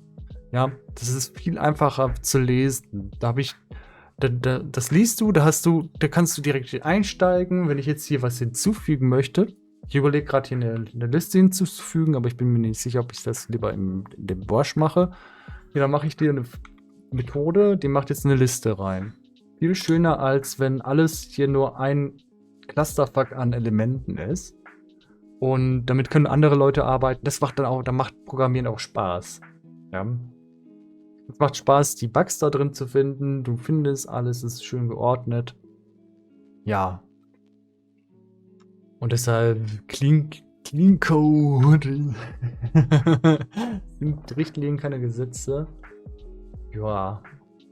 Das ist nur dann eine Richtlinie oder Clean Code kannst du dann ignorieren, wenn du eine Woche lang für ein Projekt Zeitarbeit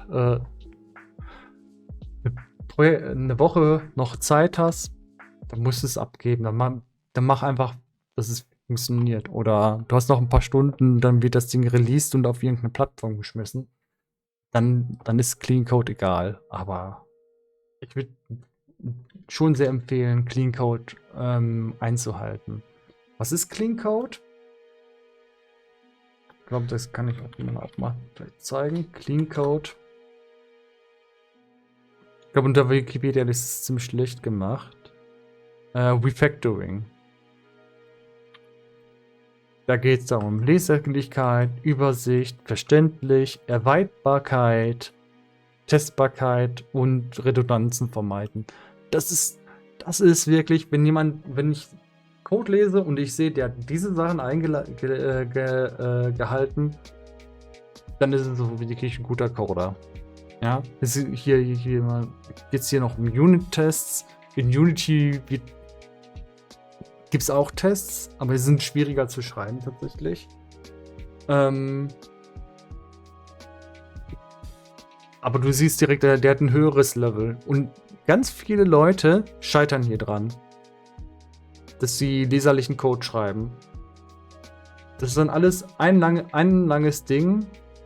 Mit hunderten von Zeilen, da arbeitest du nicht gerne mit. Und auch, wenn du Leute hast, die meinen dann, du sollst dich da reinlesen und alles von denen verstehen, da sage ich, das ist schon so ein bisschen, da kannst du, aber es ist nicht immer dein Job, alle Tausende von Zeilen von einem Projekt zu verstehen. Das wird irgendwann, macht keinen Sinn. Ja. Ich meine vor allem, dass man nicht übertreiben soll. Ich hätte da einen Kollegen, der macht die Sachen zu klein, fieselig, dass man total den Überblick verliert und am Ende nur noch ein Einzeiler mit tun. Ja, wenn du dann...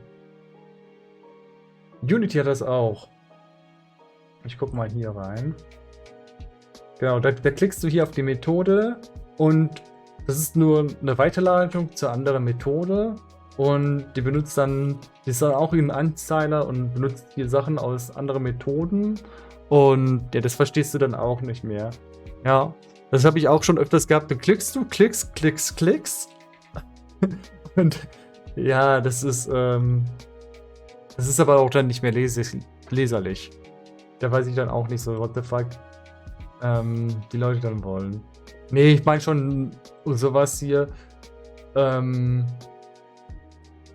sagt so 100 Zeilen. Wenn du 100 Zeilen in einer Methode hast, kannst du immer daraus 2 Methoden machen. Ja, ab 100 Zeilen. Ich habe auch Methoden, die sind 100 Zeilen. Und dann sage ich, da kann nicht eine zweite Methode draus machen. Man kann es aber auch sein lassen. Ja. Aber ab 100 Zeilen und mehr, mach lieber 2 Methoden raus. Du kannst meistens dann noch drüber nachdenken, wie mache ich das, dass man dann drüber fliegt und siehst, okay, jedes Ding macht nur eine Sache und gibt einen Return. Ja, sodass man es dann auch warten kann. Das hier ist ein schönes Beispiel und man verbringt auch viel Zeit damit, die Sachen so zu ordnen, dass die einzelne Sachen machen. Ja, ich kann natürlich Panic Johnny verstehen, wenn du sagst so, ja, ich habe hier irgendeinen Bro, der macht nur Terz damit und am Ende ist es immer noch ein Werkzeug oder eine Methode, um einen Job zu machen und du willst ein Produkt rausbringen, ein Ergebnis erzielen. Das ist am Ende dein Ziel. Der Code ist nicht dein Ziel. Dein Code ist natürlich das Ding, das Werkzeug, das du benutzt, um zum Ziel zu kommen. Also man muss es auch beim Coden nicht übertreiben, aber es macht selten es macht keinen Sinn, gar keinen Code-Qualität zu haben. Oder man muss schon verstehen, warum es diese Prinzipien gibt. Und gerade wenn du nicht weißt, wie lange du damit arbeitest, oder wenn du weißt, da wird noch Jahre mit gearbeitet, dann ist das wiederum wichtig, Clean Code zu schreiben. Aber Einzeiler bin ich auch kein Code von. Bei dem hier bin ich auch so, ja, es macht Sinn, weil man hier dann sehen kann direkt, was das Ding macht. Normalerweise würde ich hier draus aber keine Methode machen, weil dann springst du zu viel. Aber es macht hier nur Sinn, weil man sieht, hier wird ein visuelles Element erstellt. Das besteht aus anderen visuellen Elementen. Das hier ist ein visuelles Element. Diese Bar hier ist ein Element. Und das hier ist ein Element. Das ist ein Element. Und dann kommt hier ein Inspektor, das ist ein Element. Und das ist alles. Und das so ein bisschen runterzubrechen, damit es nicht eine große Methode wird. So. Add Flip. Auch für alleine sollte man auf gute Quote-Qualität achten. Ich sehe auf vielen Streams, wie die Leute erstmal alles einfach runtertipseln und danach meinen, dass sie es korrigieren. Ja. Also beim ersten Mal, wenn du so Sachen schreibst, das erste, was ich mache, ist, ich versuche erstmal, dass es funktioniert und keine Bugs hat. Und dann refaktorisiere ich. Manchmal kann ich schon Clean Code direkt schreiben, wenn ich weiß, was ich tue. Aber wenn ich gar nicht weiß, was ich tue, dann muss ich erstmal gucken, welche Methoden benutze ich und was möchte ich machen. Was einem helfen kann, ist, wenn ich hier eine neue Methode mache. Machen wir eine neue Methode. Private Visual Element create target row algo list. So, das ist eine Methode, die ich tatsächlich auch brauche. Und ich brauche ein visuelles Element, das will ich auch am Ende return. Das Algo List Container und return die. Und jetzt kann man zum Beispiel anfangen, statt zu coden, schreibst du erstmal einen Pseudocode hier rein in Kommentaren. Find all available algorithms. Habe ich das wahrscheinlich halt? Ne, habe ich richtig geschrieben.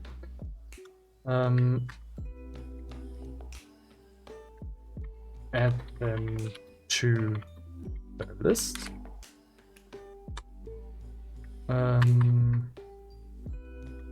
Create a dropdown and add the list. Ja, dass man sich hier schon mal einen Fahrplan erstellt. Was möchte ich in dieser Methode machen? Und dann kann man die Kommentare stehen lassen und man hat seinen Code schon kommentiert. Das ist halt super, wenn du schon weißt, was du in etwa machen möchtest. Damit hast du direkt schon deinen Code kommentiert. Ja.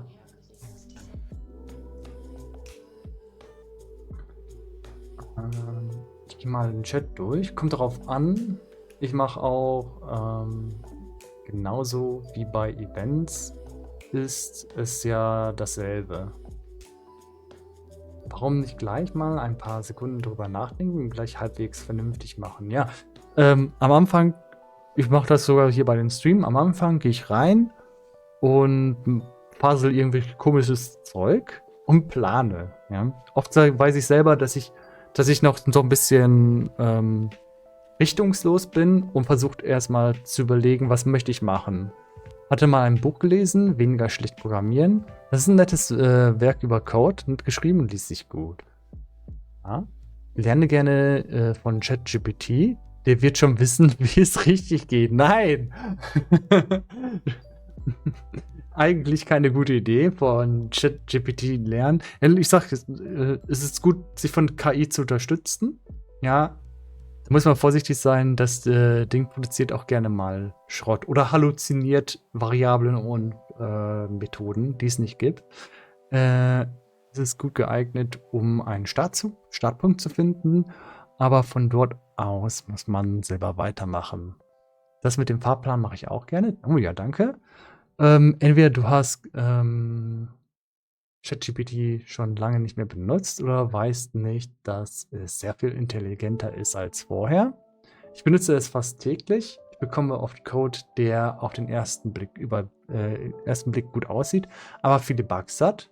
Ja, Code schreiben solltest du damit nicht machen, um die Basic zu lernen und die OOP und so weiter. Ja, ich denke auch. Ich benutze also hier KI zum Beispiel für mathematische Probleme, weil ich sage, da ist KI mit Rotation schneller als ich. Ich komme da nicht so gut hinterher wie ChatGPT. Aber den Code muss man auch anpassen. Ja. Und wenn man gar keine Basic hat, also ich bin schon Leuten begegnet, die sagen, sie machen alles mit ChatGPT. Und das kann gut gehen, wird aber oft auch Probleme haben. Spätestens, wenn es darum geht, seinen Code anzupassen.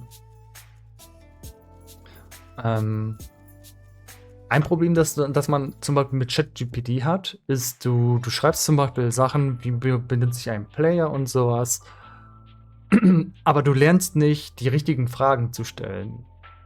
Wenn ich hier zum Beispiel schreibe, create a vector 3 direction from a given rotation and normal, change by an angle on that normal. Ja, das ist schon eine sehr überlegte Frage, die sehr spezifisch ist. Wenn man nur mit ChatGPT lernt, gib mir mal einen Angle in der Rotation. Ja, das ist übrigens der Algorithmus, den ich hier benutze, um zu malen. Ja, das hier ist das, was ich damit kreiert habe. Ich habe es tatsächlich dann auch noch anpassen müssen. Also ich habe das nicht 1:1 aus ChatGPT genommen, sondern noch ein paar Anpassungen gemacht. Ja,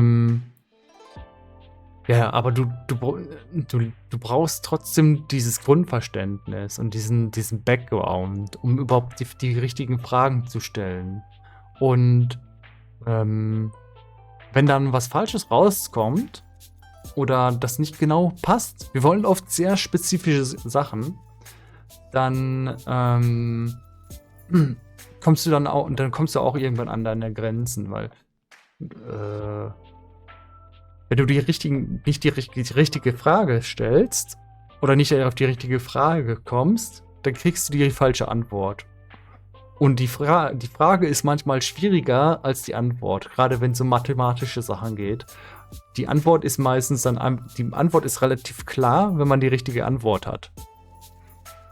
Die Antwort ist klar, wenn man die richtige Frage hat.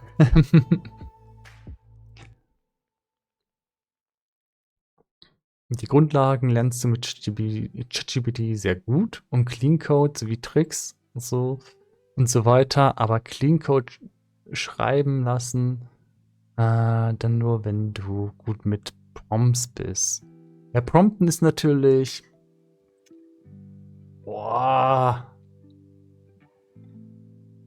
ja, das ist schwierig. Ich würde dir sagen, in Zukunft, damit du von KI profitierst und es gut einsetzt und damit deine Zeit nicht verschwendest, ist es nett, wenn du verstehst, wie Prompts funktionieren und wie du damit arbeitest. Ja.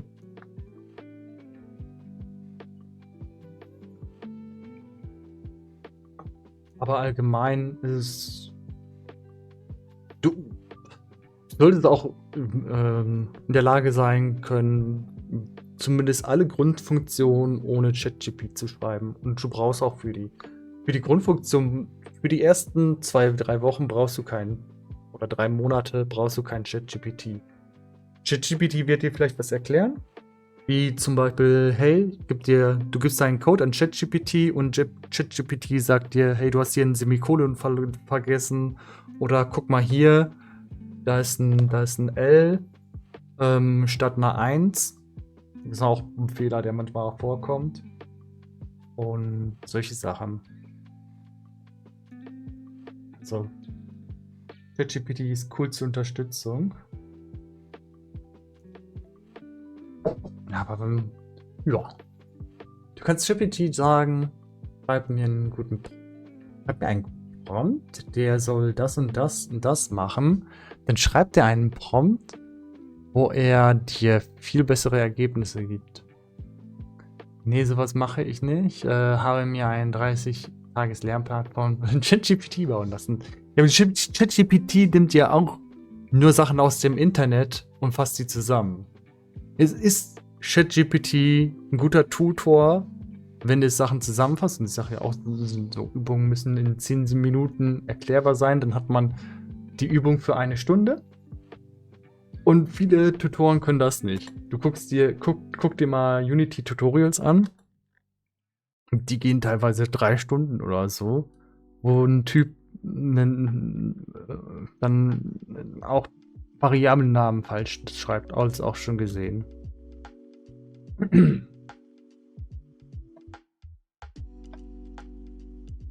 Aber ich bin mal interessant. Auf der anderen Seite, ich muss sagen, ich bin ja auch, sag mal, altbacken. Dass ich noch alles selbst coden gelernt habe. Wir müssen, glaube ich, in Zukunft auch damit abfinden, dass Leute komplett mit ChatGPT oder so coden werden. Im Moment ist es nicht möglich, nur mit ChatGPT zu coden.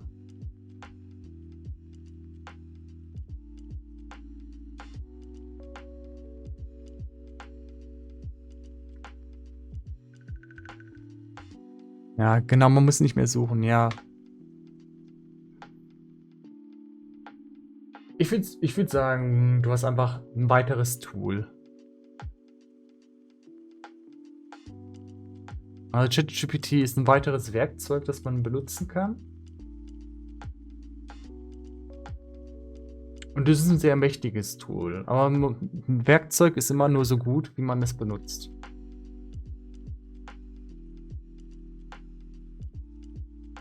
So dass Leute jetzt auch meinen, kann ChatGPT für alles nutzen und Programmierer braucht man nicht mehr. Ja, viel Erfolg. Wird nicht passieren.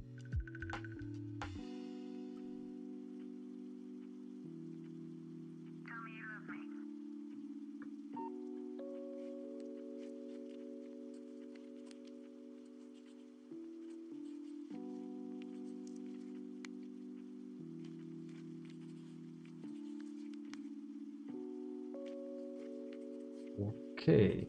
Aber ich habe gesagt, ich mache heute bis 9 Uhr. Und die haben jetzt schon nach 9 Uhr. Jo, thanks for tuning in. Danke fürs Zuschauen. Und bis zum nächsten Mal. Ich code auch selber. Ja, cool. Oh, ich sehe gerade, mein Chat hier, der funktioniert auch nicht mehr. Ja, ich muss mal meine Sachen hier generell ein bisschen überarbeiten. Ja. Aber egal. Ja. Ich habe noch eine Sache. Ich mache noch am Ende meine Reflexion. Da habe ich hier. Das ist jetzt bei meine Liste von Tasks, die ich habe. Die kann man im Word machen. Ich habe die auch mal im Internet auf Bitbucket, glaube ich, gemacht. Und bin jetzt aber wieder übergegangen, das einfach im Word zu machen, weil es ein bisschen schneller zu öffnen ist. Ihr könnt es auch in irgendeinem anderen Texteditor, Notepad oder so machen. Oder LibreOffice. Ist egal. Hauptsache, man hat irgendwo seine Tasks niedergeschrieben. Und zwar habe ich hier noch Create Fold-Out Brush Options. Das ist dieses Fold-Out. Das ist fertig. Das kann ich jetzt abhaken. Das kommt raus. Change Brush Option Visibility depending on Selected Tool. Das ist das hier. Das hier andere Optionen sind, je nachdem welches Tool ich habe. Das ist fertig. Define Hotkey to change Brush Radius. Das ist das hier. Das mache ich jetzt gerade mit dem Hotkey. Das ist auch fertig. Das ist super. Draw function with radius create 2D coordinates with draw cells. Mit draw cells. Ja, das ist halbwegs fertig. Also ich kann ja jetzt hier reinklicken und malen. Ich muss es aber nochmal refaktorisieren als Methode. Aber es ist schon ziemlich gut fertig. Bin ich schon recht zufrieden mit. Map Draw Cells onto Target. Ja, Box Fill Function ist nicht fertig. Das ist dann, dass man das gleiche machen kann, bloß du machst hier eine Box. Ich glaube, das macht gar keinen Sinn in 3D. Aber ich glaube, das macht keinen Sinn in 3D. Ja, das ist nicht kompatibel. Das muss raus. Weil jetzt, das macht in 2D Sinn. Oh, ja. Das macht in 2D Sinn, dass du hier eine Box machen kannst. Und die Idee ist, das wird dann hier eine Box machen, als würdest du mit einem Brush hier rüber gehen. Sehe ich jetzt kein Preview.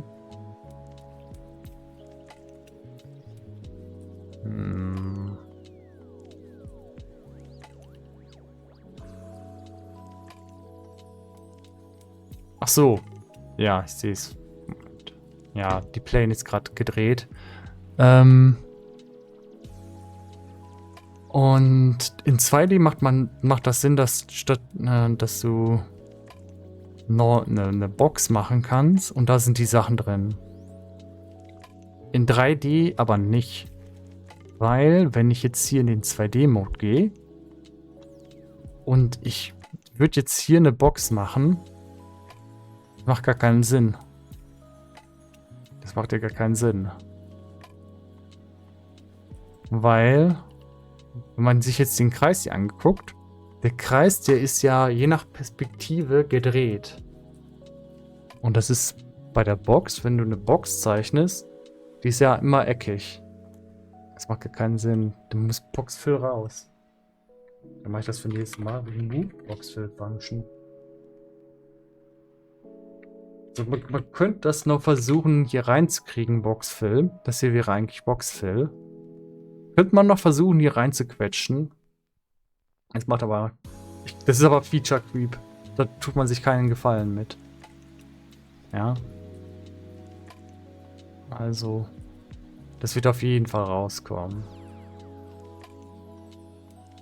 Dann habe ich heute einen Bug gefunden, den ich checken muss. Check. Updated. Preview after changing rotation or scale.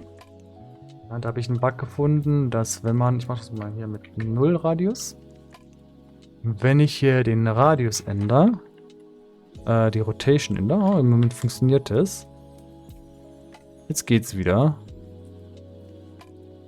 Aber wenn ich hier 2 Werte habe, dann ändert er das manchmal nicht. Da weiß ich aber nicht genau warum. Es scheint zu funktionieren, das ist ein bisschen eigenartig. Und da muss ich auf jeden Fall noch hinterher. Jetzt geht's.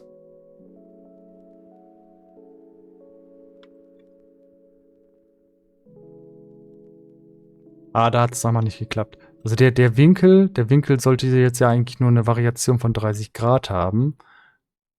Das hier sind aber mehr als 30 Grad. Also da ist irgendwo ein Bug. Ja. Auch bei der Scale, wenn ich jetzt hier eingebe... Ja, das ist ja nicht eine Scale von 1. Da ist irgendwo ein Bug. Ja, jetzt habe ich die Rotation auf 0 gesetzt. Das hätte eigentlich so ein Stein mehr sein müssen. Also da ist noch irgendwo ein Bug, der muss raus.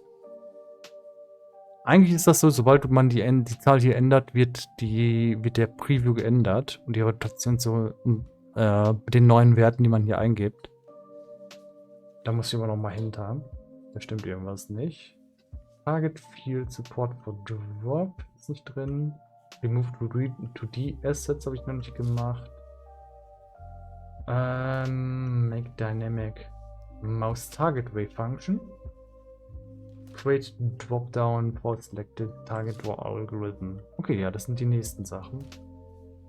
Ja, der Prototype für den Inspektor ist fertig. Der müsste jetzt aber... Ja.